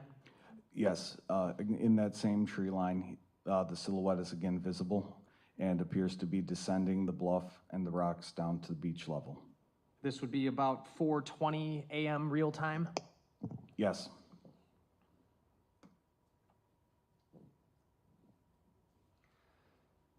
And I'm going to fast forward till the end of this clip. He's out of view now, correct? Correct.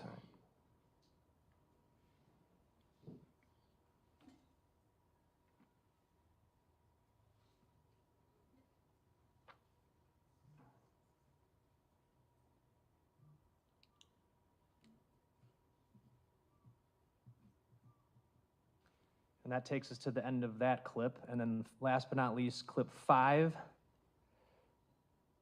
We're picking up around It says 5 o'clock here, but we know that's wrong.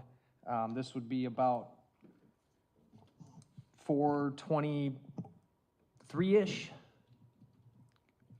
That's correct. Okay. Going to advance to 4:15.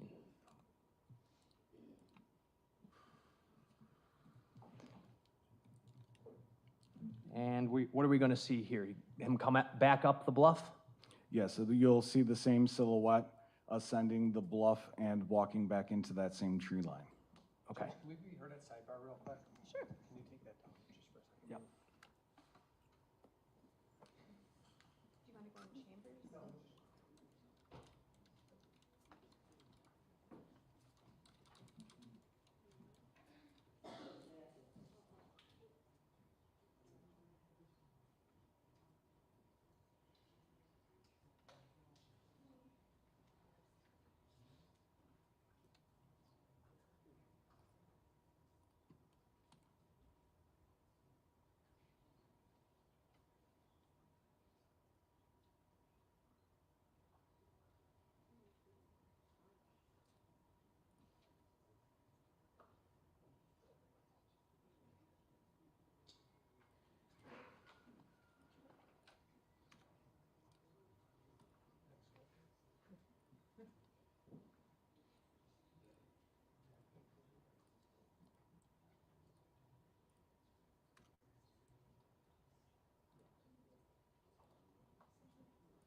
State.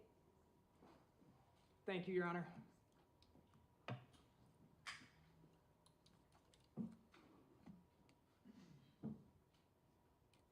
Okay, Detective, just briefly, the file titles up here, this one says 5, this is number 5, and then it says Cam 1 Anderson 507. Just to be very clear, those were not the video file titles. When you downloaded them, those were renamed for purposes of court presentation. Is that a fair statement? Yes, that's correct. Okay. Now I'm going to play, we are at, according to this clip, 5:04:14, and you indicated, I think, that we're about to see that figure ascend the bluff. Is that correct? Yes, that is correct. Is this the last time the silhouette appears to come up the bluff? It is. Playing at 4:15. Please point out when we see it. Right there, at the bottom of the screen, at the bottom of the bluff, you can start seeing the silhouette walking back up into the trees. Does it appear he has anything on his back? I did not observe anything on his back. I'll go back.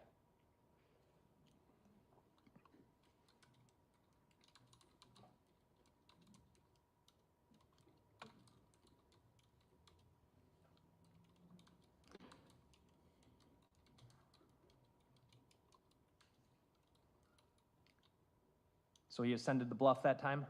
Yes, and I observed the backpack or something appearing to be on his back. All right. Obviously, you can't, it's dark, but it looks like a backpack. Is that what you're saying? Something large that was on his back. All right.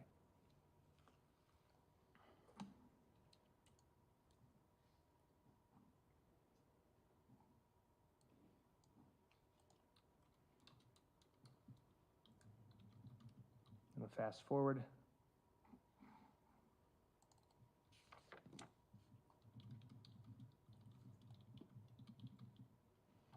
So that's the last time that the figure comes up from down from the shoreline? That's correct. Okay.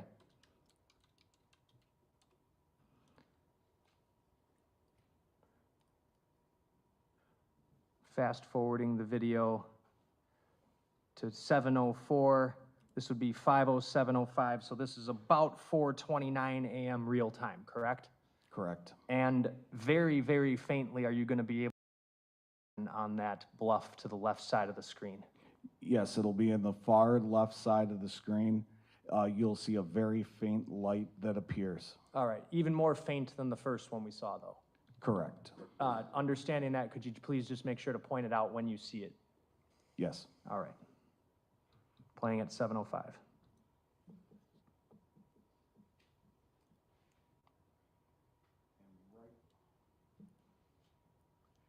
In that area, as I pointed, you could see the light. I'll do it one more time. Right there? Yes. Okay. Very faint, correct? Correct.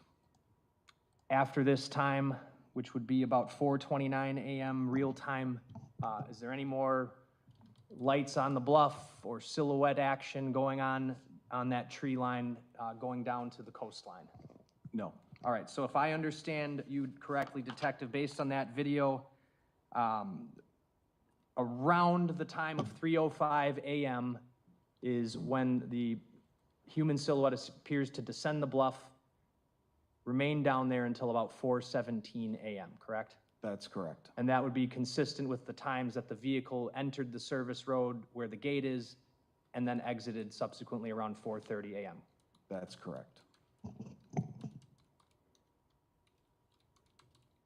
If an individual had walked southbound from the pump house or been going down the bluffs in that direction, would that individual have been captured in some kind of silhouette form similar to what we just saw here? On the south camera? Yes, on the south camera. It only faced the sidewalk in Lake Michigan. There were no bluffs visible. Okay. A person walking that sidewalk would be visible, though? Correct. I have no other questions. Thank you, Detective. Cross-examination. Thank you. You can have a seat now. You can pull that down. Okay. Good afternoon. Should we hit the lights back on too? I think that's a great idea.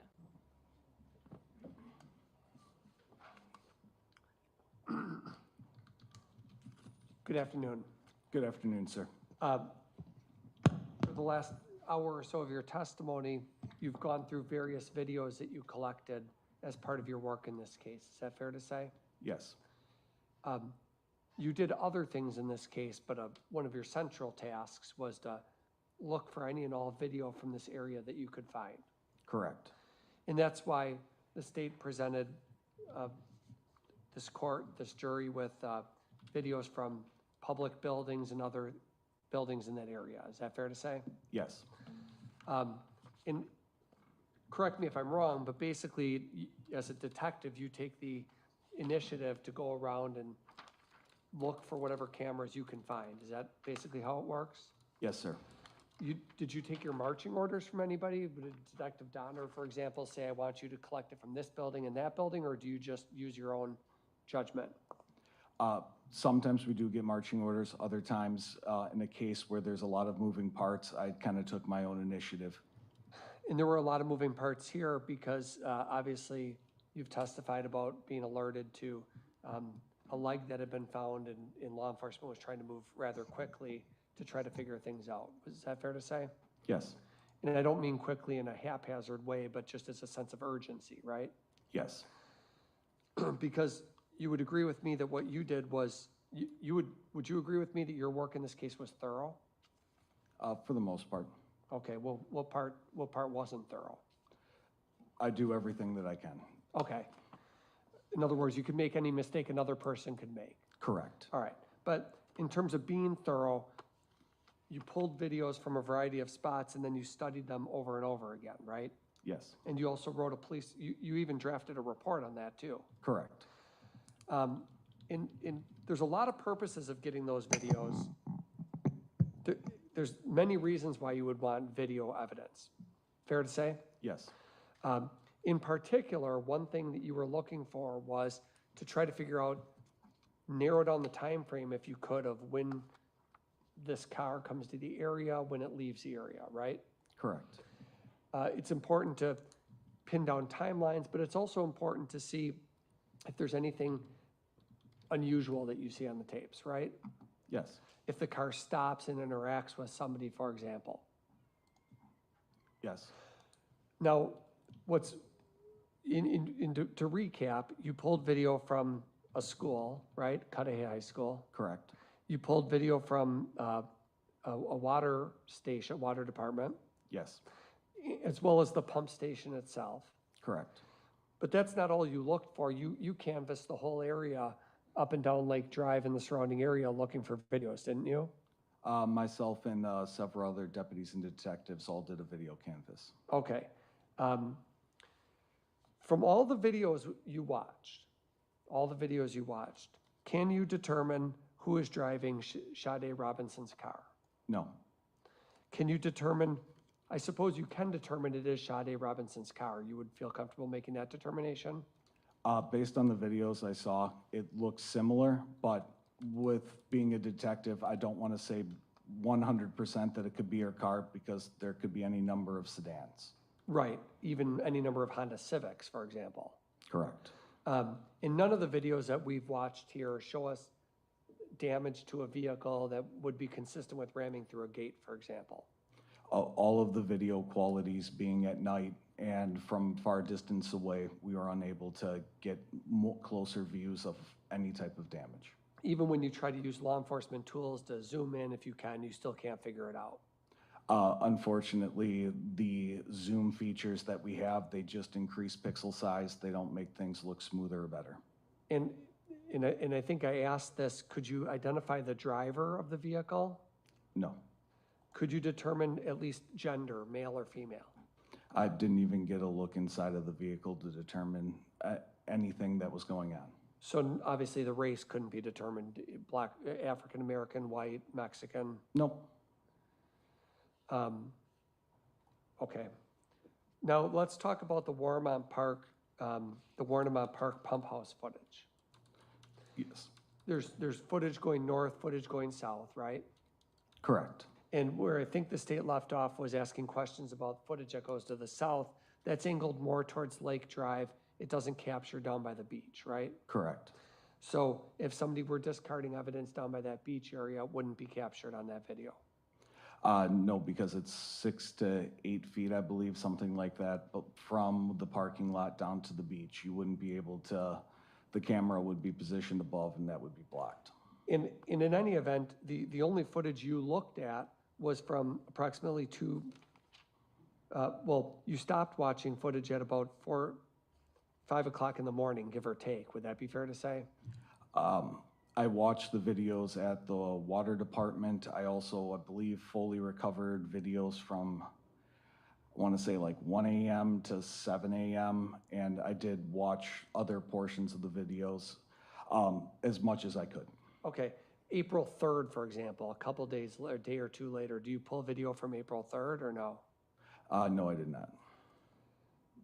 And the pump videos that we saw, it was your testimony that the figure was somewhat of a human silhouette. Correct. A black and white figure. Correct. Grainy images. Yes. Going in the tree line area. Correct. Which doesn't show us really anything other than some human figure going up and down in that area, right? Yes. You can't make out even that the person has a body part that they've discarded, can you? That's correct. I can't determine that. Okay. Maybe there's something on the person's back you thought on one of the videos when you watched it again, but you can't even say that that's a backpack, right? Correct. I can only see what's visible on the cameras, and that's just that silhouette and shadow with the lake in the background. But the jury's seeing it now here in court, but you've had an opportunity at the department to watch these videos over and over and study them closely, right? Yes. And that's something that was critical in this case that you've done. You've spent many hours of time looking at these videos at the sheriff's department. Yes. In all the time can you even estimate how many hours do you think you've spent watching the Warnemont pump footage, for example? It would just be a guesstimate at this point. I couldn't give you a possible number. Dozens of hours? Possibly. And and there's a zoom feature, we saw that, right? But when it comes to zoom features, they don't actually increase any quality. They just kind of increase the pixel size and what you're able to see. Yep, so it doesn't even really do a whole lot. Correct. Can you determine when you spend all these hours studying the video, can you determine the race of the person? No, Can you determine if it's male or female? no. Height? You could probably tell the difference between someone that was 3.5 or 4 feet versus 8 feet, but no. Somewhere between 3.5 and 8 feet, we could say. You'd be able to tell the difference of someone that was incredibly short versus incredibly tall, but I cannot make a height estimate. And obviously hair color, facial features, none of that we can determine. That's correct. Now,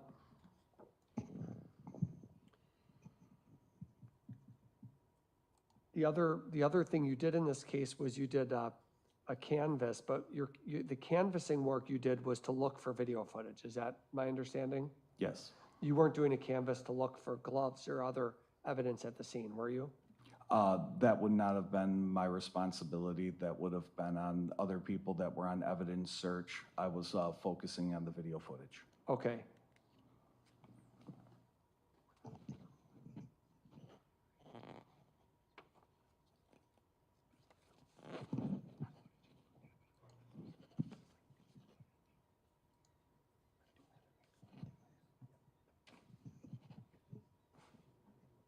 Yeah, it's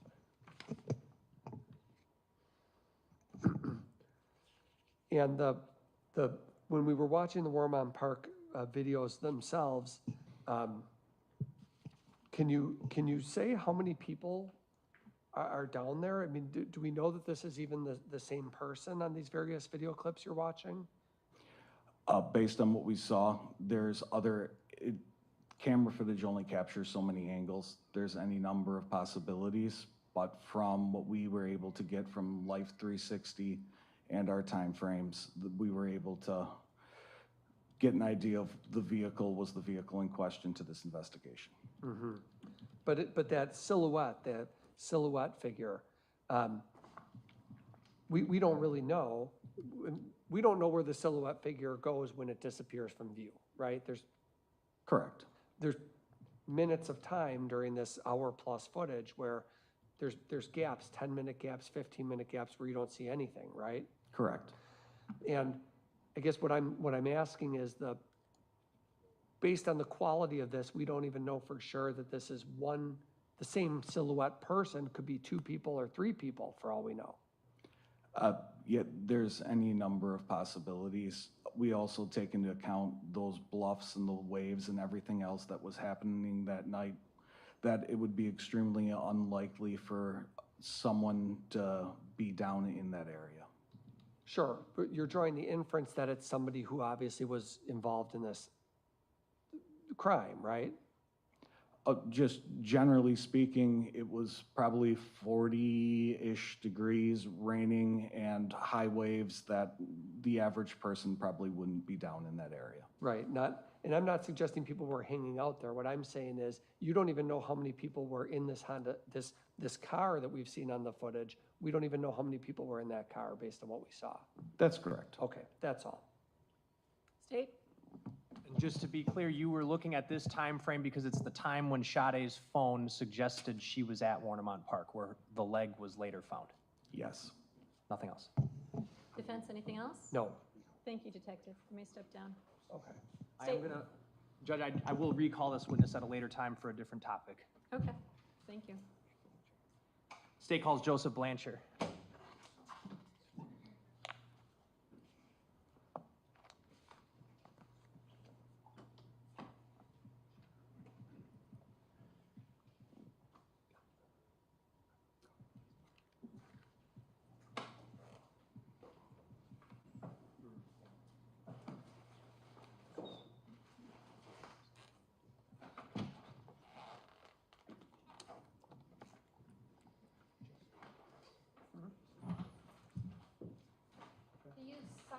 Swear that the testimony you give in this matter will be the truth, the whole truth, and nothing but the truth, so help you God? I do. If you could please be seated, state and spell your name for the record. It's Joseph Blanchard, J-O-S-E-P-H, Blanchard, B-L-A-N-C-H-A-R. You a detective with the Milwaukee County Sheriff's Office? I am. And how long have you been law enforcement with the Sheriff's Department? 9.5 years. On April 3rd of 2024, in the afternoon, Were you dispatched to Warnemont Park regarding some vehicle parts? I was. Okay. Did you recover vehicle parts? I did. And where were these vehicle parts recovered from? Near a porta-john restroom area that was near the gate of a access road to the pumping station and around that area. All right. After recovering them, did you take them and place them on Sheriff's Department inventory? I did. Can you just briefly summarize what inventory is? Inventory is a documented collection of any type of evidence you may get. That's what we use for our evidence system, how we keep track basically of everything that we may or may not collect. All right, so it's basically so that when you recover something during an investigation, you need to find that very item, you know where to find it. Yes. Okay. I'm going to show you a number of exhibits. 28 through 30. 28 through 32, Joe.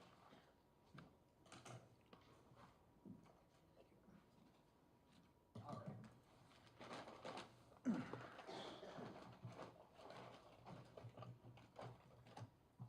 Why don't you take a look at the markings on those? I just handed you a bunch of brown bags, correct? Yes, you have. But there's identifiers on those bags. There are. And are you able, after you look at them, to tell us what those items are? Yes, these items are items that I have bagged up from the location I just described. Various car parts from the vehicle I've listed as a Honda sedan. A Honda sedan? Yeah, some of them say that, yes, a Honda. All right. Or just a Honda. I'd move those exhibits, 28 through 32. 28 through 32, yes, sir. Any objection? No. 28 through 32 are received. Yep. All right, I'm going to show you exhibits 15 through 18. Can you take a look at those photos quickly? Or not quickly, briefly? Yes, yes, sir.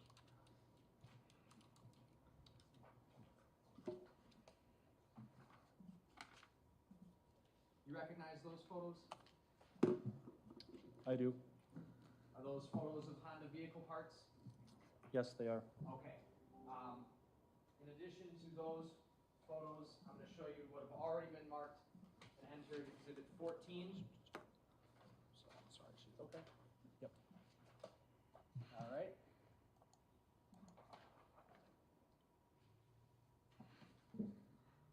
$22. You recognize that? Yes. Okay.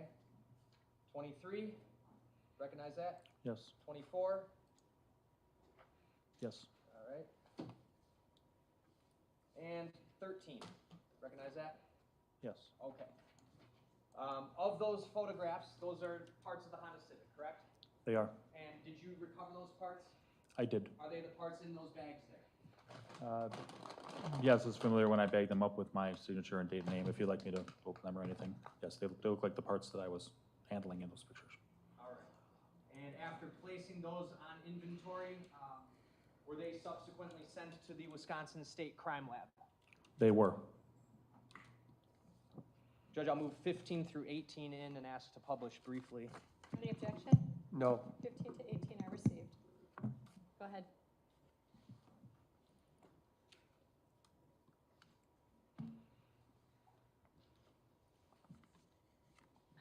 All right.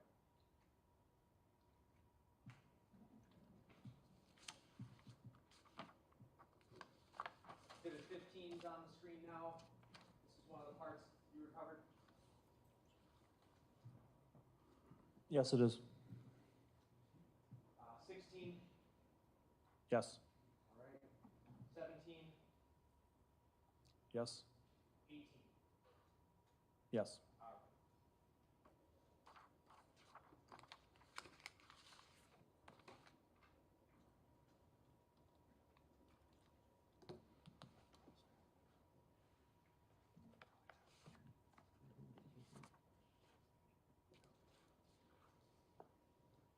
And in general, Detective, all you could really glean from the parts that you recovered is that they belonged to a dark color Honda vehicle, correct? That is correct. All right. When you were in the area of Warnemont Park, did you also spend time canvassing the wooded area to find, see if you could find any other human remains or evidence? I did. And did you find anything? No. Okay.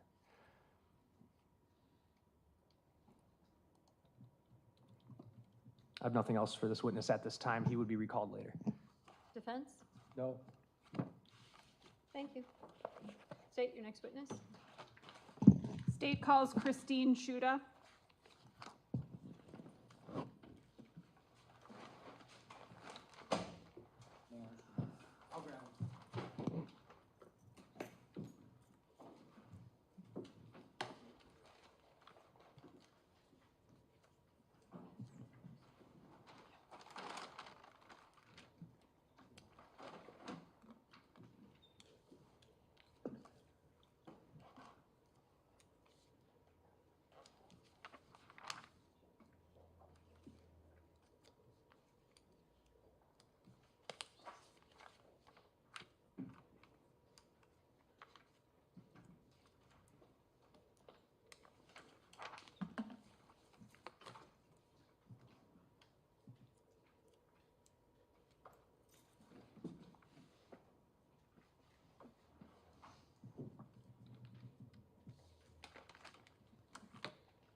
And if you please remain standing and raise your right hand. Do you solemnly swear that the testimony you give in this matter will be the truth, the whole truth, and nothing but the truth, so help you God? I do. You could please be seated, state and spell your name for the record. My name is Christine Shuda, Christine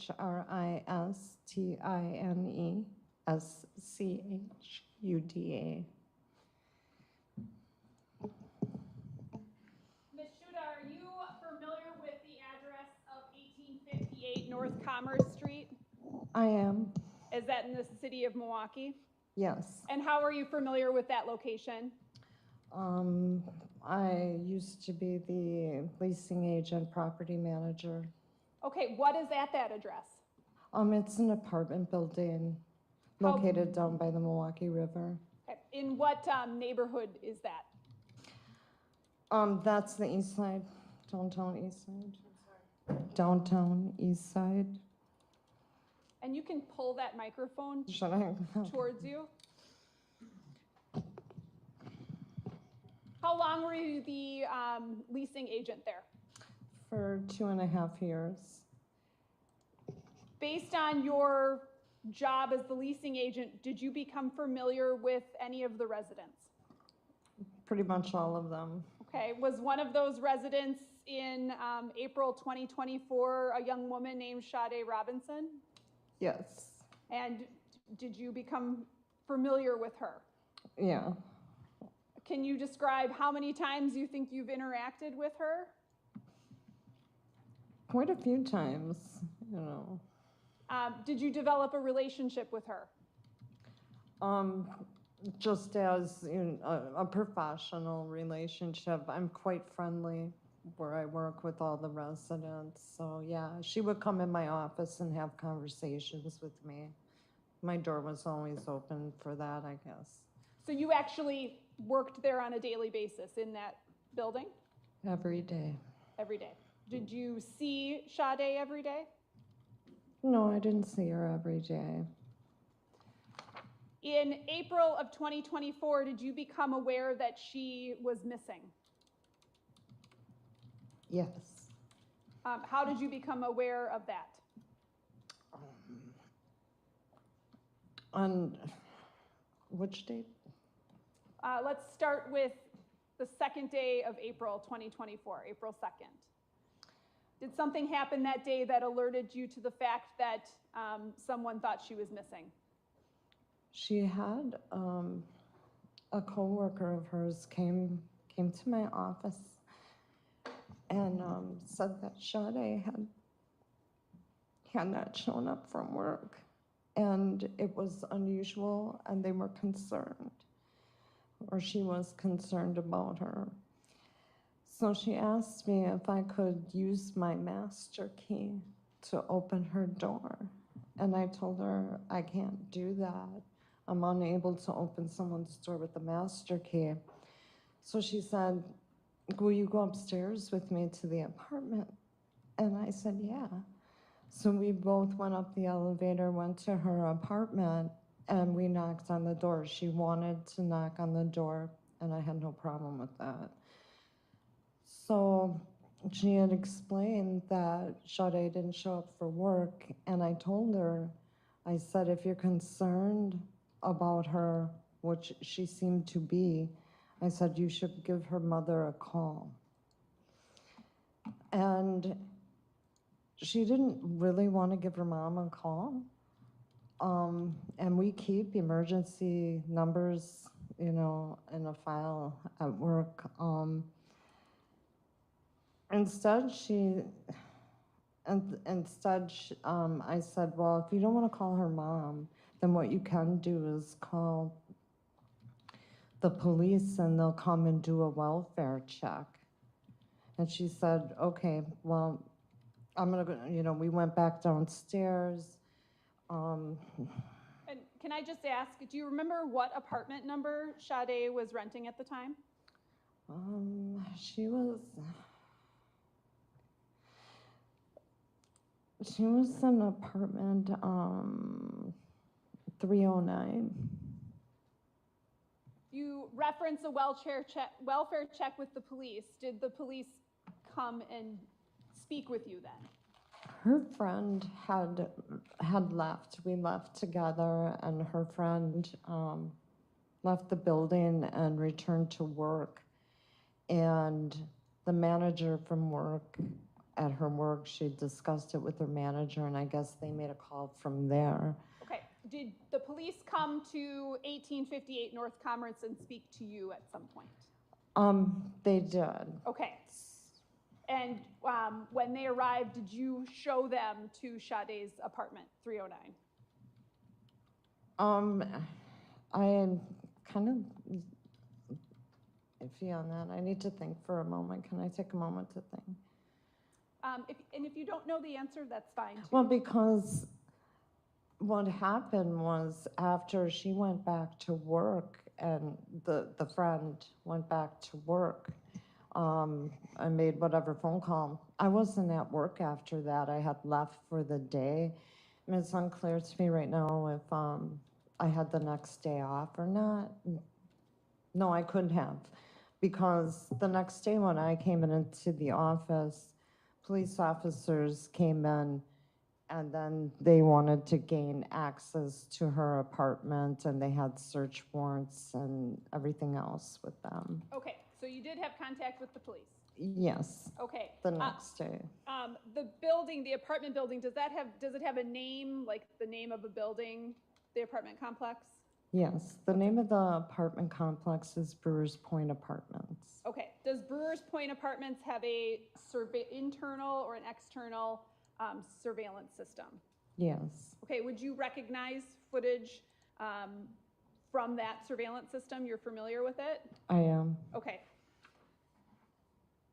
Showing you what's been marked exhibit number 36. Do you recognize what this is? Yep, that's Sade coming off the elevator. That's a still photo? It is. I'd ask that exhibit 36 be received. Any objection? No. 36 is received. This is obviously very hard for you, Ms. Shuda, right? It is. Permission to publish? Go ahead.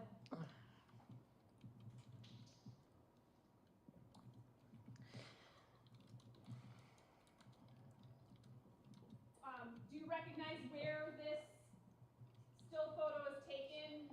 What part of the building? I'm sorry.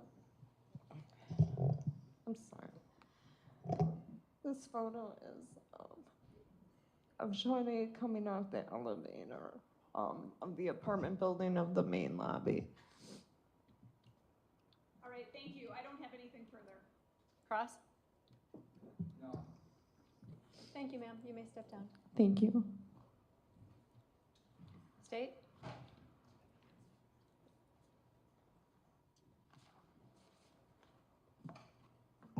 State calls Eddie Feliciano.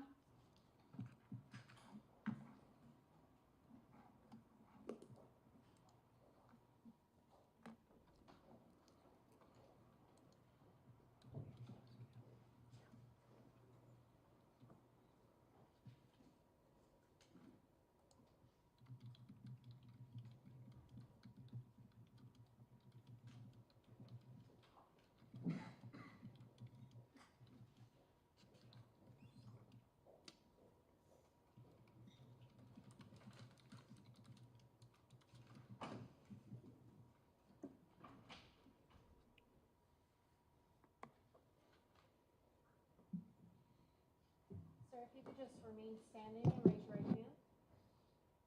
Do you solemnly swear that the testimony you give in this matter will be the truth, the whole truth, and nothing but the truth, so help you God?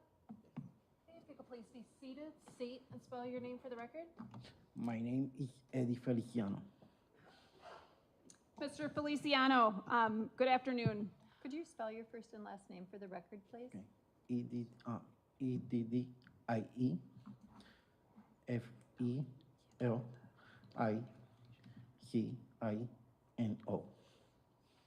Please proceed. Mr. Feliciano, are you familiar with the address of 1858 North Commerce Street? Yes, How are you familiar with that location? I'm maintenance in the building. Your maintenance for the Yes. building? Okay. How long have you worked in maintenance at that building? Almost 2 years. In your work there, did you become familiar with any of the residents? Yes, Did you become familiar with a woman named Sade Robinson? yes, How long do you think you knew her? like 8 months around. Okay. And you knew her in April, at the beginning of April of 2024? Yes, Based on you knowing who she is and your job in maintenance at the building, were you aware of what kind of car she drove? yes. What kind? Honda Civic. How would you describe Sade? A good person. Personal? Not very good person. A very good person? Yes. What color was her car? I think it's great. Oh, sorry, dark blue, dark color. Okay. Yeah. Did you see her the morning of April 1st, 2024? Yes, Do you remember how you interacted with her? she said bye to us. Who's us? Me and my other coworker, Who's that? Gamaliel Vegas. Can you repeat the name? Gamaliel. Do you know how to spell that by chance? No. No. State, can you spell that for the record for us? I don't know. We don't know. Take a stab. Can you say the name again, sir? Gamaliel. Camarilo?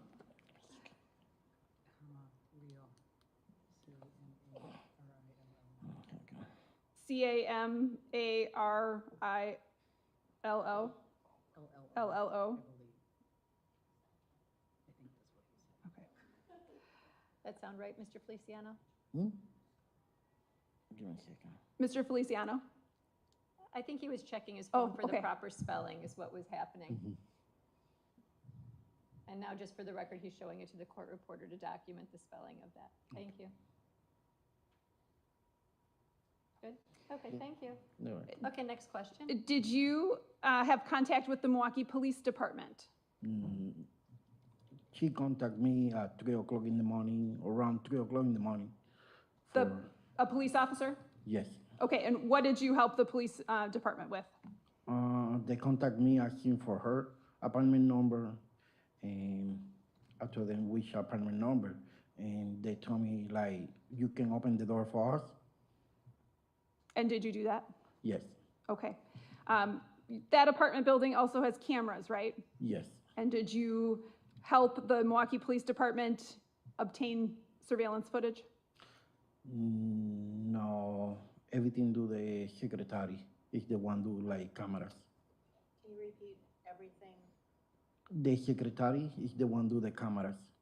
The Or the- secretary? Yes, Are you talking about Ms. Shuda? yes. Okay. Did Sade have a parking spot that was assigned to her? Yes, Do you remember where that was? I know it's all the way to the front. You know, to Where the where building. I where know is the parking lot for that building?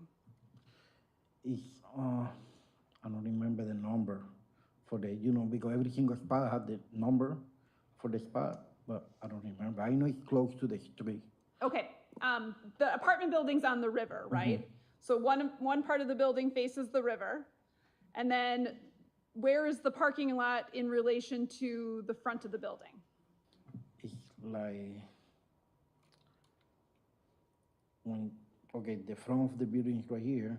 It's all the way to to the end, to the building. Is it actually in front of the building? Yes, Okay. And she had one of those parking spots. yes, That parking lot borders Commerce Street. yes. I have nothing further. Defense? No. Thank you, sir. You may sit Thank you. down. State? I'm gonna check the hallway, see who's here. Attorney Vance Curzan? I'm planning on stopping at 4:45. So if you have a quick one out there. Okay, I will try to find them. Thank you. Okay.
State calls Angela Young.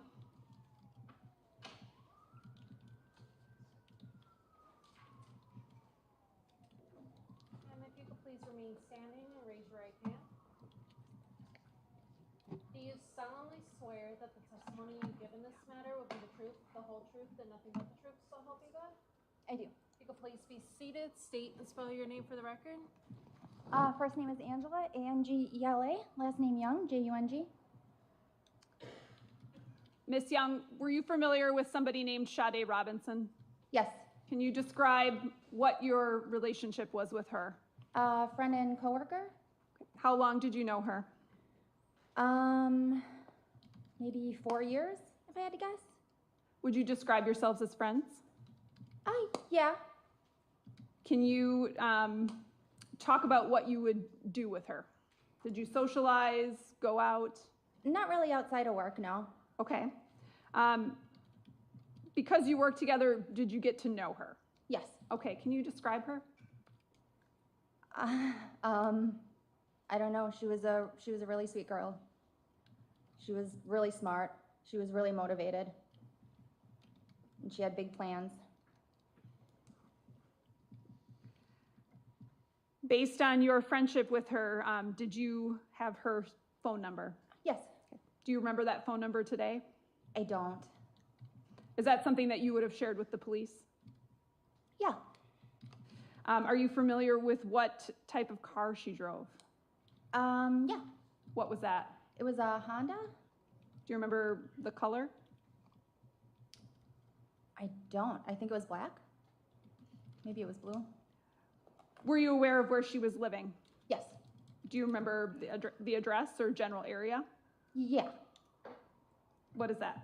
Gosh, I can't think of the name of the street. Right off Humboldt, around the corner from Pick and Save. I can't think of the street offhand. Was it down by the Milwaukee River? Yeah. Had you ever been there? Yeah. Can you give us a physical description of Sade? She was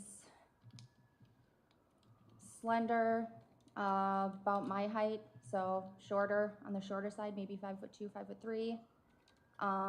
Her hair was kind of short, but she wore it all different ways, and sometimes she wore wigs, so it was never really the same.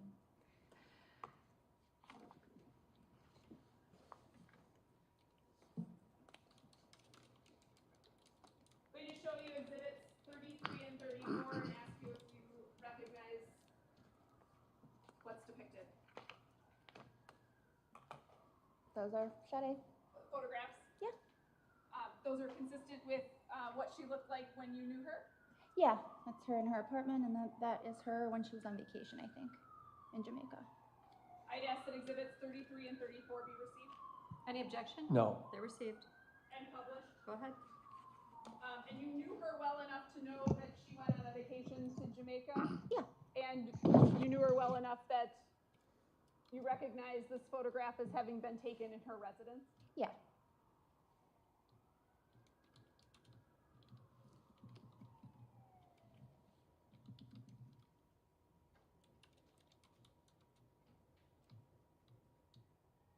Did you contact law enforcement on April 2nd, 2024?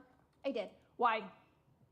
Because I could not reach Sade, and she had not shown up to work that morning, and that wasn't like her, and I was scared. So she was scheduled to work. Mm-hmm. You were at work. I was not at work. Okay. No. How did you know that she didn't show up? I messaged somebody at work saying that we had talked a few days before about her possibly getting a raise and a new position, and I messaged somebody at work saying that we should probably go forward with that, and they said she didn't come to work today. Okay, and you're referencing your employment at the Pizza Shuttle? Yes. What was your position there? Management. And what was Sade's? She worked cash register and answered phones. Do you remember how long she had worked there? If I had to guess, between 3 and 4 years. It had been a while. You said that her not coming to work was very unusual. Very unusual. And that you were scared. I was. Why? Because it wasn't, I mean, if she was even gonna be late, she would text me or call. And when I messaged her, I said, please just text me and let me know you're okay, because she doesn't have to come to work. She doesn't have to answer her phone. But I just wanted her to let me know that she was okay, and I knew she would if she could. And when she didn't, I got very scared. You tried to call her? I did. And what happened when you did that? I think it went to voicemail. Otherwise, it just rang and rang. What else did you do? I texted her, and I went by her apartment. What did you do at her apartment? I just pulled into the parking lot, looked for her car, didn't see it, spun around, sat there for a minute, hoping that I'd see her, and when I didn't, I drove home. Did you go into the building at all? I didn't. I did not, no. Do you recall seeing any social media that Sade would have posted the night before? I did not until the next day. Okay. So was that on April 2nd that you saw some social media? That would have been on April 3rd. I don't really use social media, but I saw it on somebody else's phone the next day. Okay, what did you see? It was a Snapchat. And what was it? Was it a photograph? It was not, no. It was a Snapchat from a bar on Water Street, I think, where she was playing some kind of bar game. Beer pong maybe, something like that. Okay, so was it an image that you saw? Yeah. Okay. I think it was video. Okay. Based on not being able to get a hold of her and not being able to find her at her house, what did you do? I drove to the police station. Do you remember what police station? The one on Lincoln and 5th Street-ish? So down on the near south side? Yes. And what did you do? I asked them if I could file a missing persons report, and they told me that first they would have to do a wellness check. And I said, okay. And I gave them her address, and they said they would send somebody out and they would contact me and let me know what happened. Did they contact you? So I did see that they contacted me in the morning. When I woke up, I had a few missed calls, and I was a little bit worried about that because, I don't know, it seemed like a lot of missed calls, and it was very late at night, like 2 in the morning. So instead of returning the call then, I just drove back to the police station to see what was going on. Did you make a second report then? I did not. I went in and said that I had missed some phone calls. I had been there the night before to ask for a wellness check or a missing persons report to be filed, and asked them what had happened with it. And the person at the counter went in back. I stood there for a few minutes, and when they came back, they said they had made contact with her. Okay, so that would have been on April 3rd. Yes. April 2nd would have been the day that you reported her missing. That I first, yes, that they sent, that they went there for a wellness check, or that's what they told me they were gonna do. And April 2nd was the day that she missed work. April 2nd is the day she missed work, yes. I have nothing further. Are you due to cross? No. Okay, then ma'am, you may step down. At this point, I'm going to release you for the day. Okay, so those admonitions are even more important now, right? So when you go home tonight, you can't discuss the case with anybody, you can't do any research, you can't discuss it with each other as you walk out, you can't blog about it, text about it, email about it. You're all getting the gist of all this, right? Put it completely out of your mind till you come back in the morning, and then tomorrow morning we'll kick back up. I'm gonna have you meet with my bailiffs. I'd like to start court tomorrow at 8:45, okay? So please leave your notebooks on your chairs, and you are all excused for the evening. Have a lovely evening. Thank you, everybody. Feel free to bring coffee, water, soda with you in the morning, okay? Thanks, everybody.